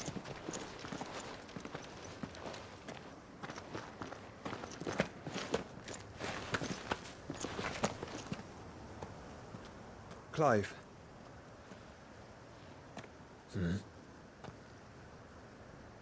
There's something I've been meaning to ask. You took her icon, didn't you? Yes, I did. She understood.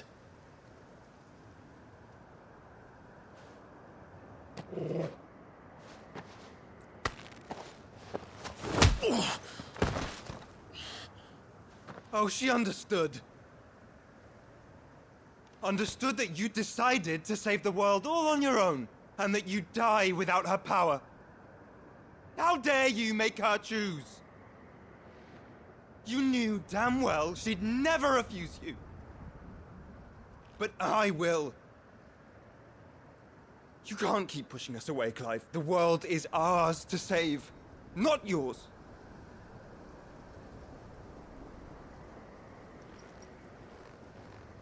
I used my gift because I thought it was the right thing to do.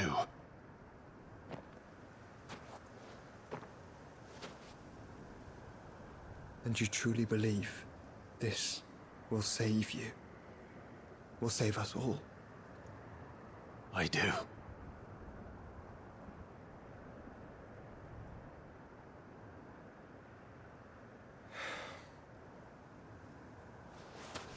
Then so be it.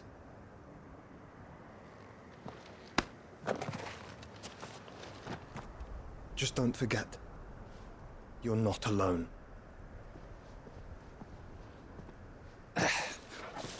Think I found us a trail. Did I miss something?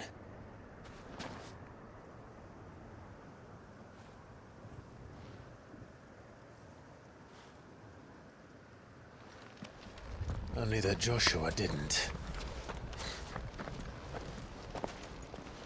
I don't get it.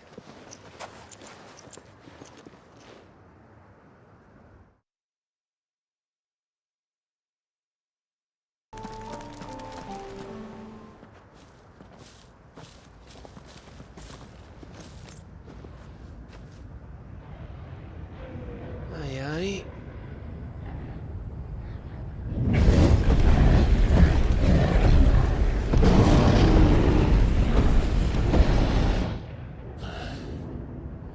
Has the whole of Ash fallen into Ultima's hands?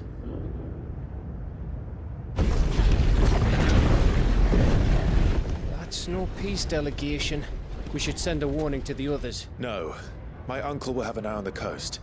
I trust he'll find a way to entertain any uninvited guests.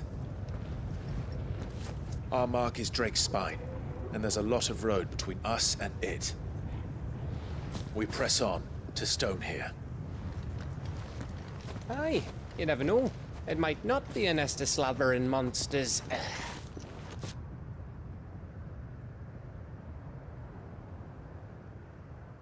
Clive, you must go on ahead without me. This stronghold is as old as Phoenix Gate, perhaps older.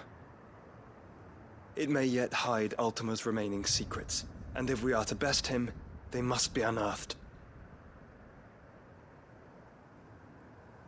All right.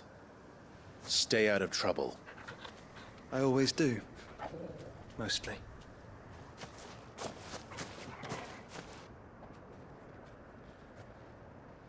You sure about this? About leaving my brother on his own? Of course. Mostly.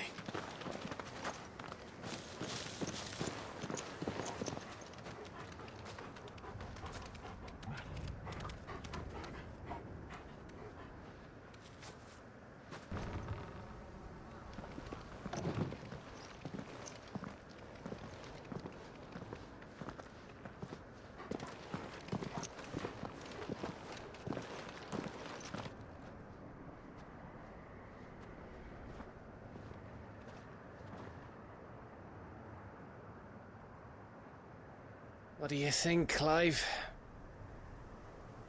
Then we're too late.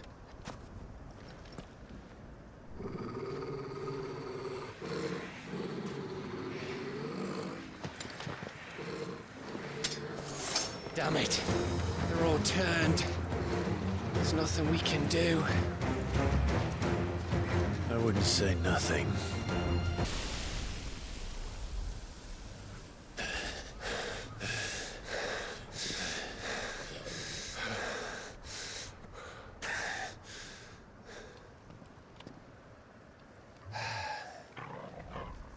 Gav. Gav! Don't tell me there's more of the bastards. Oh, fuck.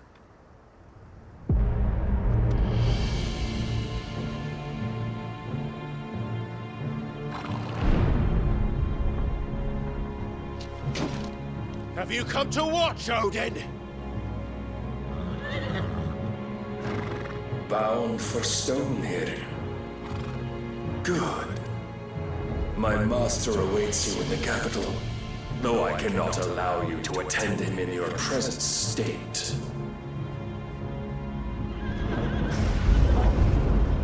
And how are you going to stop us? Why, with this!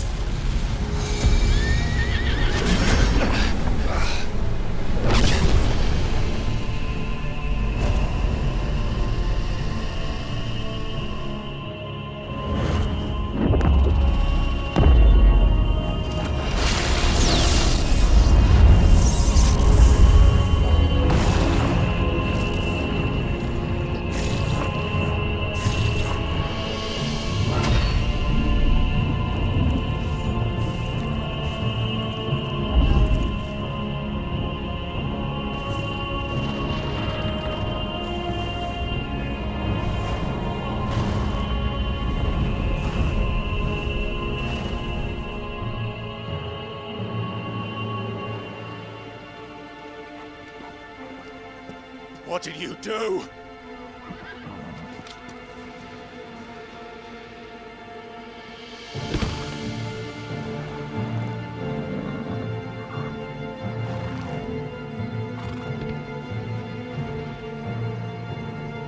If the vessel would see the path opened, it has but to ask. I shall see that my master's prize is made presentable.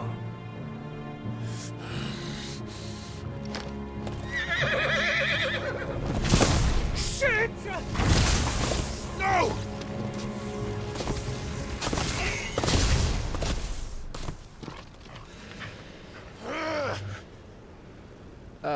Clive? Would you mind telling me what the fuck just happened?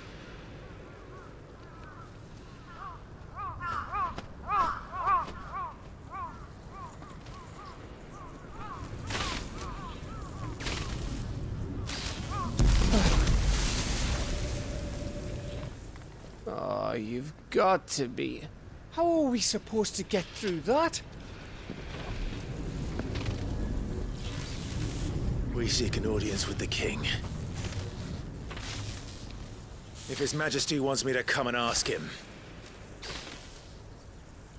then that is exactly what I'll do. Before you go practicing your petition, we don't even know where the fucker went. How about we cool our heads and think this through, eh?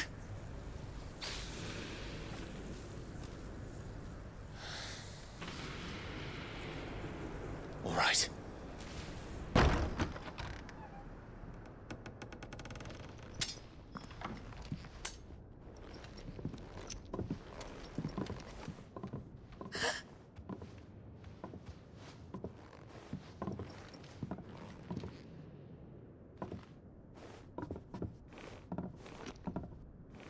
Please. Please.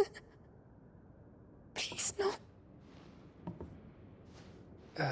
Miss. Whoa. Easy. Easy. We're not turned, all right?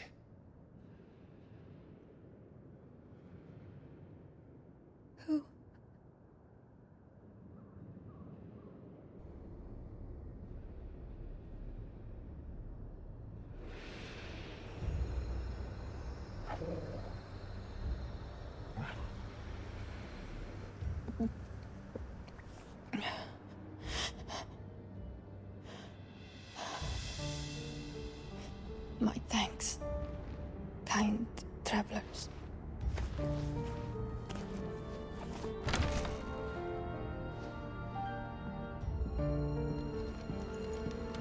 Edda, forgive me for asking, but what went on here?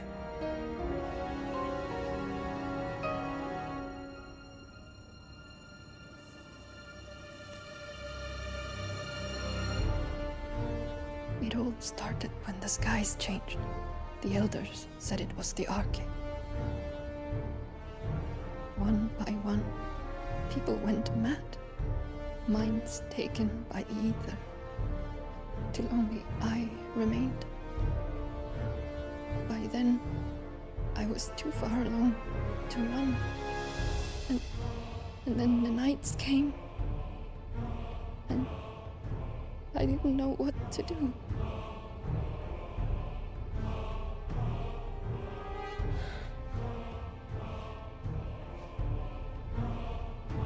And this, Arche is... Just a story. Something our grandparents told us when we misbehaved. About how the heavens would grow dark before the land took her last breath. The end of the world. You said the others went mad. But where did they go?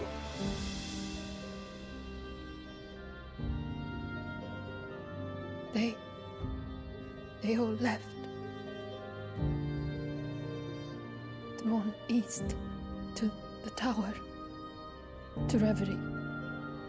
The elders, the healer, the blacksmith, my husband.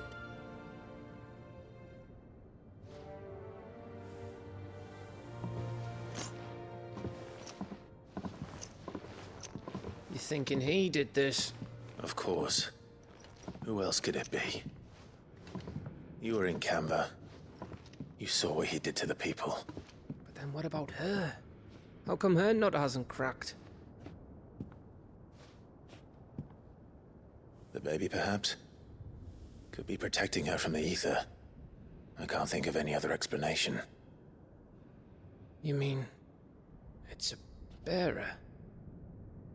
It won't matter what it is once Ultima's magic takes hold. Time's running out.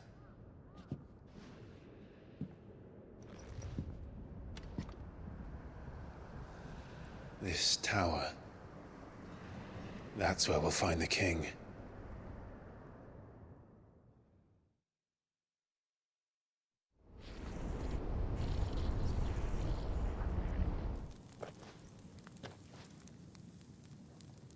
I knew it. It's the same as Phoenix Gate.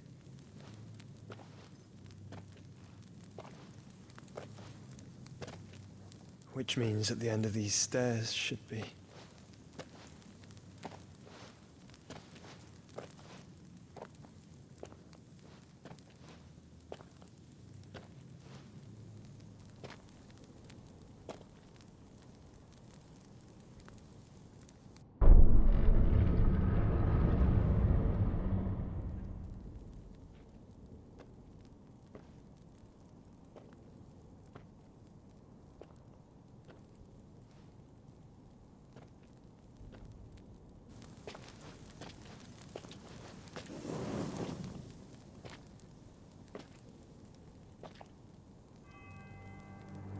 The mural is complete.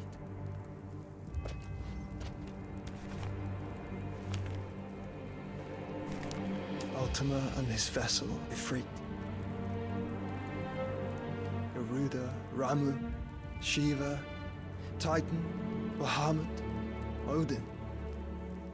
Even Leviathan the Lost is here. But where is the Phoenix?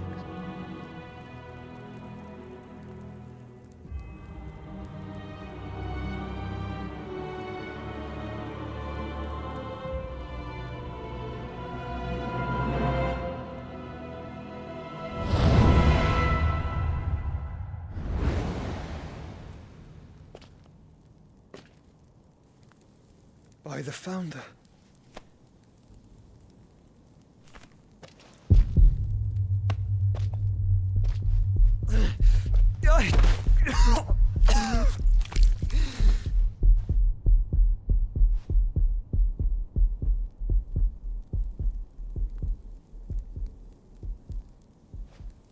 So that's what you want, isn't it, Ultima?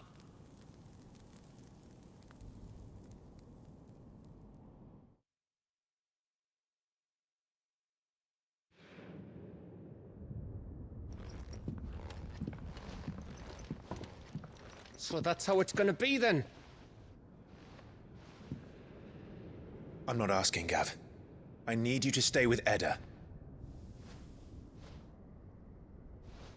What? I must do this alone. If I don't return, you're to find Joshua and make for the Enterprise. Understood? Aye.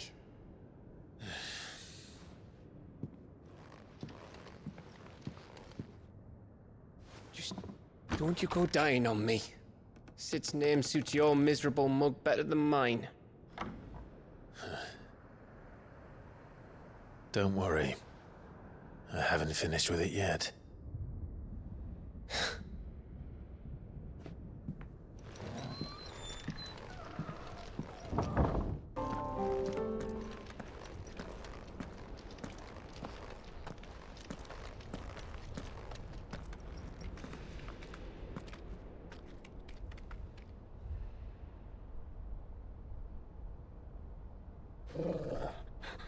This is it, boy.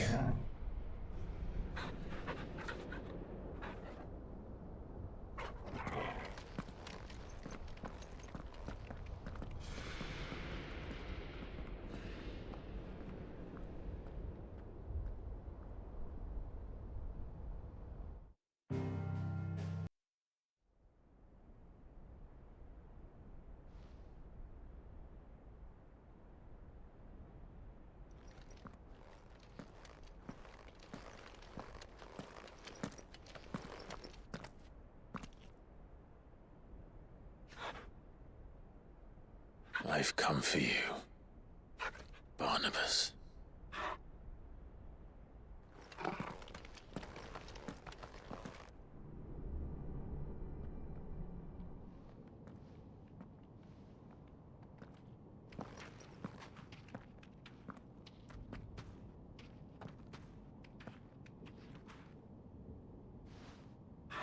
Stay close, Torgal.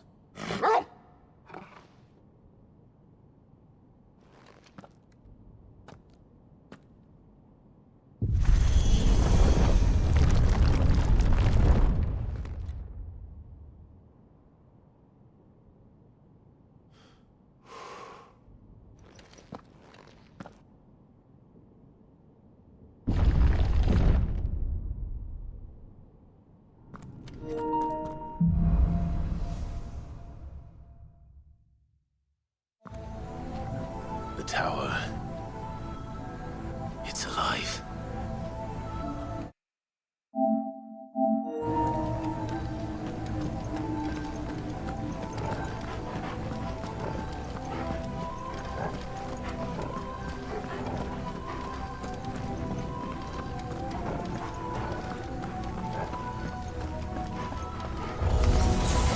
More echoes of the fallen. They seem to feel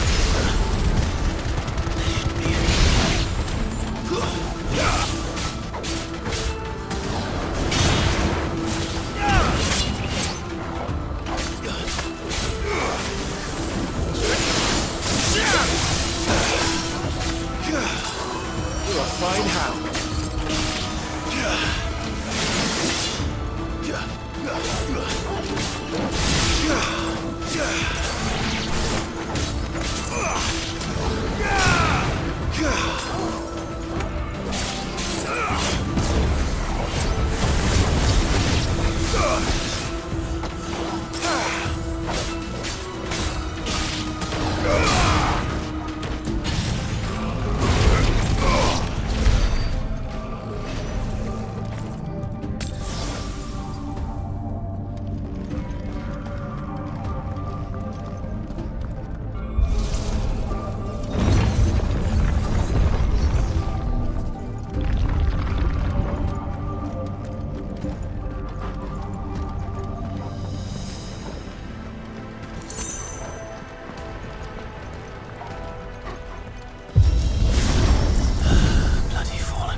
needed that.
If I were Barnabas, where would I be?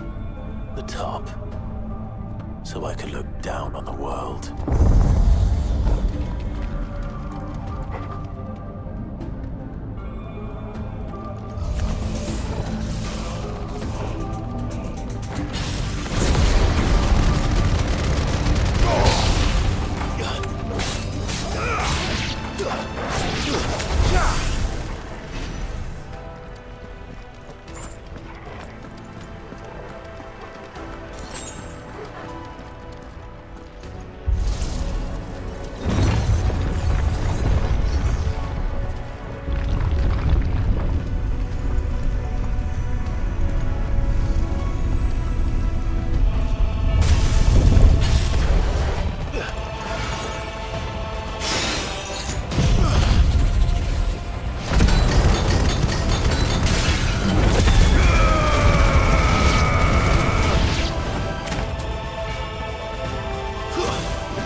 What was that thing?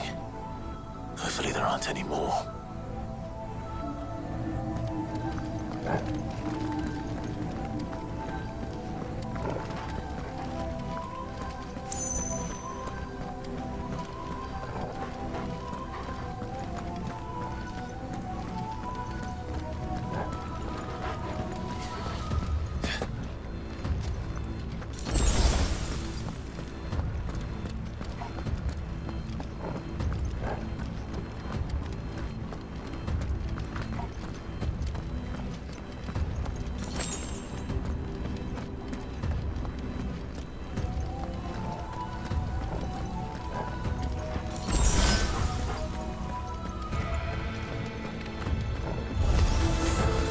What to do, boy?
Almost there.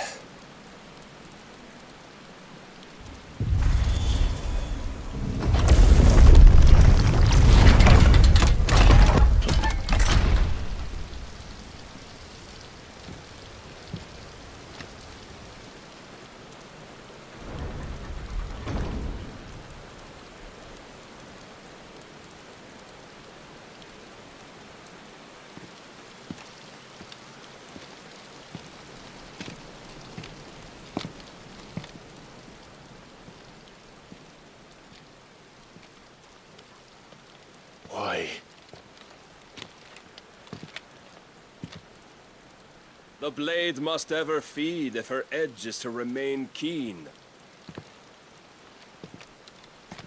Butcher. What care you for these worthless creatures? They are nothing. Weak from the moment of their conception, ever longing for power not theirs to command, they turn unfailingly upon themselves. Like sheep, they roam in filthy flocks, eager to trample those few gifted a fleece of gold. Or that they might feel contentment with their pitiful existence. Prejudice and persecution, severance and strife, every earthly wrong springs from the malice in men's hearts. Malice born of the pain and suffering that is free will. Its corruption is gnawed at your being from the very moment of your birth. You're wrong. It is no corruption. It is who I am.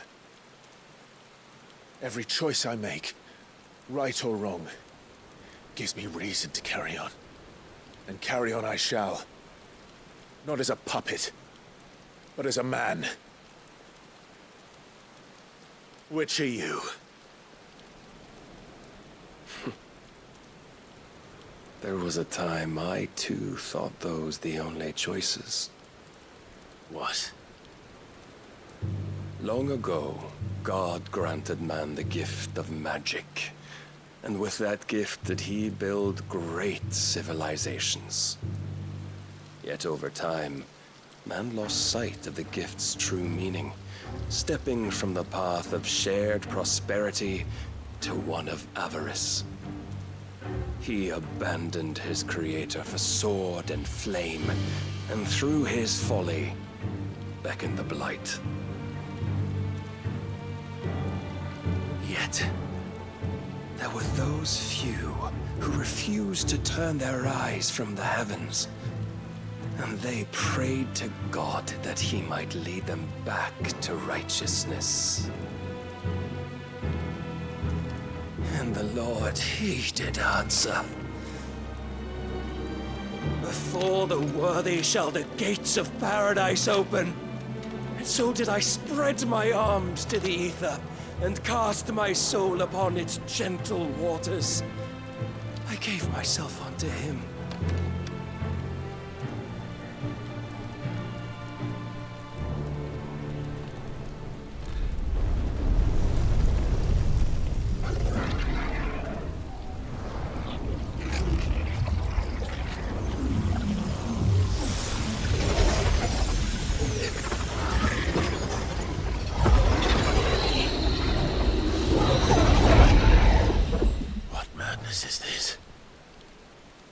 My worth proven, the Lord charged me thus. If your kind are to find salvation, they must be made to serve. You see, paradise lies but a single step away. Could we only take it? Could we only leave our transgressions behind? For none save the pure of heart and mind may set foot in the new world. I will save us. But it all begins and ends with you. You are the key, Mythos. And with this humble offering, shall I prove my faith once more. So you forsook your kingdom. You forsook yourself to serve. Tell me, how is that living?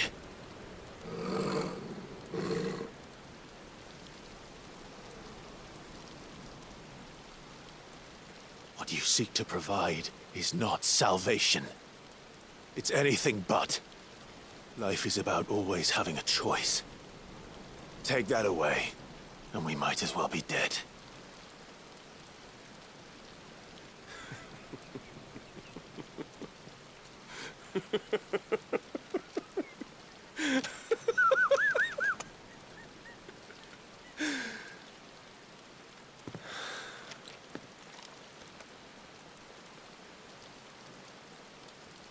Very well. Come then. Show us the strength of your will. It's not the strength of my will that should worry you, but the weakness of yours.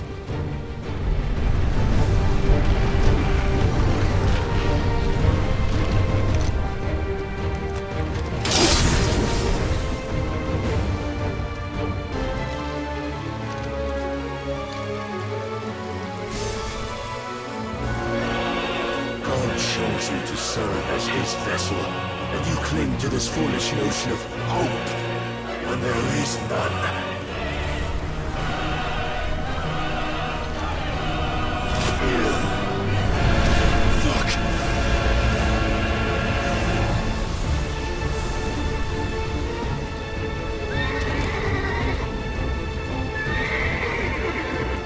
Desperate, are we?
Shown the path. Now you must follow it. Free yourself, Mythos. You will not defeat me otherwise. We'll see. But I cannot be. Defeated? You admitted defeat the moment you turned your back on us. When you turned your back on the truth, Barnabas. We are not as weak as your god believes.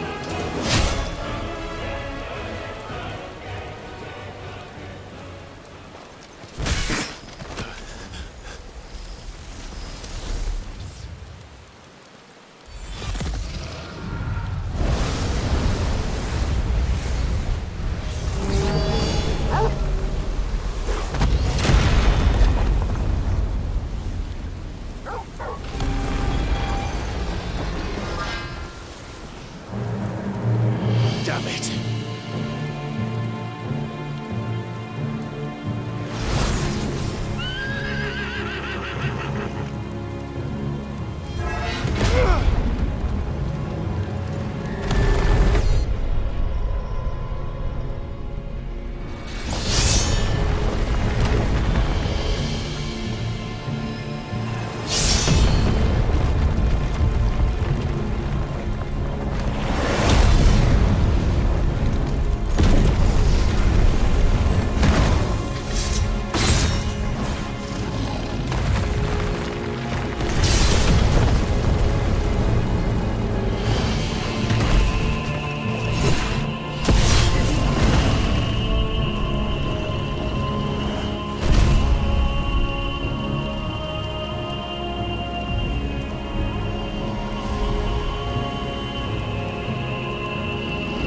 What are you waiting for? Men know nothing of strength.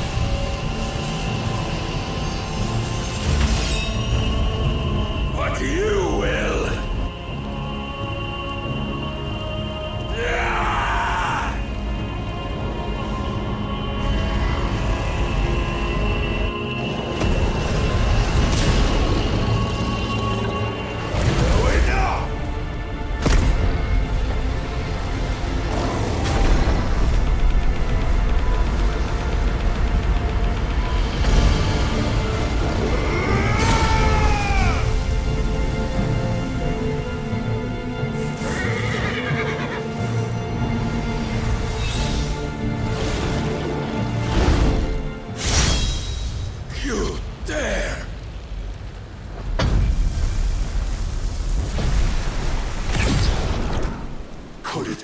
I've made a weapon of your weakness.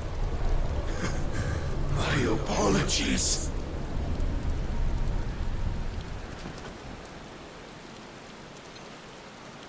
You are not the fool I took you for. And so it ends. No!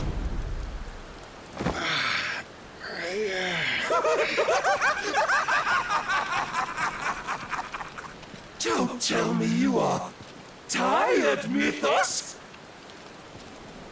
Your stubborn defiance has stirred my long-becalmed heart, filling it with a joy that I have not known for generations! I had thought the tantalizing kiss of self-indulgence a dream forever out of reach. And now that its sweet ruin courses through my veins, I shall not be quick to relinquish it. Show me your work, Mythos, that I might revel in it!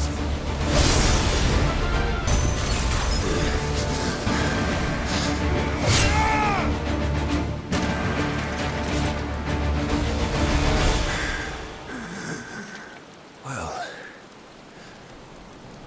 the day is at an end. And we both know the truth. It is I who stand victorious. My will that prevailed. Your will? No. It was his. Clive Rossfield.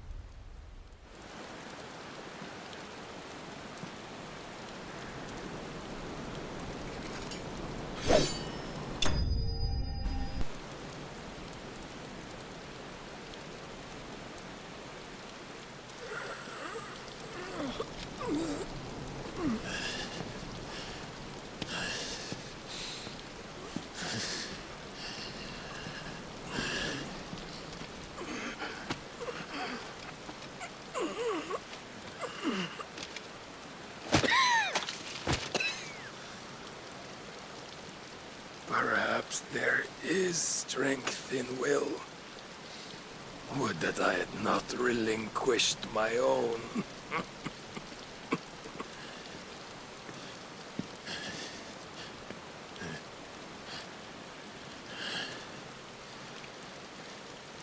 You relinquished nothing. What was it, if not will, that made you strive for a new world? Strive to win your master's approval?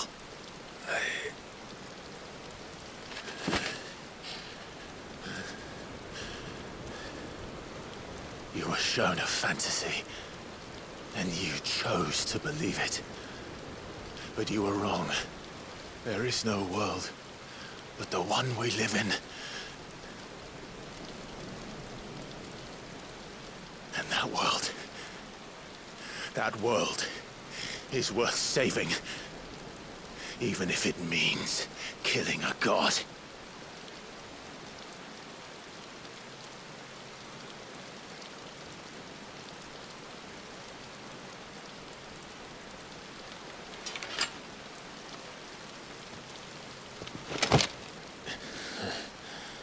Bold words. From one who has served the Lord so well. This is pointless.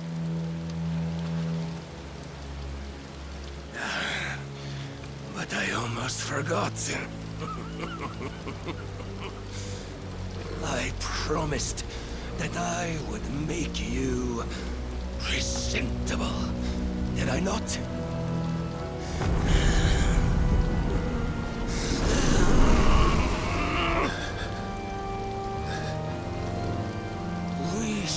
fulfill our destinies. Just as the Lord's Mother Crystals have fulfilled theirs. Come, Clive Rossfield. Take what is rightfully yours. Become one with God. No.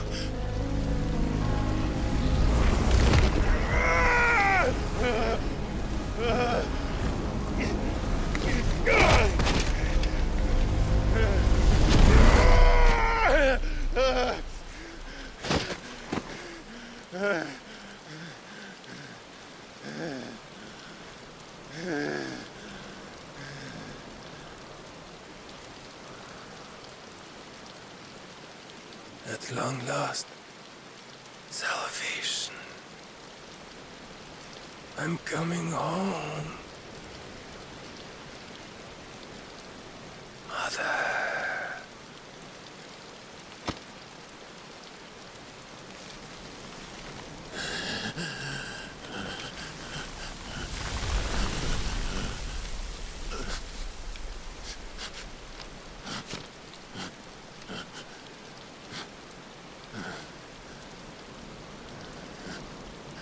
Tell me, how does it feel? Show yourself! Face me! How does it feel to consume your rival's strength, to gorge yourself on their being, to edge step by trembling step ever closer to the divine? With or without a will, you are still but a vessel, our vessel.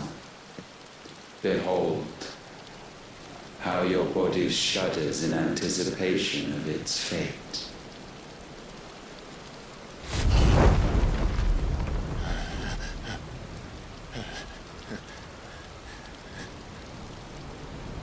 Oh, it's not yours yet. No. Come then, O wayward child. We shall await you upon the back of the first worm. There all shall end and begin again.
Anything, my lord, quickly!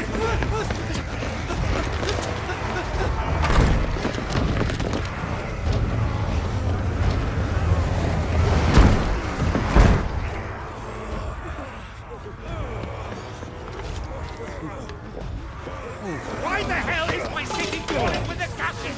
Don't ask me, ask them! Since when was Eugen Havel one to hide when there was a fight to be had? Since they stripped me of my rank and banished me from the battlefield. Now I'm stuck wiping the backsides of this one while the city burns and my wife tails off with a man half my age! And then you turn up! What the hell are you doing here anyway?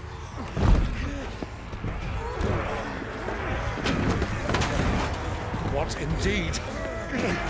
The enemy numbers 200,000 or more, counting yours. There are simply not enough soldiers garrisoned in the capital to repel an army of that size. Then what of the central keep? Held by a contingent of soldiers and bearers from the surrounding boroughs. They are the sole reason it still stands. And all it took was an army on their doorstep to bring them together. The prospect of death does put things into perspective. Perspective. Perhaps it's what we've lacked all along.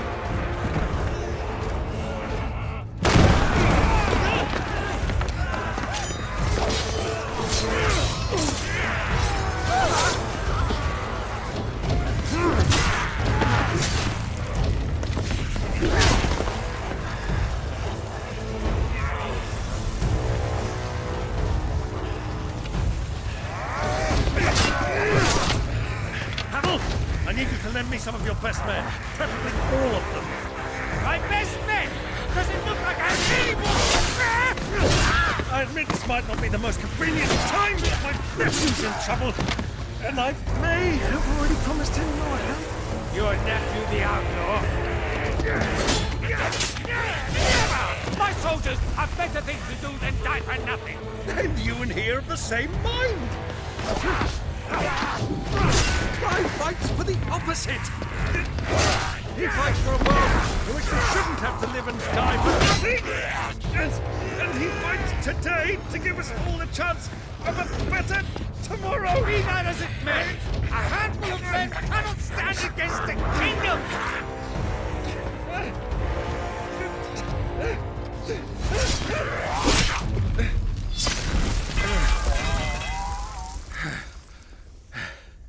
Then mayhap they are the wrong men. Well, I'll be damned. Our numbers are few, but I shall rally as many of my dragoons as I'm able. You, apprise the Lord Strategist of the state of the city's defenses. Yes, Your Radiance. And you would fight alongside us? I owe the Phoenix a debt. Does this vouch for my nephews? Aye, but I still have my doubts about you. Which we can discuss later. Indeed. You said you had men garrisoned in the keep. Captain, do you know how many yet remain? Allow me to confirm. Commander? Whatever their number, Randalar will be needing Gather the them bodies all. and build a pyre in the courtyard. Quickly. Terence. My lord.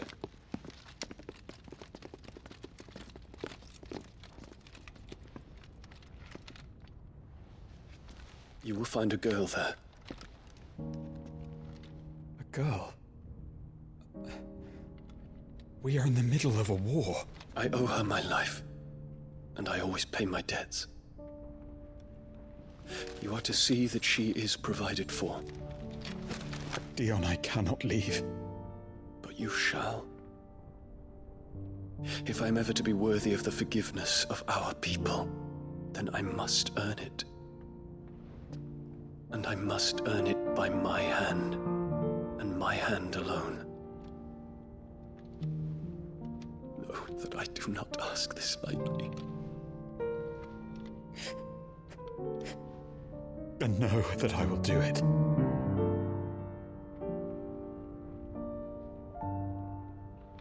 Farewell, Terence.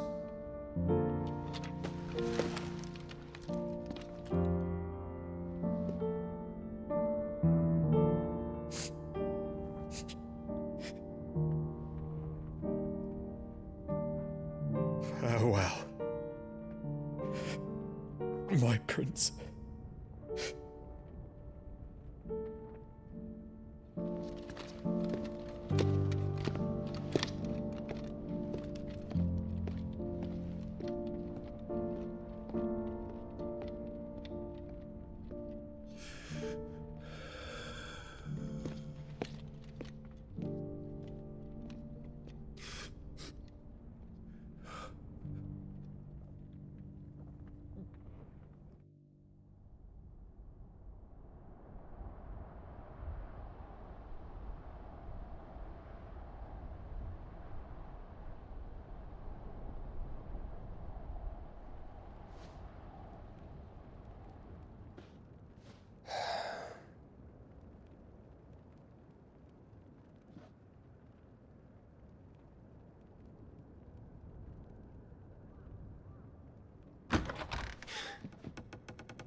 Clive! Thank fuck. You alright? I am. But I'm a damn sight better for seeing you, Joshua. And Barnabas. The king is dead.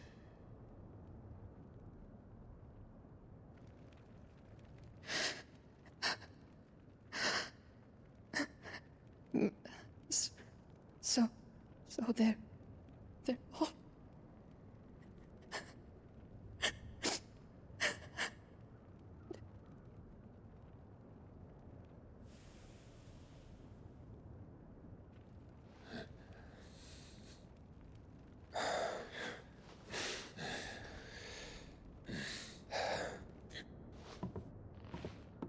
They are, but so is their killer. He can't hurt anyone anymore. You're safe.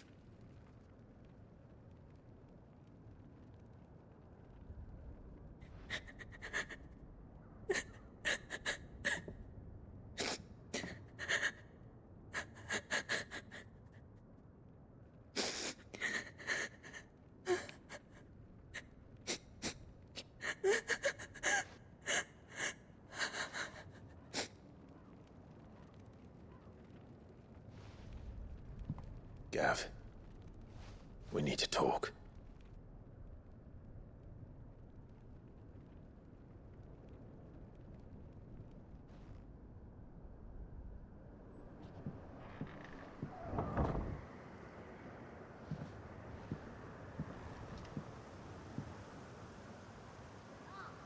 I'm sorry, Clive. You know I want nothing more than to go with you. I do. But I'm glad you're heading back to the Enterprise nonetheless. And not just for Etta's sake. Our people need to know what happened here. You can count on me. As can she, I hope. Thank you, me lords.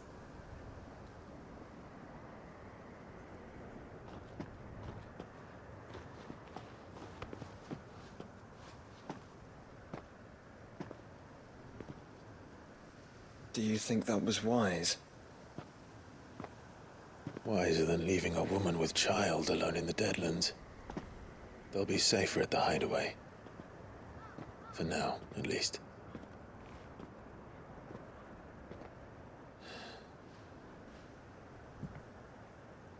This land is overrun with Akashic. The king himself was long turned, albeit by choice. All to serve Ultima, in his damnable quest to forge the perfect vessel. The chaos Barnabas wreaked upon nation after nation. How many were killed for this?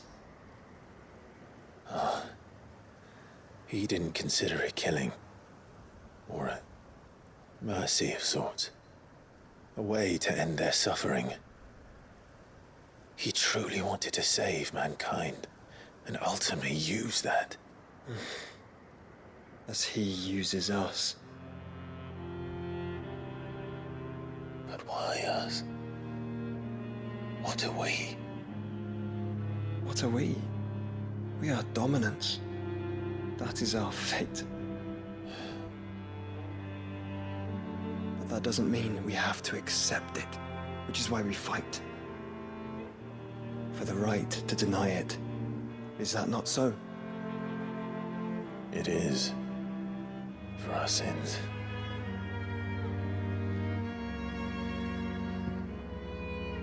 Barnabas said something else. That the Mother Crystals were Ultimas. Ultimas? Are you certain? We know that the Mother Crystals have been leading the land of Ether. And we also know that it's this which hastens the spread of the Blight.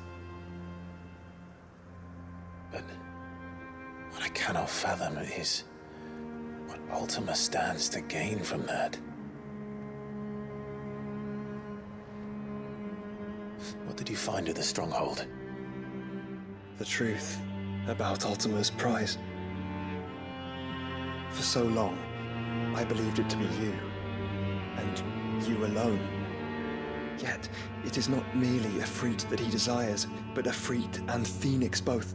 That which we became in the skies over Twinside. Only when the twin flames are joined shall his vessel be complete. Quite why he needs a vessel is another question.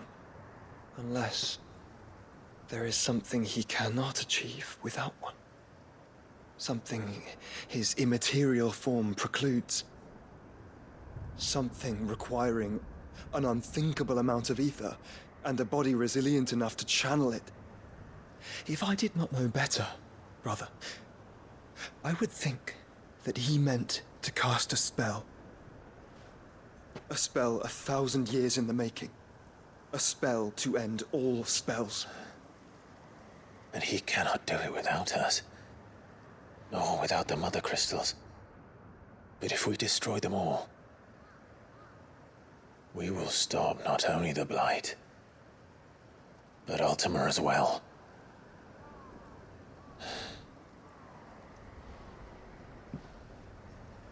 We stick to the plan then.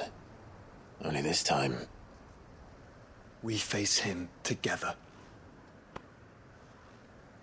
Well, it's a long walk to Stone here.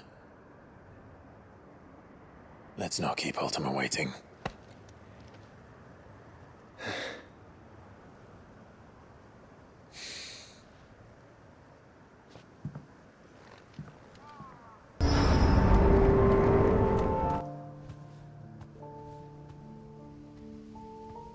Don't tell me. The only way to the capital is through that gate, just as you surmise. There's an army down there, Joshua. Yes, but I don't see any dominance.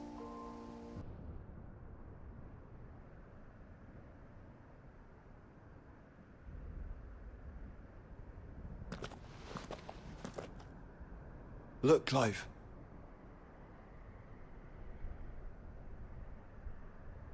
By the Founder, the place is a fortress.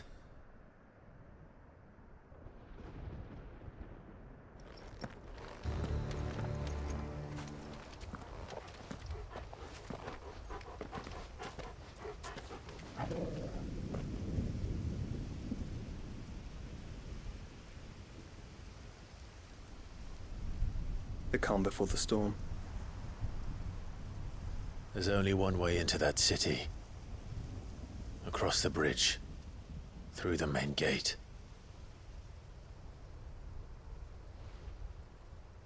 Right into the midst of whatever is left of the late King's army. Are you ready for this?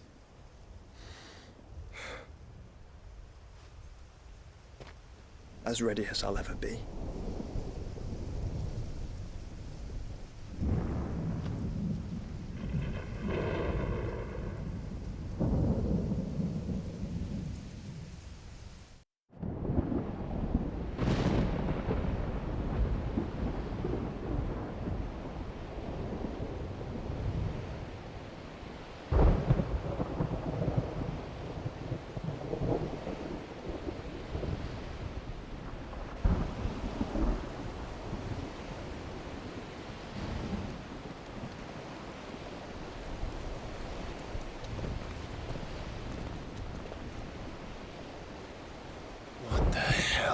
Here. I dare not think. A stroke of good fortune, perhaps?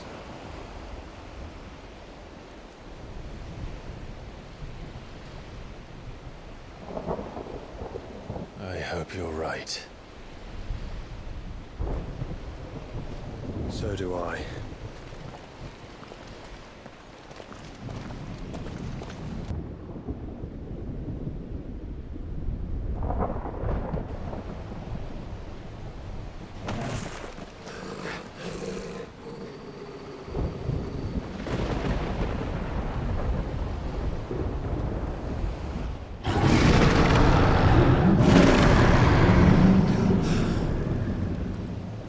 That's a behemoth. Who'd be mad enough to tame such a beast?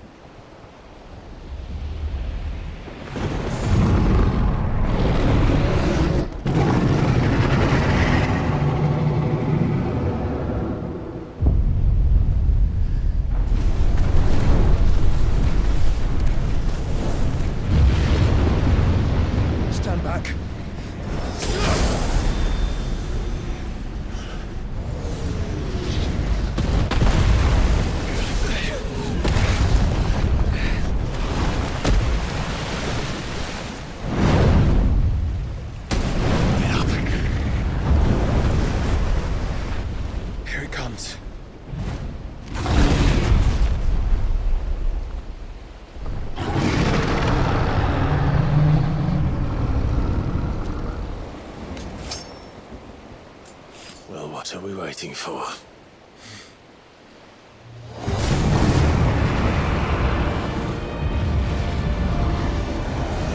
No! Stand back! I'll conjure a ward!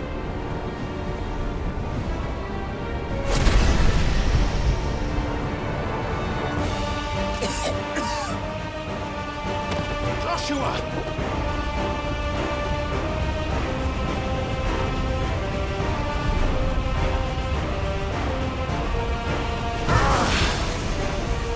Desperate times. Clive, no! Trust me. I'm your shield, remember?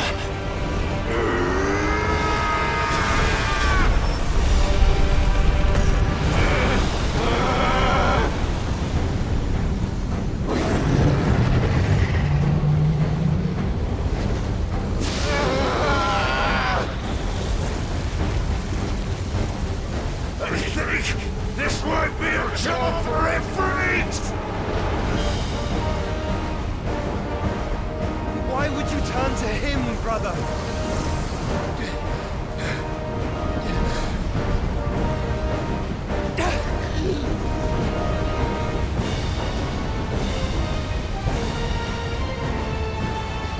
When we fight together.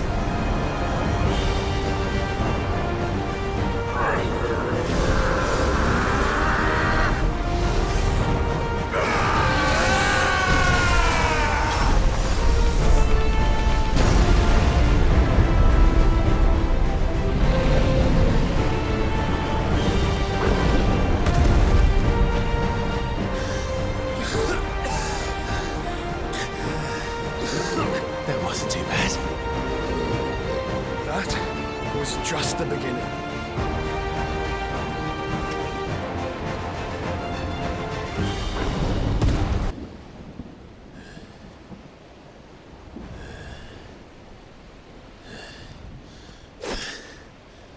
Quickly, before we're cut off for good.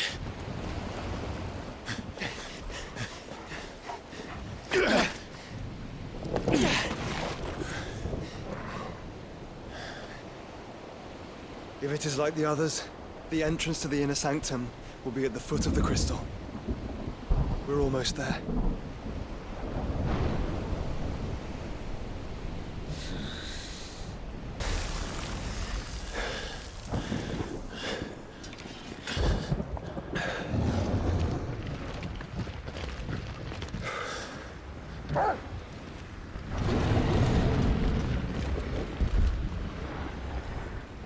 There's no end to them.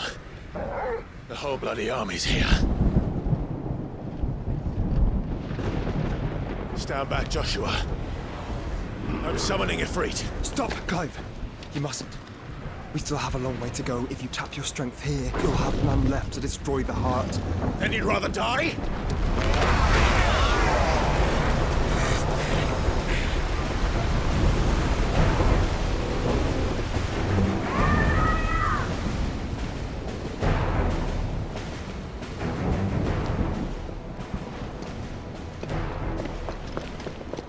Jill!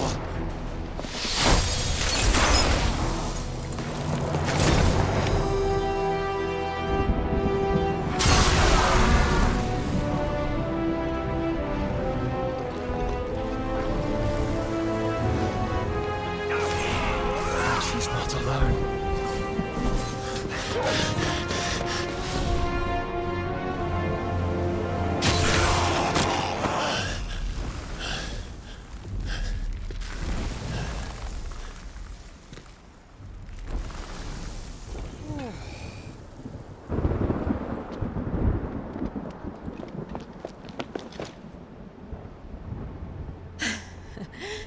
Surprised to see us.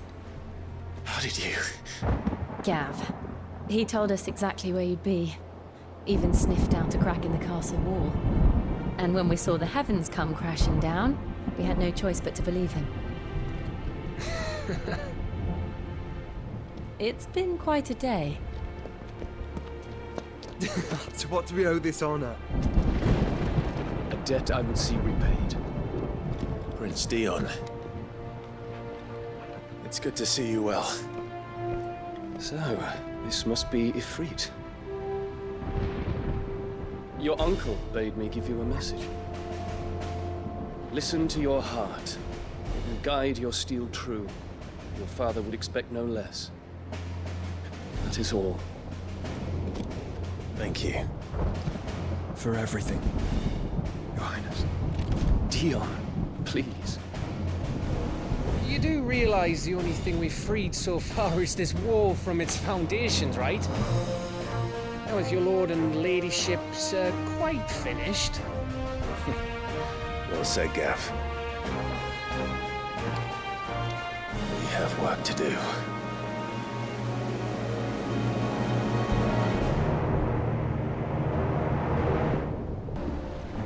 You see, Clive, we're not alone. If we are to win the day, we must all play our part. And ours. Ours lies beyond those doors. We fought long and hard for this moment. Sid's dream, our dream, is within our grasp. We need only endure this final trial, and we shall. Together.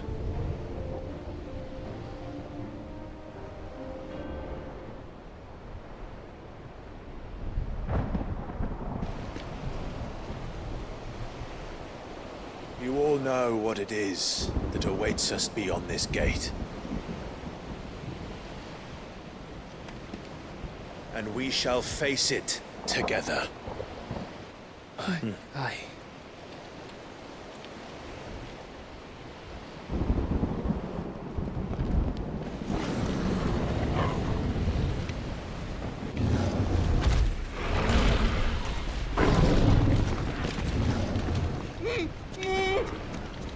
It seems our hosts would rather we remain.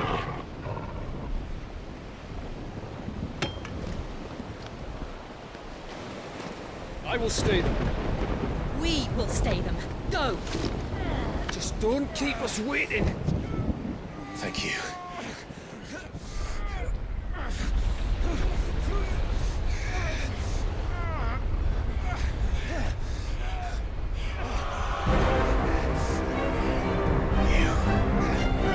Welcome, sons of fire.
Joshua! Joshua! Wake up! Clive, is that you?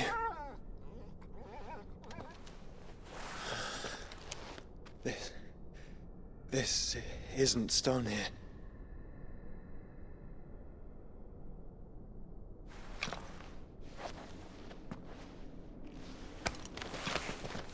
Welcome to our darkness. A rift between worlds wherein your kind might reflect. Show yourself! Grave and many are the sins of man. And we would have you know them. All of them. As fate has seen fit to deliver you home, consider this our welcoming gift.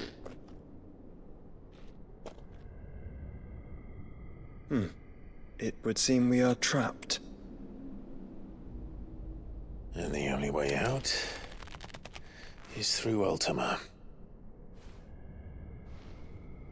We find him, and we leave.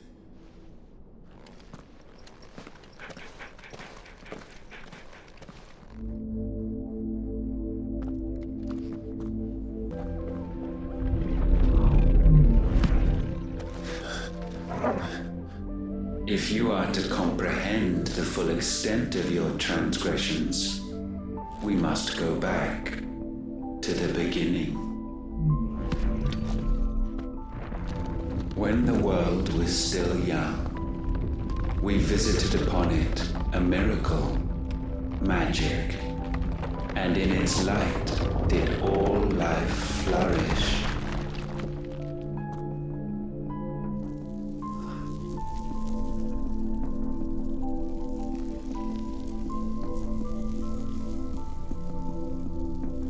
Yet the price for this boon would prove heavy.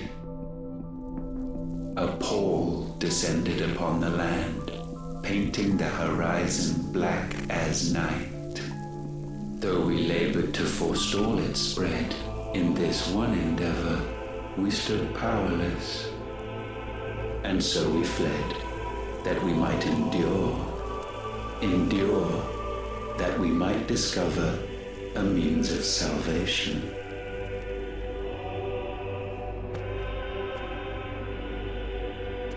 But if it was magic that caused the blight, what of the mother crystals?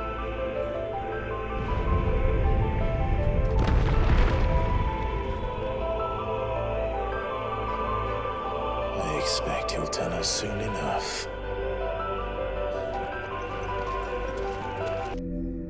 Salvation, alas, was not readily to be had.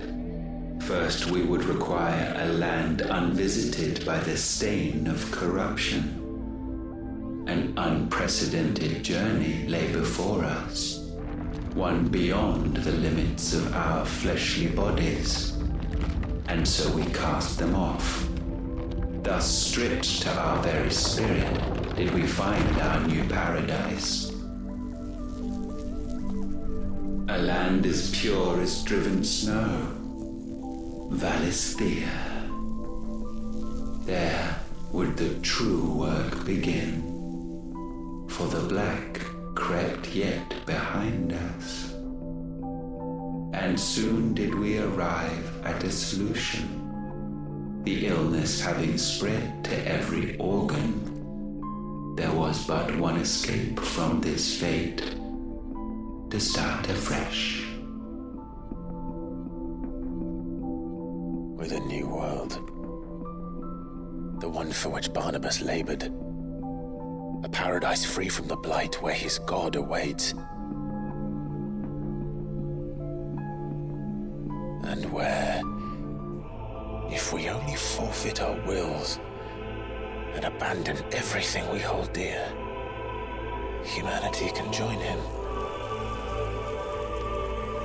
So, Ultima would have us follow in the footsteps of the king. And follow we shall. For now.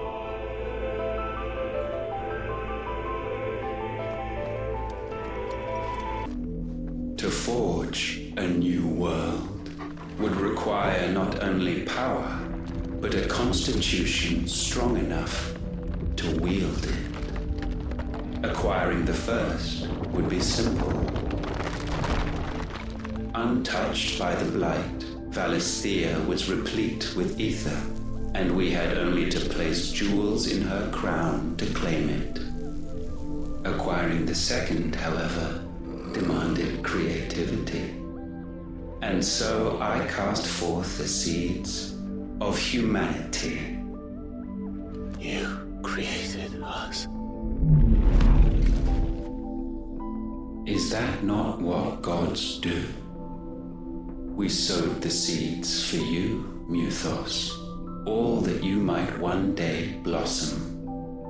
And our future thus secured, we thought to slumber, though that would prove a grave mistake.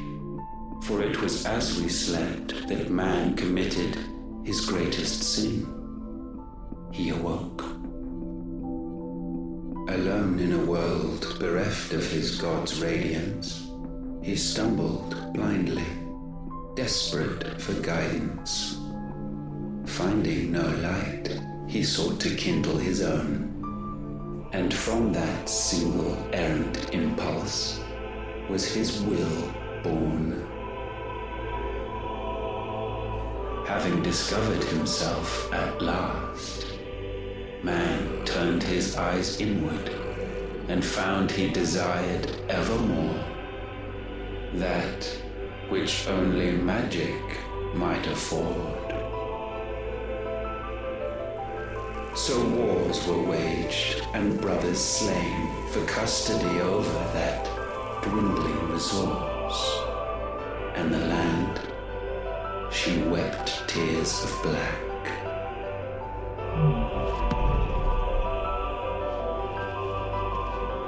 He would condemn us for this. Surely he cannot be so blind to his own hypocrisy. Not blind, just unwilling to admit the truth. But we're one and the same.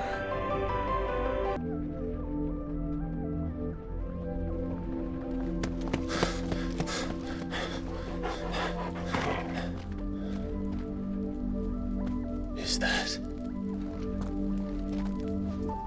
Ifrit, or what's left of him? Long have our ashes lain cold for want of a spark. Cast your eyes upon them and see what you must become.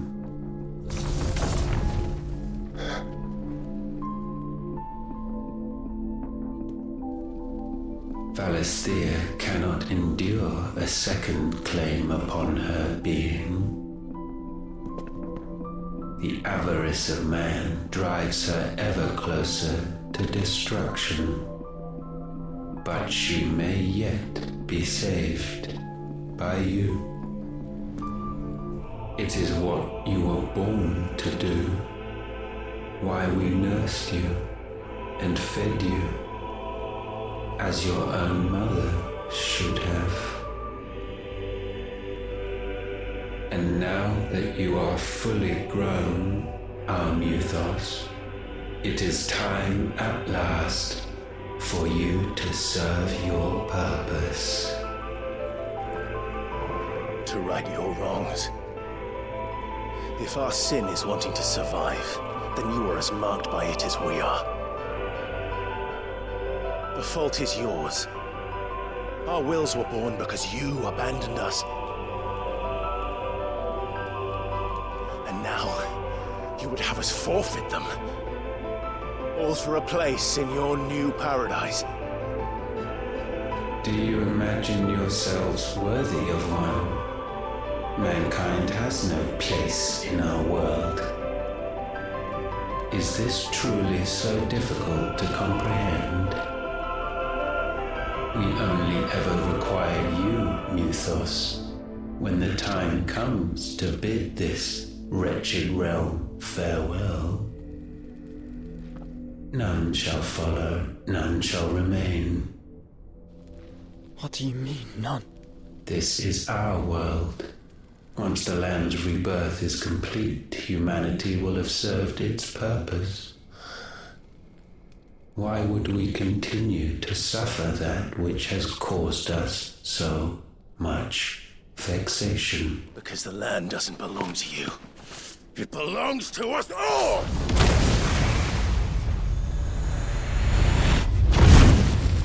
What? That is where you are mistaken. You own nothing but your precious will.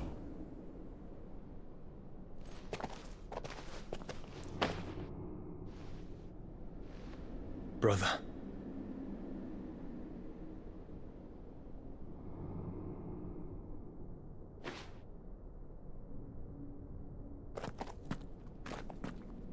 I can't do this alone. And you don't have to. I grow weary of your dissent. Now you must learn. This master will not tolerate disobedience.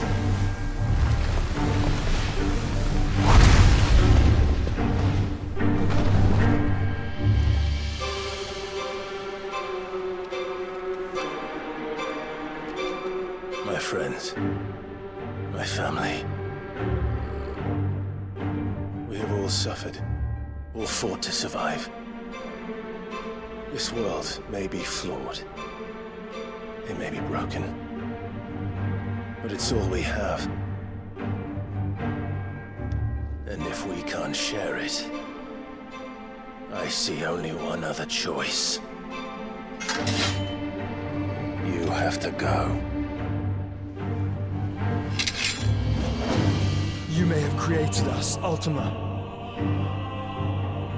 But it's time we lived on our own terms.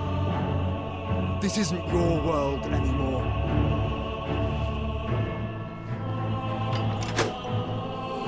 It's ours.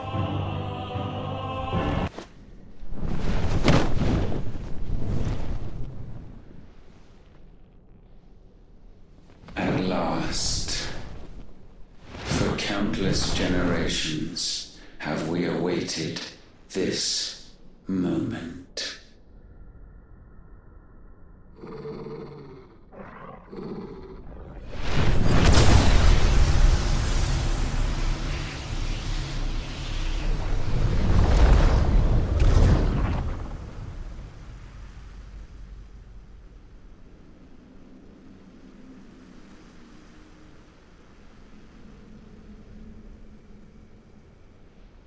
Your struggles have made you strong, yet your soul remains heavy with sin.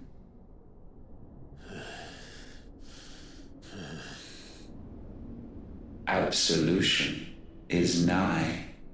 Repent, and all shall be forgiven.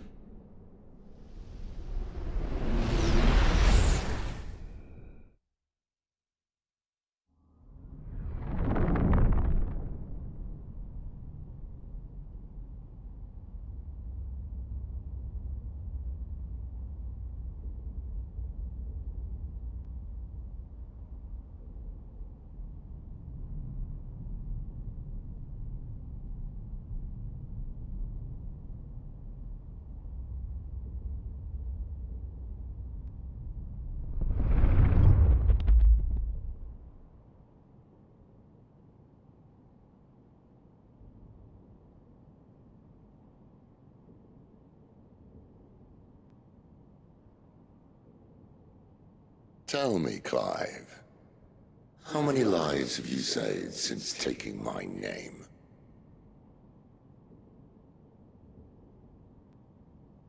Fewer than we have ruined.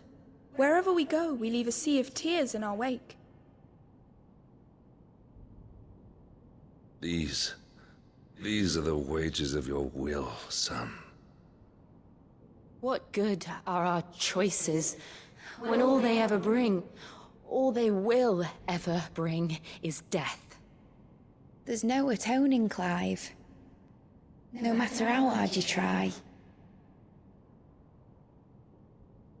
So why not leave it all behind? Leave it all behind.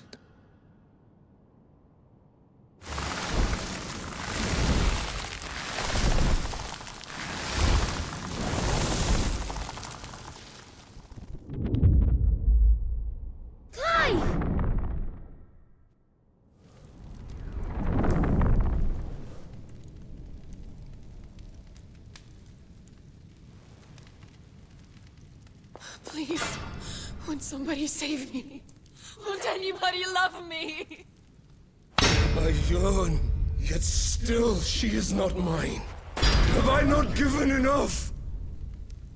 From will is born desire, and it is this which consumes you, rendering you incomplete. Do you not see how the world bends and warps under the weight of your hungering hearts?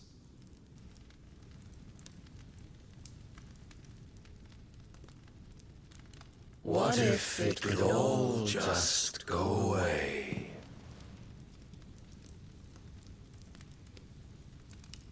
Just go away.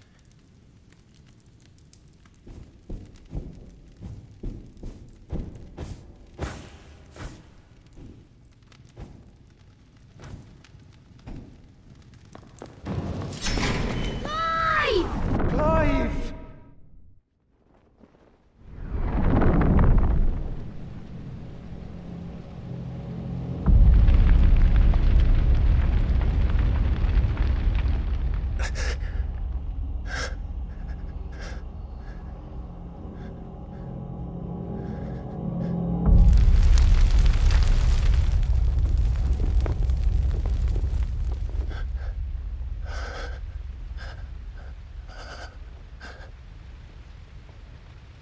None of this is real.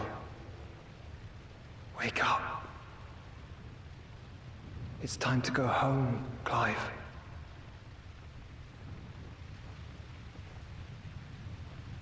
Clive. That's right. You're my brother. Brother.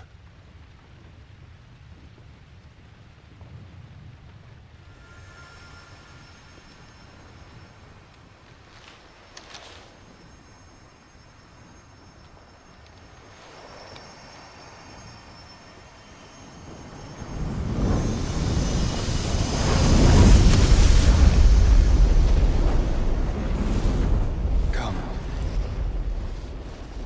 Remember who you are. Clive.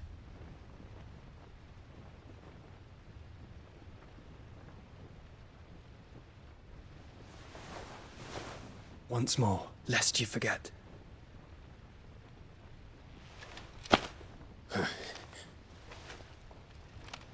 My name is Clive. Clive Rossfield. Look, Ultima.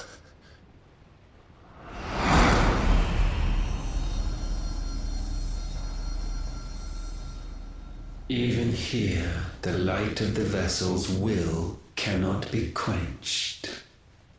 And the Phoenix, his trespass should not have been possible. Not possible unless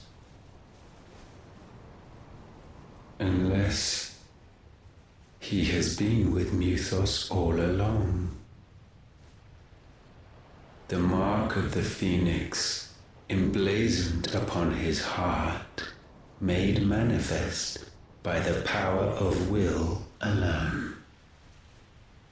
The power of creation. Can it be? Are their wills truly so potent? Are you still talking?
Wake up!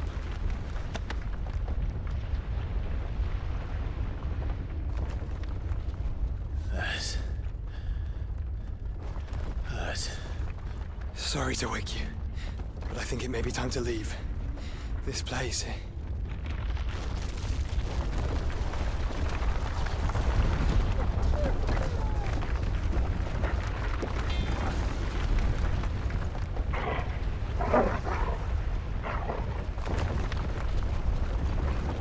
And once again does my creation stray from the path laid before it. Steeped in conceit, you fancy yourself a god. You embrace Logos. But we will put an end to this hubris. What are you talking about? In the halls of origin does our true power quicken. And there shall you be made complete. Soon, Mythos, soon you will discover how little you know of suffering.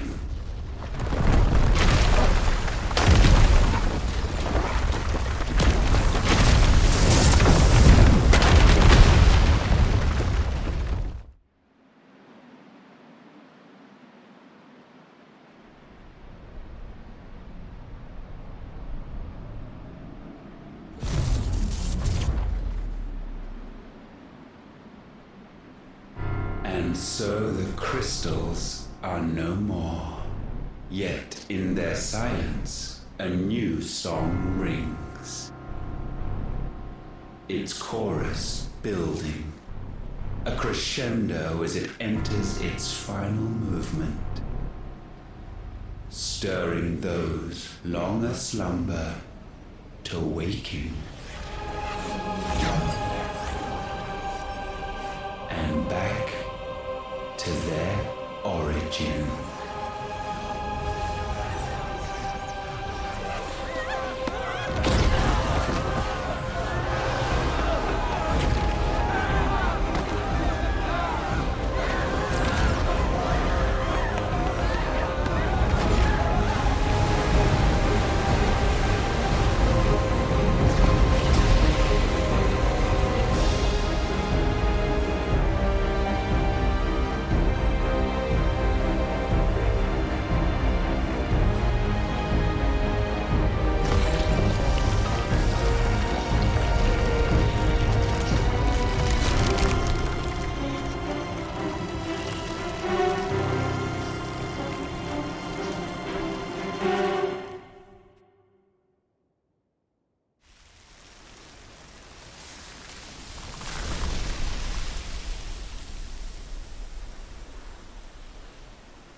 Bloody crystal's cracked.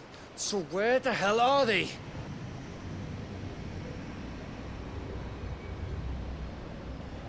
Oh, fuck me.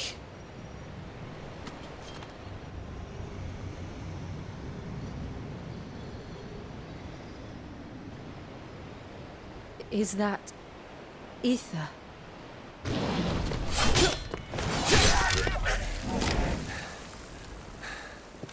What in good Grieg's name is going on? This is wrong.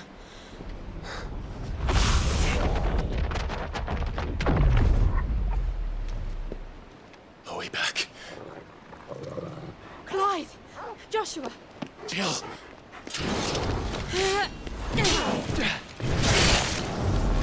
Is everyone all right? We're fine. What happened?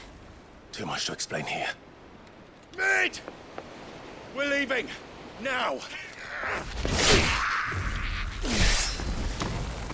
Everyone, fall back to the ship!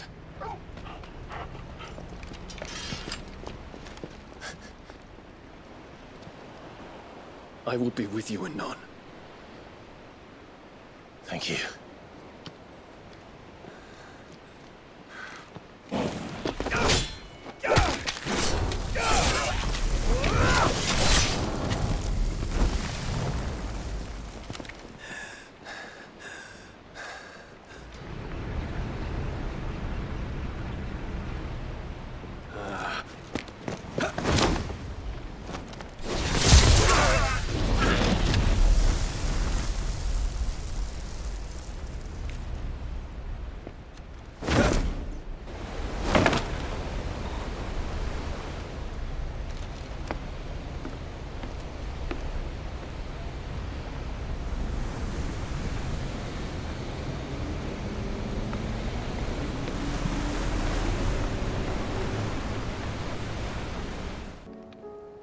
Still alive, I see. Something tells me that eyesore on the horizon is your doing. How'd you manage that?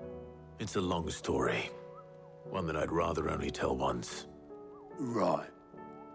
All hands on deck, then.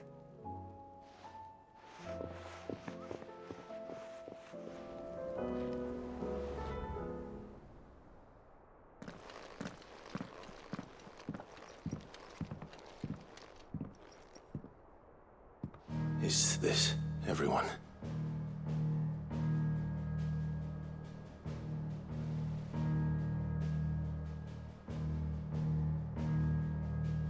As I'm sure you've all guessed, the crystal which now commands the eastern skies was summoned by Ultima. He called it Origin. Though the significance of that name is as yet unclear. What does it matter what it's called?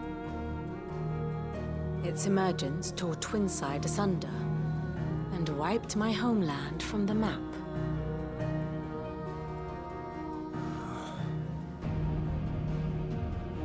Mention of the Dominion spires can be found in the oldest of Valisthian records. But to the best of my knowledge, none provide any hint as to their true nature, that they would prove the horns of some slumbering demon. Well, the Dominion's demise was at least quick. Elsewhere, the Republican army cannot hope to contain the chaos engulfing Randalar. Canberra is in flames, and the Empire. Our allies are crying out for answers. I've sent the Cursebreakers to give them what assurances we can, but right now that amounts to fuck all. They wouldn't be able to stop what the skies have started in any case. People here and across the realm grow sicker with every passing day. Could it be that this new Mother Crystal is like the others? That it draws upon the land's ether? It certainly looked that way from stone here. If that were true, it would explain the hastening spread of the Blight since the crystal's appearance. Would it not? And as the land's ether slowly rises to the surface, it pools, corrupting all who cannot channel its energies. Archay above, ether floods below, and in the middle, here we languish, hopelessly entrapped.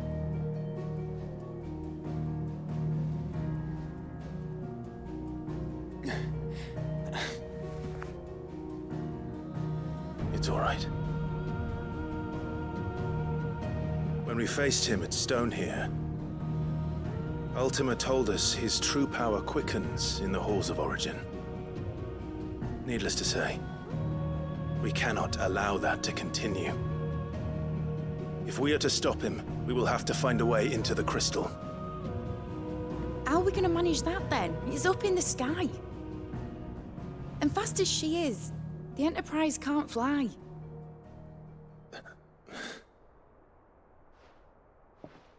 It's a lot to take in, and I reckon we'd all benefit from some time to clear our heads.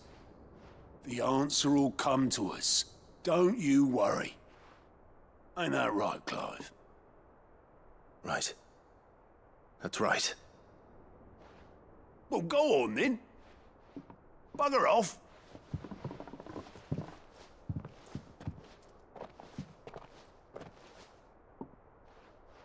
Same goes for you, Clive.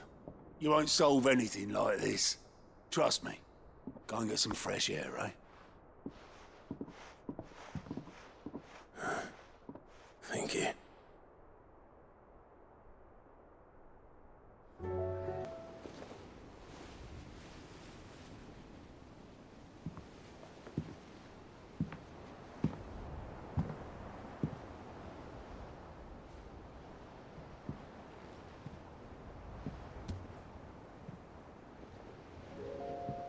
Ultima may have created us, but he doesn't make us who we are.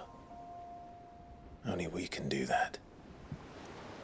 And if he would have us fight for our survival, so be it.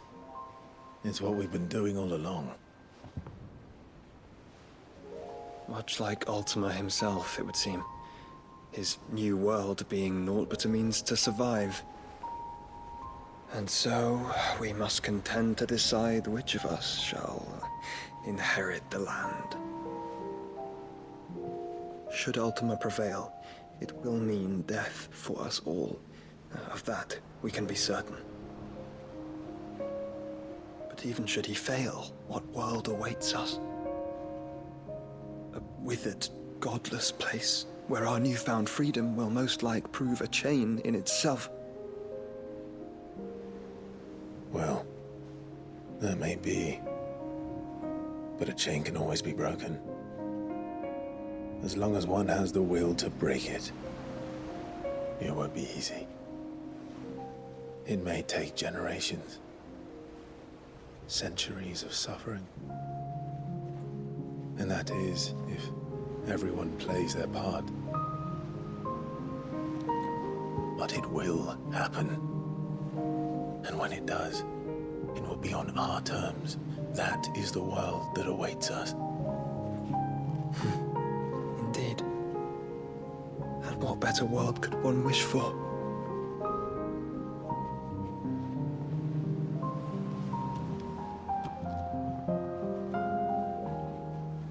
But first, we have to reach that crystal. Then it's a good thing I have wings. You can barely stand, let alone fly. And only the Founder knows what horrors await in those skies. You certain about this? Am I certain? I am the Phoenix. I will do what I must. This is our fight. Remember?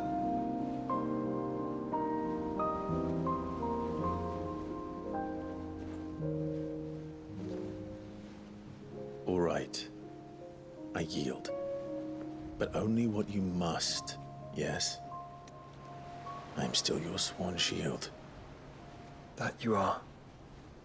And what of my wings?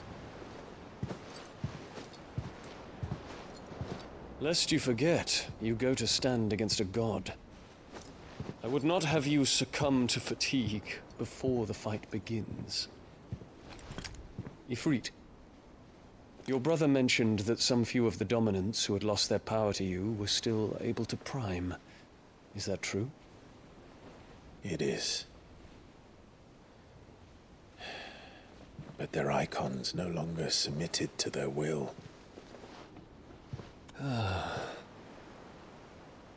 Then mine will have to be stronger.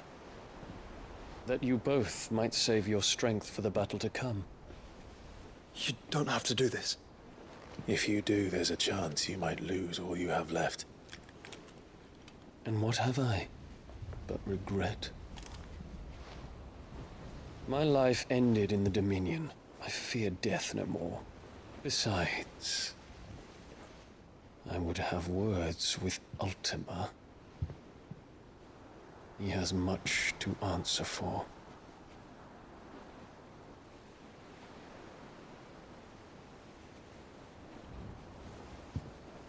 We are in your debt, Dion.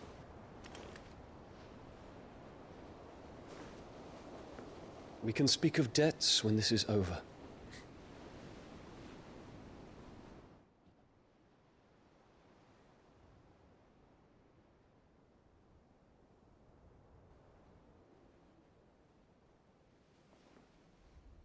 He speaks like a man who knows he's not coming back.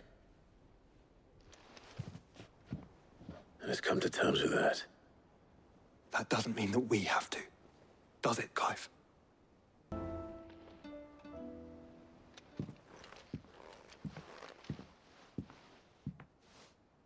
Come to wish on a star. That might not be such a bad idea. This is it, Jill. You know what I have to do. Why I have to do it. There's no turning back now. This is where our journey was leading us. Where it will end, for better or worse. I could pray to Metia for you. But you'll be all right, won't you, Clive? You always are. I did promise we'd watch the moon together. I'll be waiting.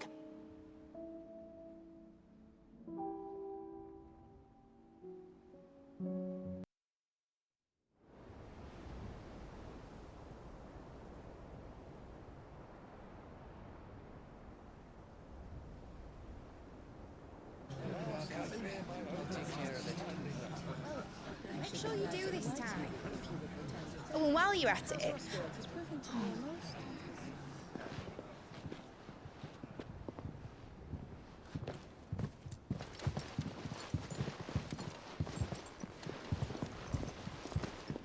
Clive, if you see me dad up there, tell him we were right to leave his legacy with you.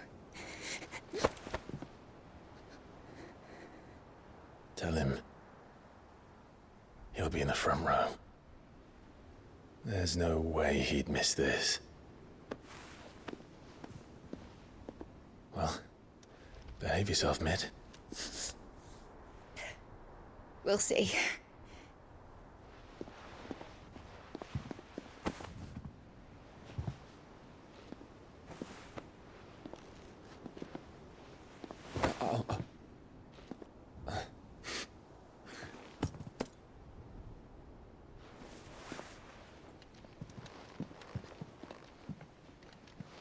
So, you're in charge now, Gav.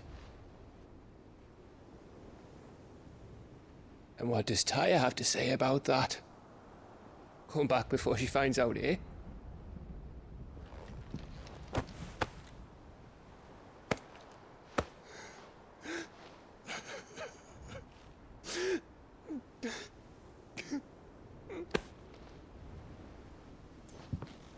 Thank you, Yote. I'm sorry. Your Grace, I shall pray for your safe return. That's kind of you.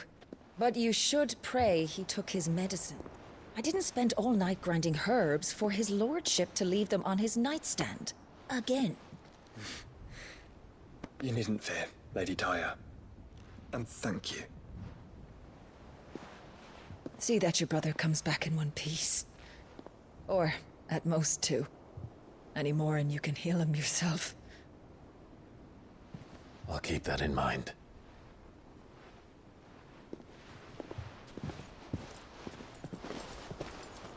Well, there's nothing to say that hasn't already been said. But that's never stopped me before, so just you do what needs doing. And don't worry about us. We'll do our best, Uncle. That we will. If that is all? Not quite.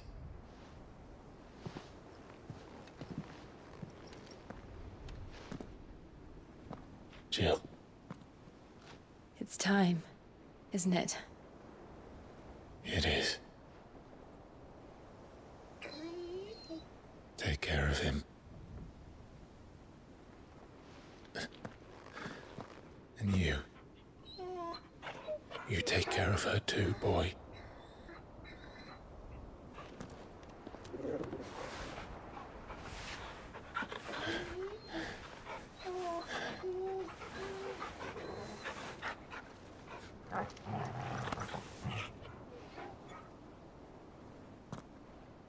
Don't forget, Clive. We all choose our own path. Believe in yours. I do.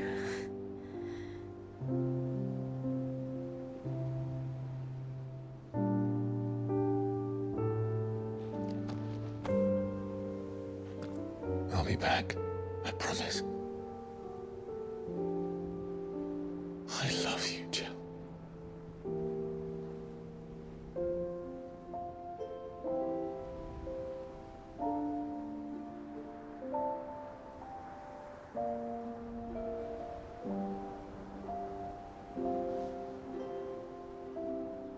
I know.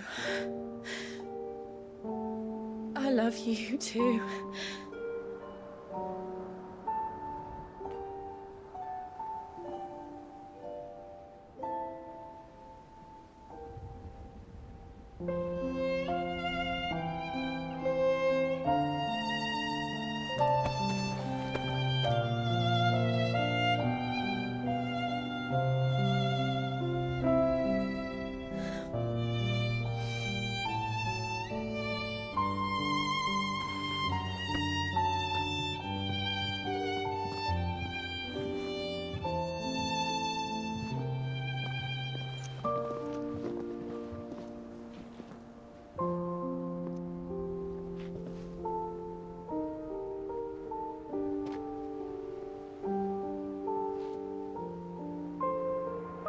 Now, we have a god to kill.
Here they come! Hold on, Joshua! Already am!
So, this is Origin.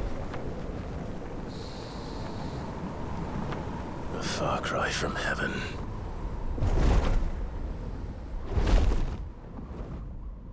Where it all began, where it all begins, our ark, your architect. There you are. It was here that we slumbered, here that we waited for centuries, clinging to our decrepit shell, for fear that we might have need of it once again. But you have come at last. And now we shall be truly complete.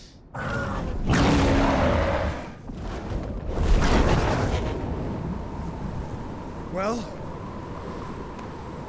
There's 3 of us, and 1 of him. Let's make it count.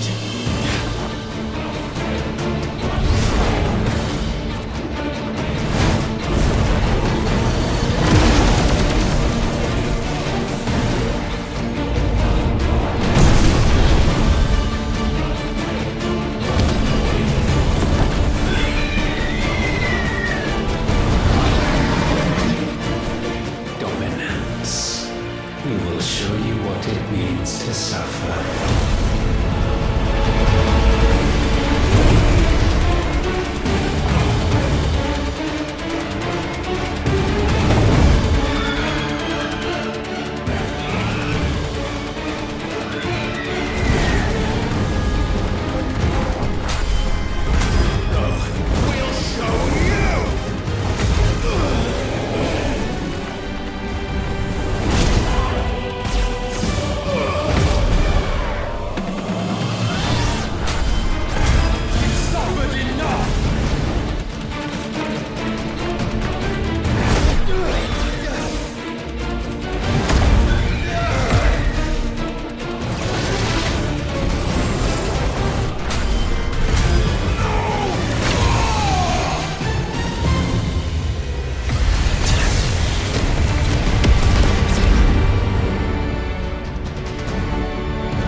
Clive!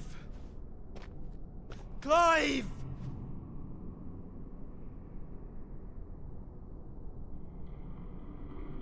No!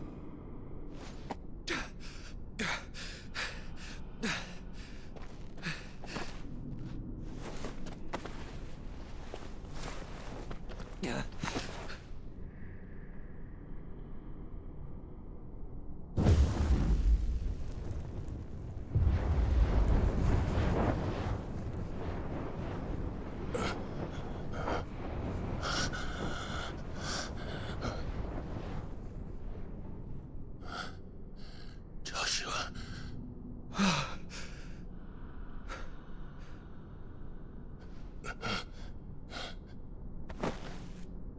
Thank the Founder.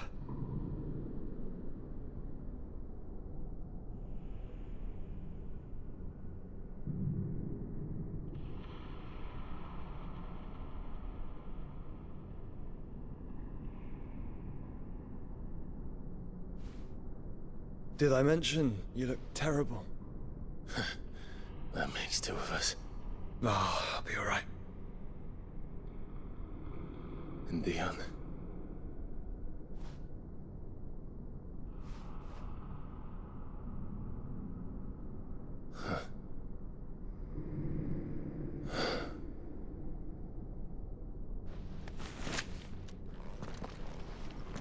Take my hand. I told you, I'll be...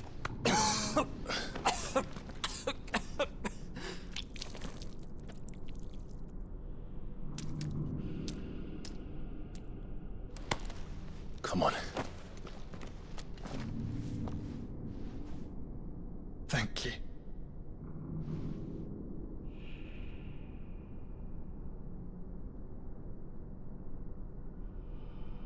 Press on. Always.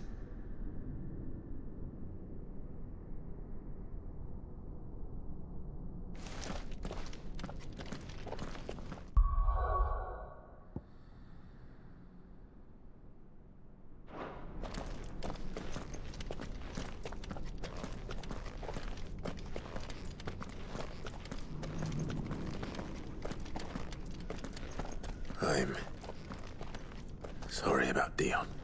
Don't be. Please. He did what he had to do. And it's time we did the same.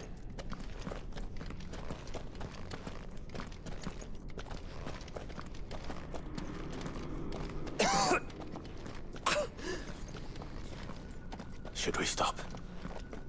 Because of the cough. No, I think we're past that, Clive. I suppose we are.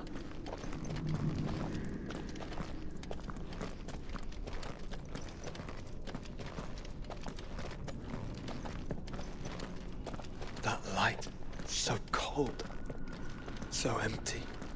We're close, aren't we? It seems that way. But I don't want to think what could be waiting for us in there. Then think instead of those waiting for us at home.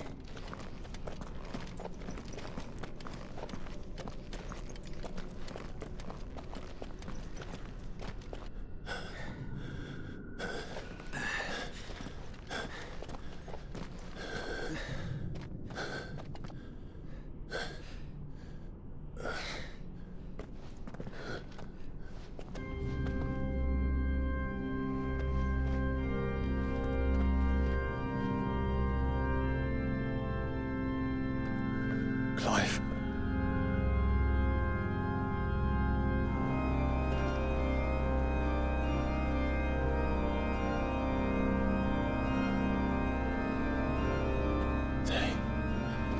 They can't be.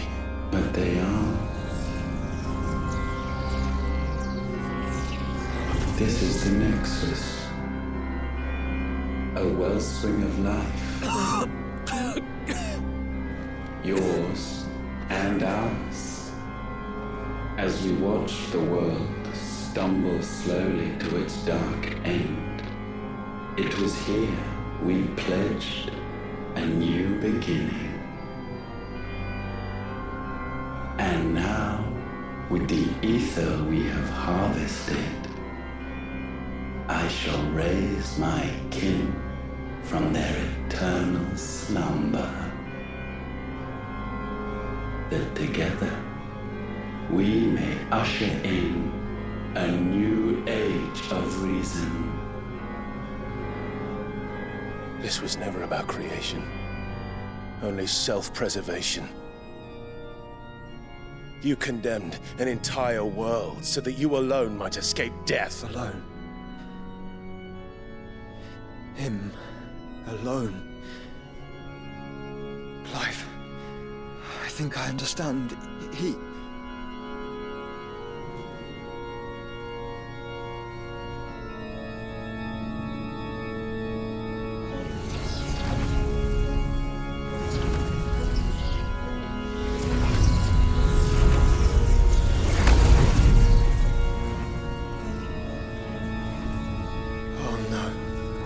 They sacrificed their flesh to become beating hearts of crystal that pumped the land's lifeblood from the depths of the earth unto this very chamber.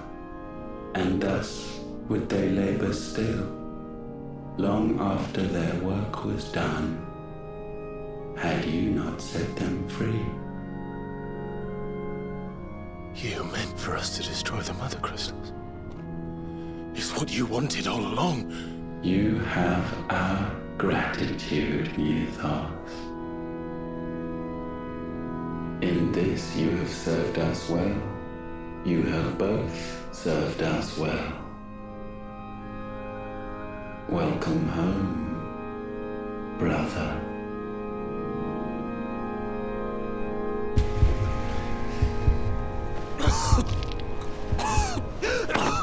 Joshua.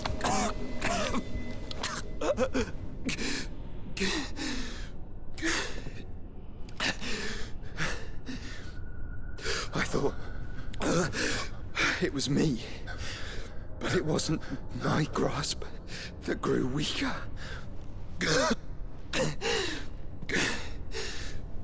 It was theirs that grew stronger.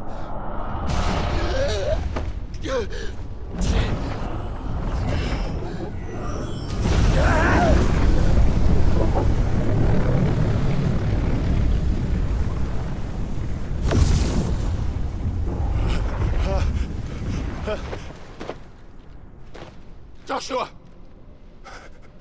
No!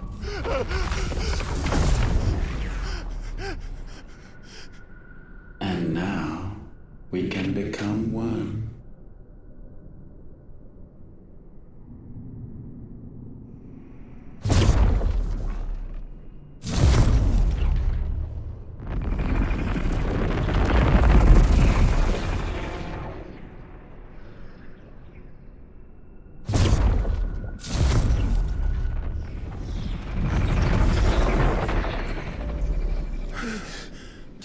Clive.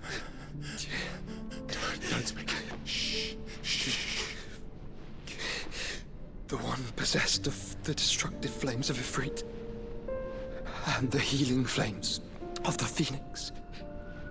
This, I once believed, would be Ultima's true form. But I was wrong. I see it now. Why you will never become Ultima's vessel. I don't care. Just hold on. Listen to me, Clive. You remember the murals?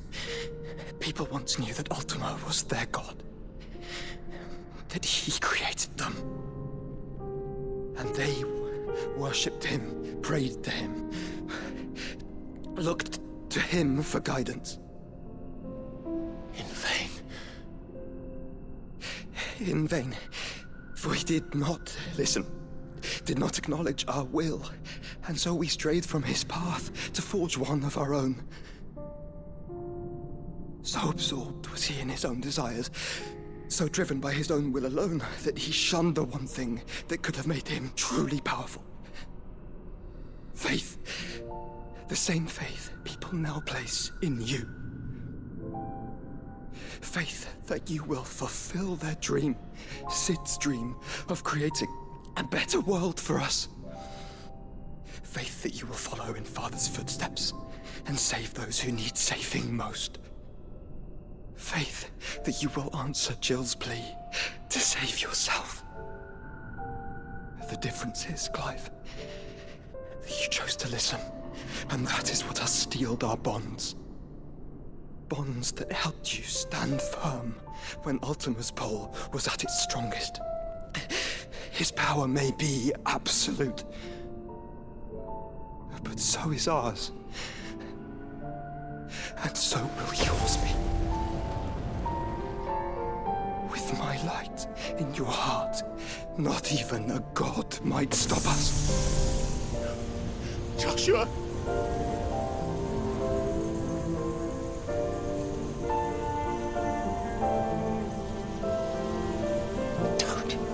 Don't do it, you'll... Enough, Clive. My body is too far gone. If the wound does not take me, the curse will.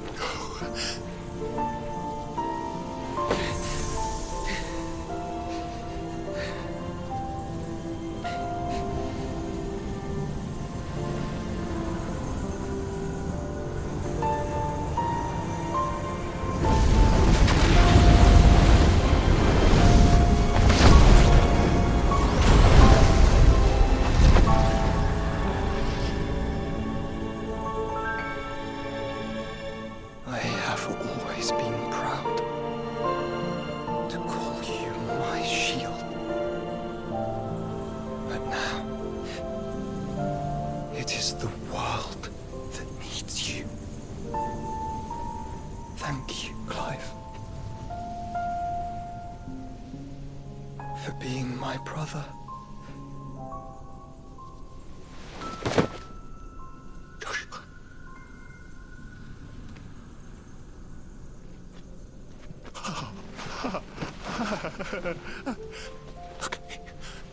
Look at me, Joshua.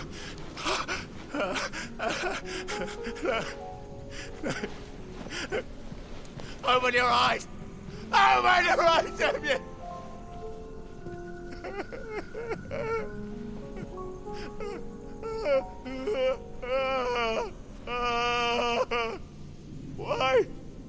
Why did you do this?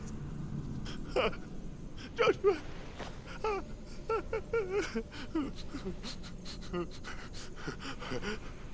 Joshua!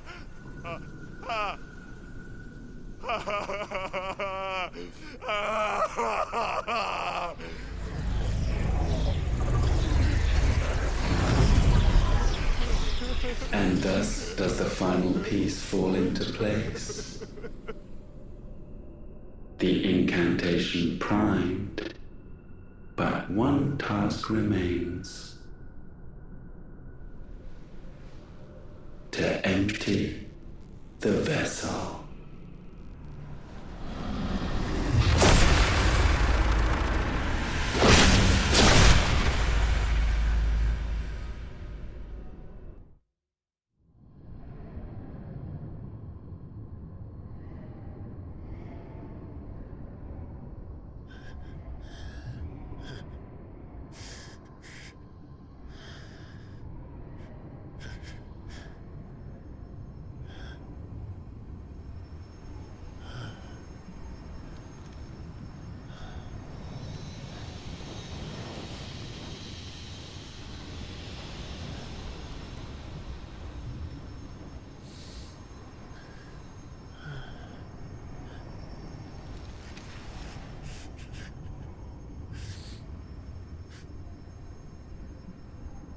Still here.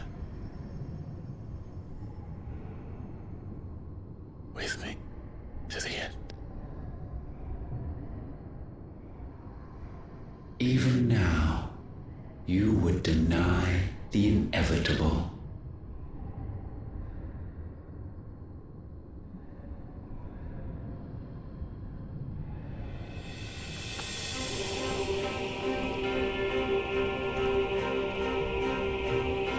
That's what you always have.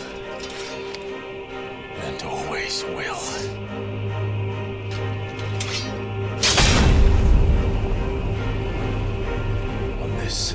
sword, I swear, to shield the Firebird's flame forevermore.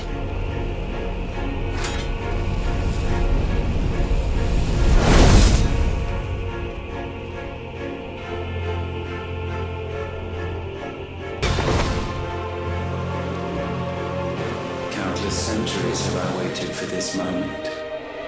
This moment in which I might revel in my creation, only to find it profaned and sown. It must be cleansed.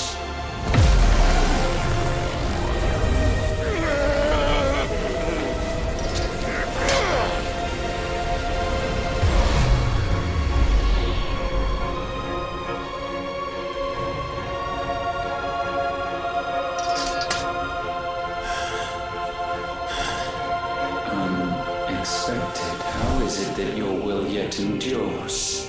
Because it's not so easily broken. But it can be broken. And I shall see it so. For such is my will. Try it.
Force feeds these flames. I sense more here than mere will. Is this Logos? Have you truly become free? No, I forbid it. You are not a god. You are but flesh and bone. You are not one of us.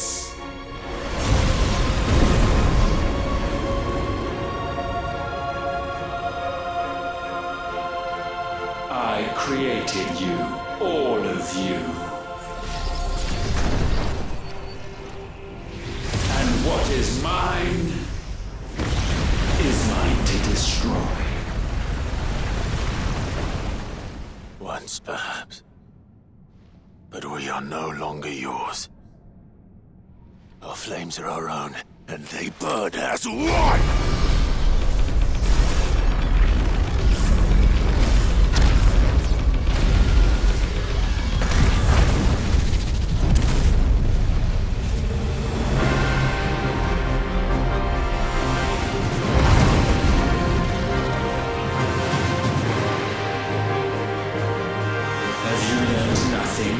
Damned is the slave who will turn the scourge upon his master!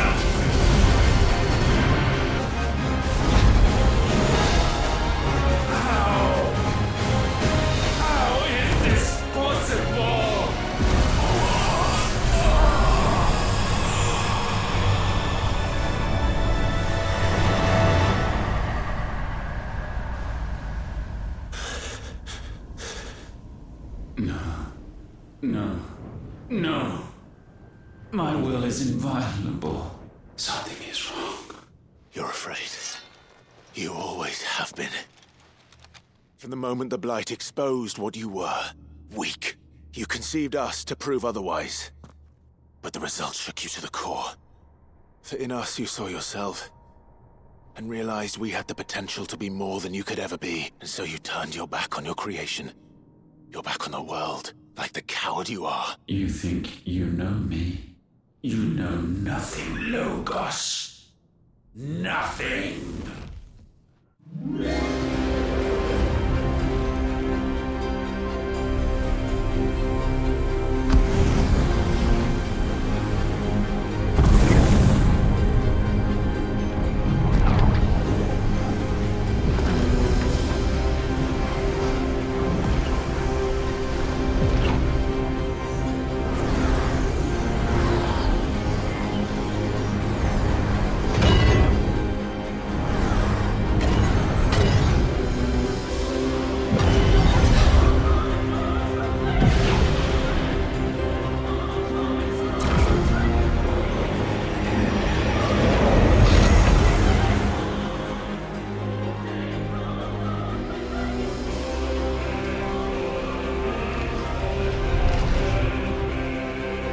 Bathed in light, I stand above you, my rebirth complete.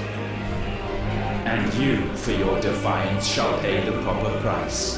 An eternity of anguish. Anguish. Pain. Suffering. You have known none of these. But we have. So we know what they grant. They bring us together. And that makes us strong. Gale unrelenting.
That's my boy!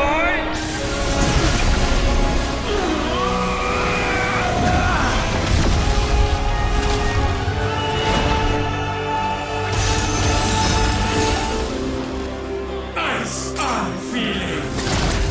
Shiva! Together!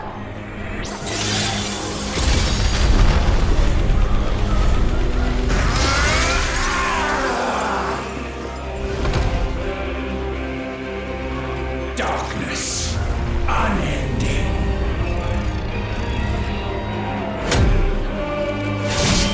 Odin.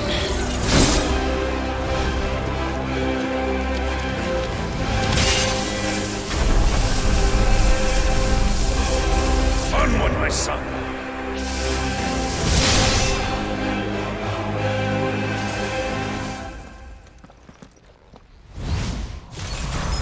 No. Mine is the altar at which you pray. Mine are the eyes that look down upon you all. And yet still you cannot see. You are no better than us. We are one and the same. Flames of the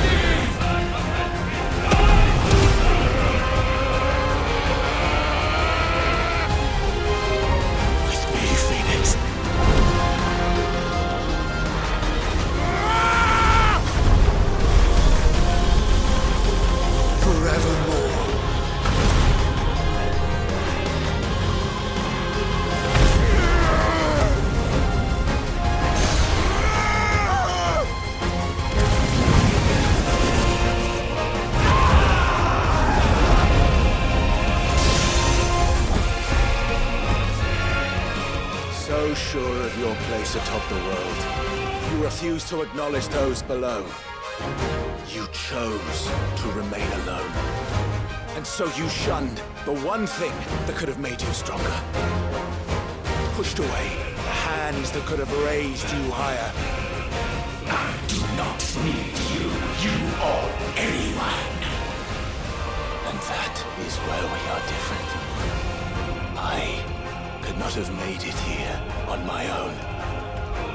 I carry with me the hopes and dreams of my brothers, my sisters. And it is they who will give me the strength to end your reign.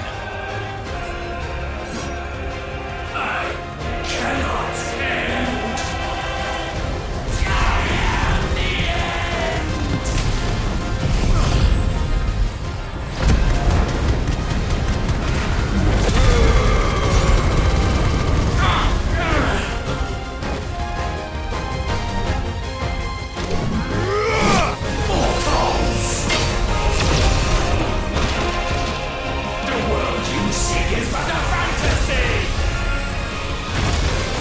The only fantasy here is yours.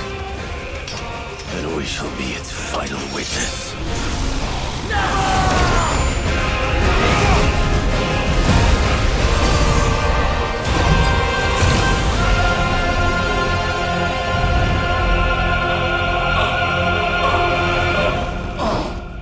I said, it's over!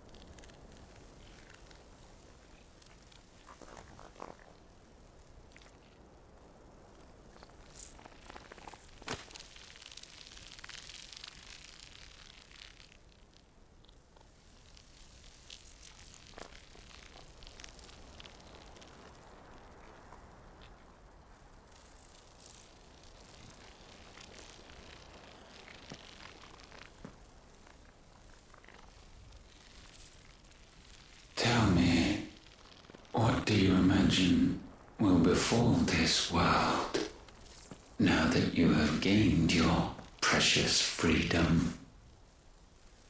I honestly don't know. But I doubt it will be pretty. A sorry tale of sin and suffering, hardship and pain. And it was for this that you fought so fiercely? Why? It's who we are. We fight. We survive. We endure. We don't need a reason. We are imperfect creatures. When we stumble, we reach for a shoulder to lean on. When we fall, we stand back up.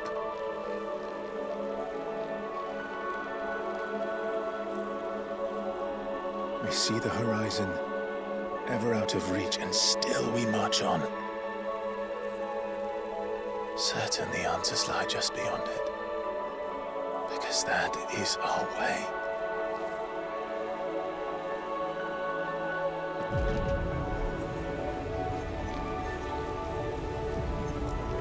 My congratulations. Relish this victory, knowing that you have but delayed the inevitable. Your world is already dead. May you enjoy an eternity on its blackened husk.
It seems Ultima's power was too great for this vessel all along.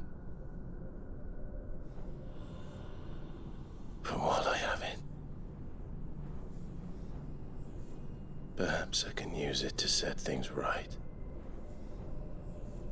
And see Ultima's legacy. Bearers, dominance, crystals, magic, consigned to the flames.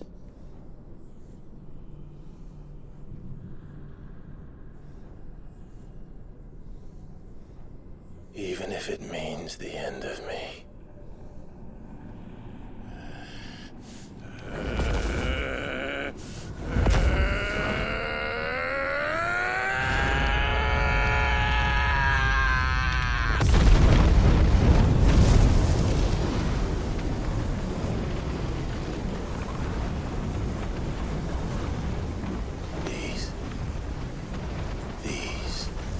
our terms.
Aren't you the most beautiful thing? He is, isn't he? What are you gonna call him? Let me see, let me see. Oh, read little one. Got a smile for your Uncle Gav? Not so loud, you burp. What? I was only... Shh, you're scaring him. It's all right. Oh.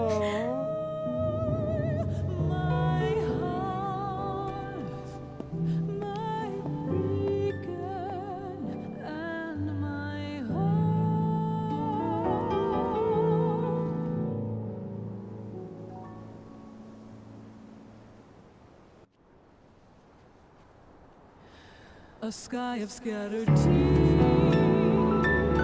1,000 years apart. Should they fade, I will not be afraid of the dark. For If you need a rest, I can take him. I'll hold you to that.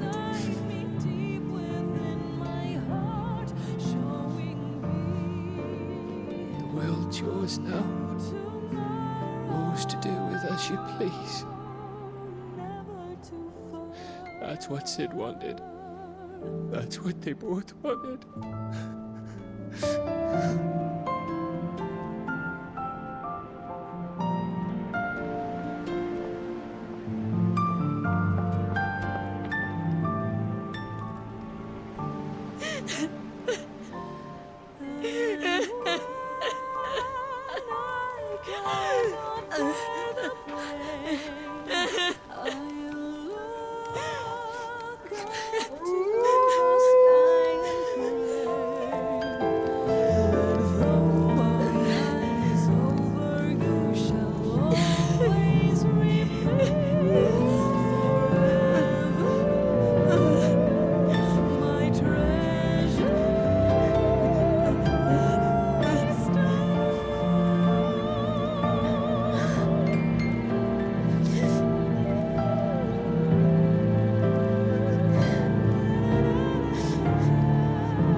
did our journey end?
Will you light it?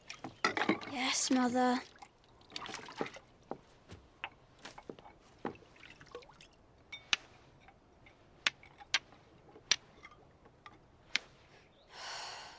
Come on.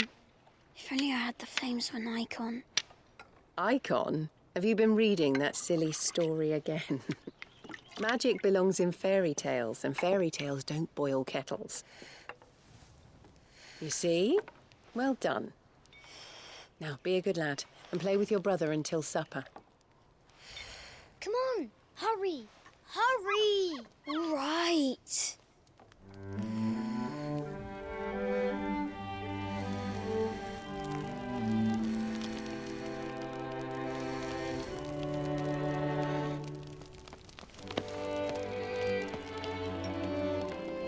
Right, let's play the saint in the secretary.